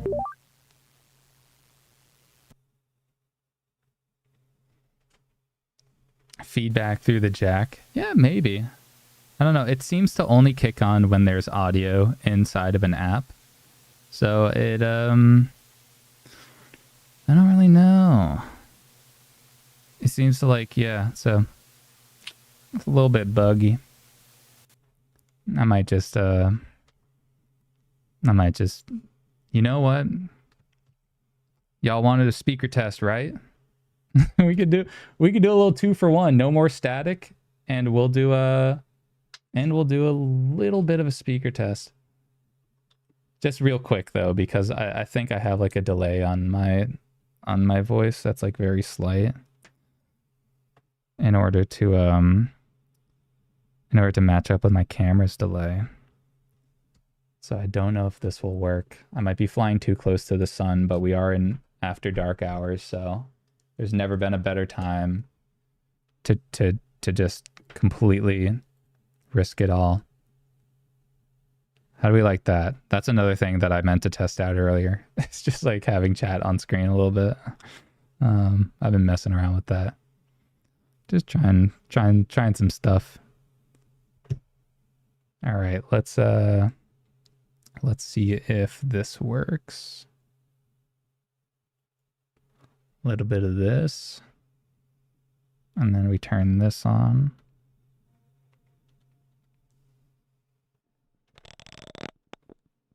Sorry about that.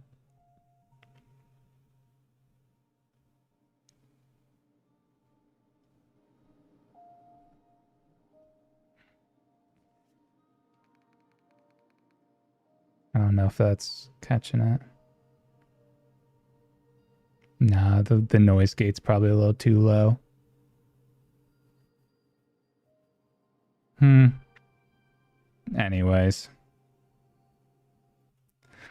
it was worth a shot. It was a valiant effort. But we will be playing a couple minutes of Diablo 2.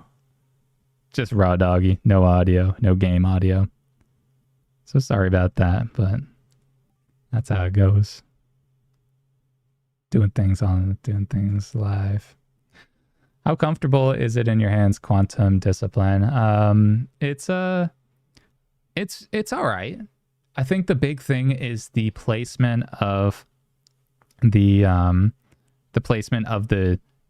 up here, the shoulder buttons and analog sticks, or the analog triggers, and also how flat and shelf-like the analog triggers are.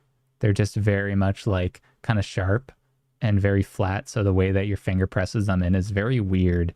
It's like not natural, and you end up kind of just curving your finger from the back instead. It's also like a little bit spread out when you're trying to play D-pad games down here while also using the triggers and shoulder buttons. So it really depends on what game you're playing. If you're playing 3DS games, then this thing is perfect, in my opinion. It runs 3DS games extremely well, and it's also like a pretty similar kind of overall design to the 3DS. So you ordered one without the grip. Yeah, I don't think you necessarily need the grip. I haven't been using it that much, to be honest. I have mine over here. Here's what the grip looks like. And then you got the obligatory, butt cheek grip. Kind of looks like putting pants on this thing. So that's what it looks like when you throw the pants on the Thor. So maybe we'll do a little bit of grip testing here. Testing on my grip. Eyeing on my Thor till she grip.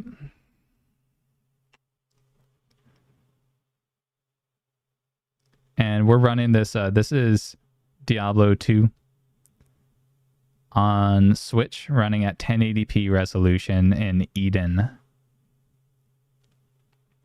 And it is so we're running it in the docked mode in order to get that like 1080p.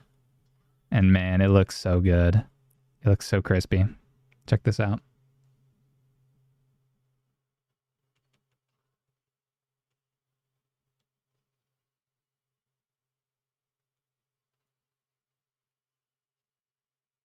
Oh, I need to sell some stuff. Oh man, rookie mistake. Also, there's a little bit of glitch there, So it's not perfect, but you get a little bit of stutter here and there. It usually smooths out after that, though. It's just like a couple things when it's loading in new assets. Let's instead of selling all this mumbo jumbo, let me just kind of speed run this a little bit. How do we do? Boom. Yeah. I'm just gonna throw it all in the bin. Something about having Diablo 2 that's compatible with a controller and being able to play it portably at 1080p is just so cool. Has any screen burn and bother you? No, I haven't had any screen burn, and I've run a few tests, like just a minor test, like leaving a game running on screen at the pretty much the same screen for hours until the battery dies. I was doing some battery testing, so it hasn't burned in for me at all. I mean, maybe there's a burn-in problem, but if it is, I haven't noticed it. Just casually using this. I've only had it since Friday night. That was when I received on Friday, and I did like an unboxing on Friday night off stream, and then messed around with it all weekend. Did a stream on Sunday, and been playing it since then. Haven't noticed any burn-in. So I guess that's 4 days of it. How did battery testing go? I have to check the results. I ran it with a time-lapse camera, so I could like do other stuff while it was running. But so far from my general observations, usually, I mean, I could be a little wrong, but usually you're looking at like 2.5 to 3 hours with Windows emulation and Switch emulation, like maybe 3 to 4 hours with like Switch stuff. Maybe it's a little more optimized. And then like I ran what did I do? I did the highest end one. I did Fallout 4 and that was just like, you know, a couple hours. And then I did the medium one, which I think I did 3DS. Yeah, I did Majora's Mask 3DS. That one got a while. That one played for a while. I need to check the actual numbers. So I don't want to say like exactly what it was, but it was more than enough time. So I'd probably defer to other reviews for that. But I was very happy with just my general 3DS gameplay and how long the battery lasts with that stuff. I mean, if you want a battery, just a general usage battery thing, look at this stream. We started the stream at like 92%, and we got down to like 8% a few minutes ago, and then I plugged it in to charge it a little bit. But more or less, like a 4-hour stream is with just playing a bunch of different consoles and just generally using it, took about 80% battery. So like, you know, 4.5 hours with a mix of 3DS and high-end gameplay is generally what you're looking at. So I guess 3DS would probably be like, you know, closer to 6 hours, but I'm just speculating. I don't want to promise anything until I check the actual results. Skill tree. I gotta get more. Do I get more skellies, or do I beef up the skellies? Oh no. Get more skellies. All right, where's the corpse at?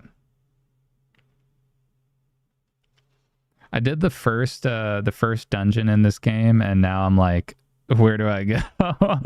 I gotta probably just unlock another quest.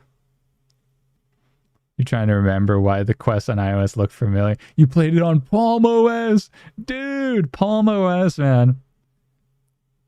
I almost got the Palm OS tablet when they went on full clearance. They went on the craziest clearance one year, but I think I was in like high school or middle school. I was like super broke.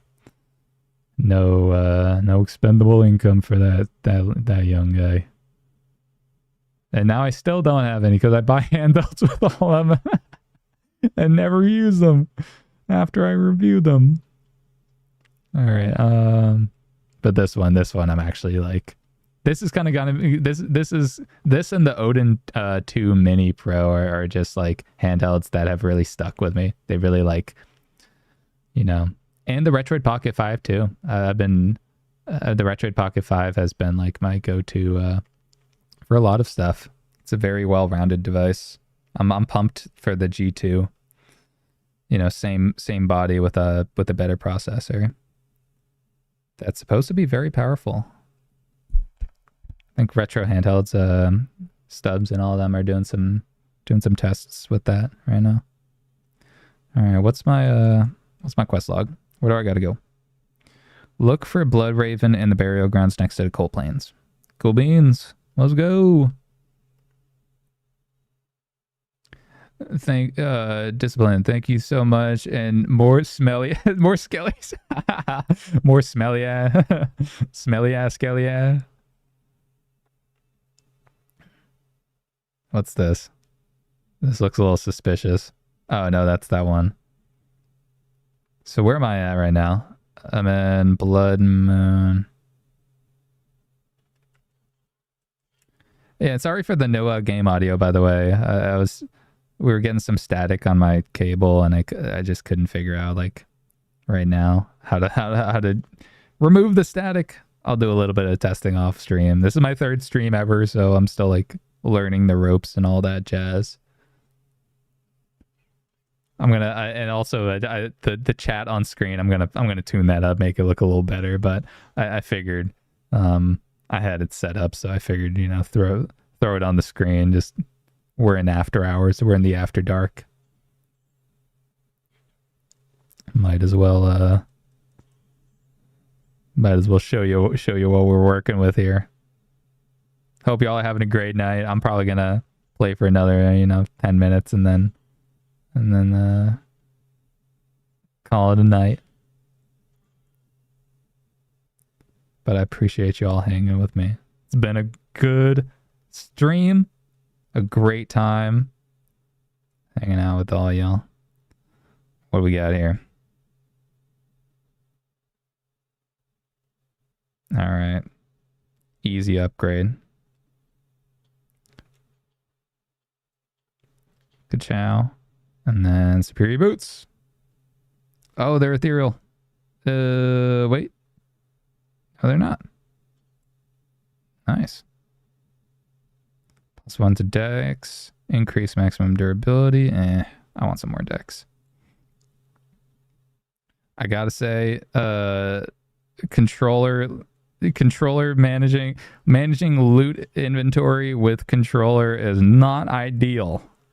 That is one thing with the with the Switch port that you can't really solve that one.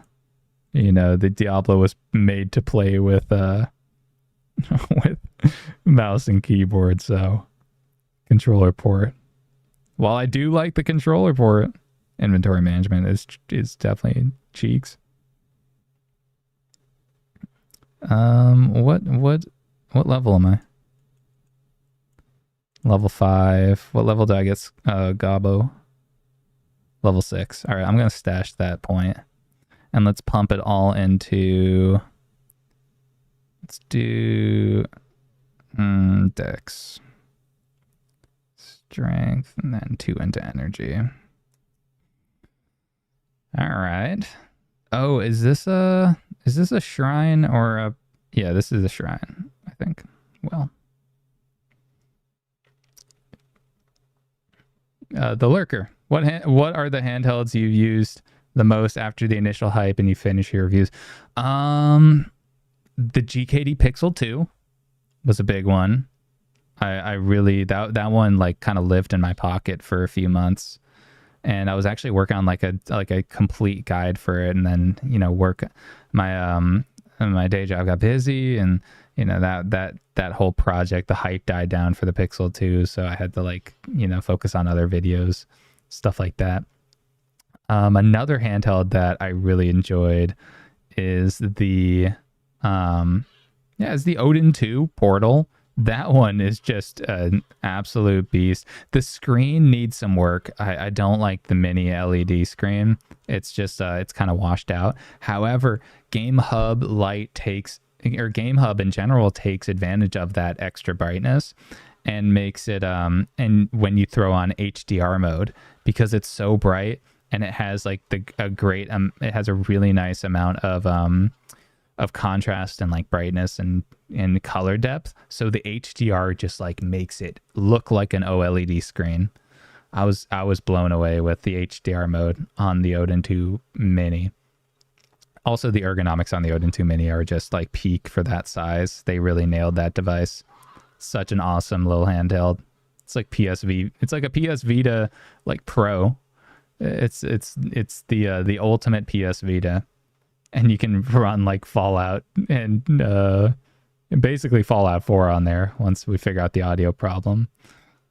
But yeah, you can run like everything on there.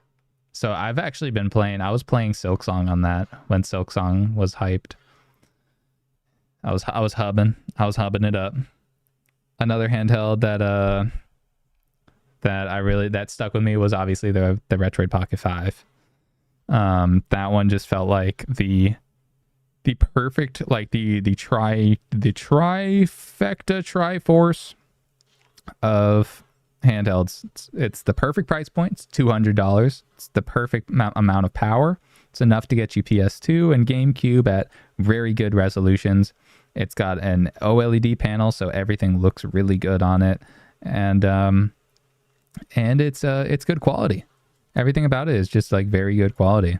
It's not perfect. It's nowhere near perfect, but it's an excellent little handheld. And I mean, Ryan Retro built his entire channel on the Retroid Pocket 5 because of just how good it is. It's a great little handheld, and I use it to record a lot of my gameplay, just because like Android has a really good screen recording thing built into it. 10 armor. Yeah, we can drop that. So those are a couple ones that that really stuck with me. I really liked the Miu Mini, but I got that super late, and by the time that I got it, it was very outdated. Like other handhelds were just more powerful. Let me think of any other handhelds that that really stuck with me. The Trim UI brick to an extent. I really like the Trim UI brick, and I think that it's an excellent like handheld for a lot of people, especially at the price point. Trim UI brick is solid. The brick hammer is less solid. It's kind of like a super collector item niche. It's got some quality concerns. I'm working on a review of it, and I'm just like, I don't know how I feel about it. It's not that great. It's a little heavy. Cyber, you still EDC your Pixel 2? Hell yeah. Dude, the Pixel 2 is awesome. And man, Portmaster machine. Can run a lot of Portmaster on there. Also, we're getting into the dark zone right now. We gotta max out. So we're in Cold Plains, and we need to go to the burial ground, I think. I could be wrong. I could easily just check the quest menu, but Diablo 2 doesn't pause when you pause. That's just OG. That's just the original Diablo lifestyle right there. Man, there's some games that just like you could just play forever. You just keep chipping away at them. It's just like lose track of time. Just play some Diablo. It's a great game. Diablo 2. Diablo 1 is great too, but man, Diablo 2 is like just everything more. Better everything. Okay, let's check our quest log. Look for the Blood Raven and the burial grounds next to the Cold Plains. Cool. Let's do it. Man, I wish it got a little brighter so that y'all could see what's going on. This is looking pitch black right now. Oh no. So we need to find the burial plains next to the burial grounds next to the Cold Plains. How's the input delay, Paxi PT? How's the input delay for 3DS and Switch emulation? There's yeah, for 3DS, it's not super noticeable for casual gaming. For rhythm stuff, it might be a little more noticeable. I gotta check it out. One way to alleviate some of that input delay is by doing 120 FPS mode. It cuts that input delay in half. So that's one thing that helps it. Outside of you know, rhythm games and stuff like that. Oh no. Outside of rhythm games, it's not that noticeable. Like I was playing Mario Kart earlier, I was playing some Zelda, and all of those are like pretty solid for the most part. You know, I not noticeable at all. But then there's certain games like, you know, Metroid Prime Hunters on the original DS. I noticed some input delay, and I switched it to 120 FPS mode, and it was a lot better, but it was still there. So I got to do some like very specific input testing. But I'll make sure to report back. If you check my last stream, you can get an idea for input delay in Melon DS, the original DS emulator, during the Metroid Prime Hunters testing area in the Melon DS section. Is this an endgame handheld for you? No, it's not. It's very good though. It's really good. And okay, so one thing that I'm noticing down here, you see that temperature? 76 degrees. I'm going to show you guys a little something. Gets a little spicy back here. So we're going to pull out this. This is for all you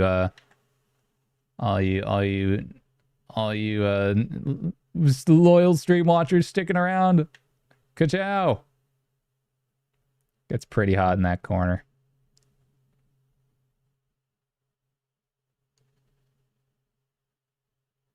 It's a little spicy. Upper 90s.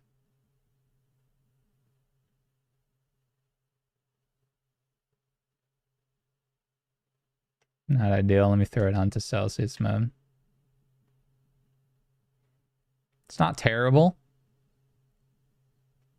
but it's not great. You know, the other parts of the handheld are, you know, a little better. Like over here, 33.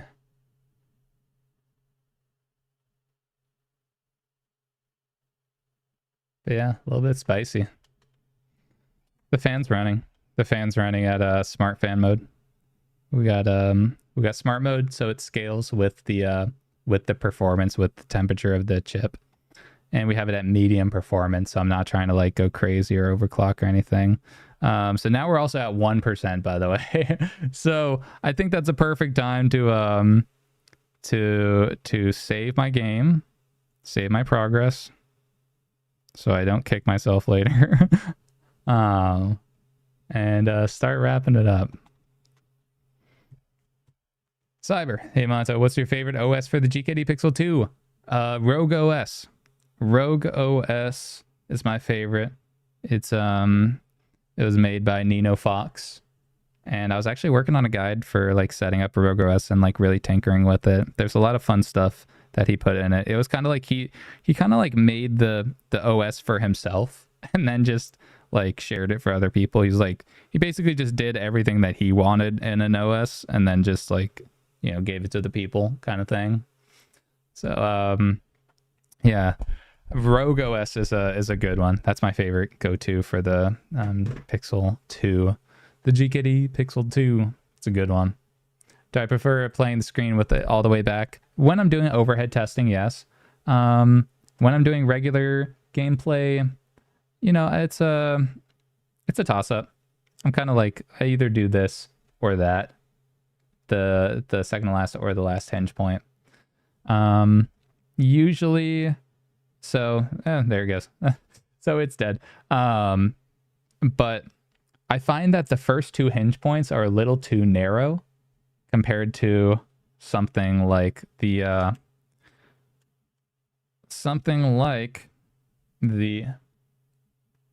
2DS LL Creeper Edition. It's like, it's a similar-ish, it's just a little more narrow than the 2DS at that first hinge point. The second hinge point, it's a lot more narrow. And then obviously at the last hinge point, they're more or less similar. They're close enough. You know, they're fully extended. But this is a good hinge point for the 2DS. Hello. And then this one is just a little more narrow. You see, now you're looking at my chin. So they're a little bit weird with the angles. I wish that they were a little bit different. I don't know why they specifically chose those angles, because they're not perfect. And I think a lot of people have been feeling that way. So but yeah, that's the AYN Thor. The AYN Thor. Let's throw on a little bit of music, a little bit of vibey vibes. How we do this? How we do this thing? A little bit of this. Nope, none of my things are working. Okay, does this work?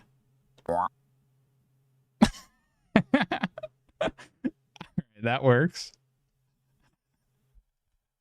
Oh no, not even my scene transitions work. Guys, we're so cooked. We're so cooked. Okay, wait. No, I got this. All right.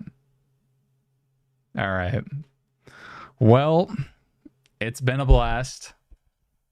We've been live for almost 5 hours. This is like an untrained man running a marathon. But I wouldn't have chose a better team to run it with me. So with that said,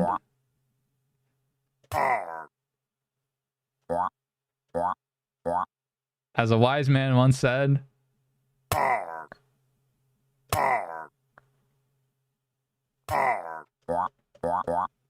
Okay, anyways, thanks for sticking with me, guys. Thanks for having a blast with me tonight.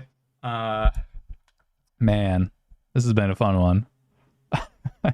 I feel like you saw the whole gamut of retro emulation tonight. We really just ran this thing through its paces with 3DS emulation and Citra MMJ. We did some Azahar testing. We showed some Switch emulation, some Gamehub, some hubbing, some multitasking, some two games at once, N64, PS with GameCube and Game Boy Advance. But with that said, it's time. My Stream Deck isn't working, so you're not gonna get smooth transitions, but you are gonna get a good night and a farewell from me. To all 40 of you watching, and to everyone watching the VOD, thank you so much. I really appreciate you hanging out with me. It's been an awesome night. Alucard, legend. Thank you all. And with that said, my name is Montotech, and I will disappear into the ethereal existence until the next one. Later!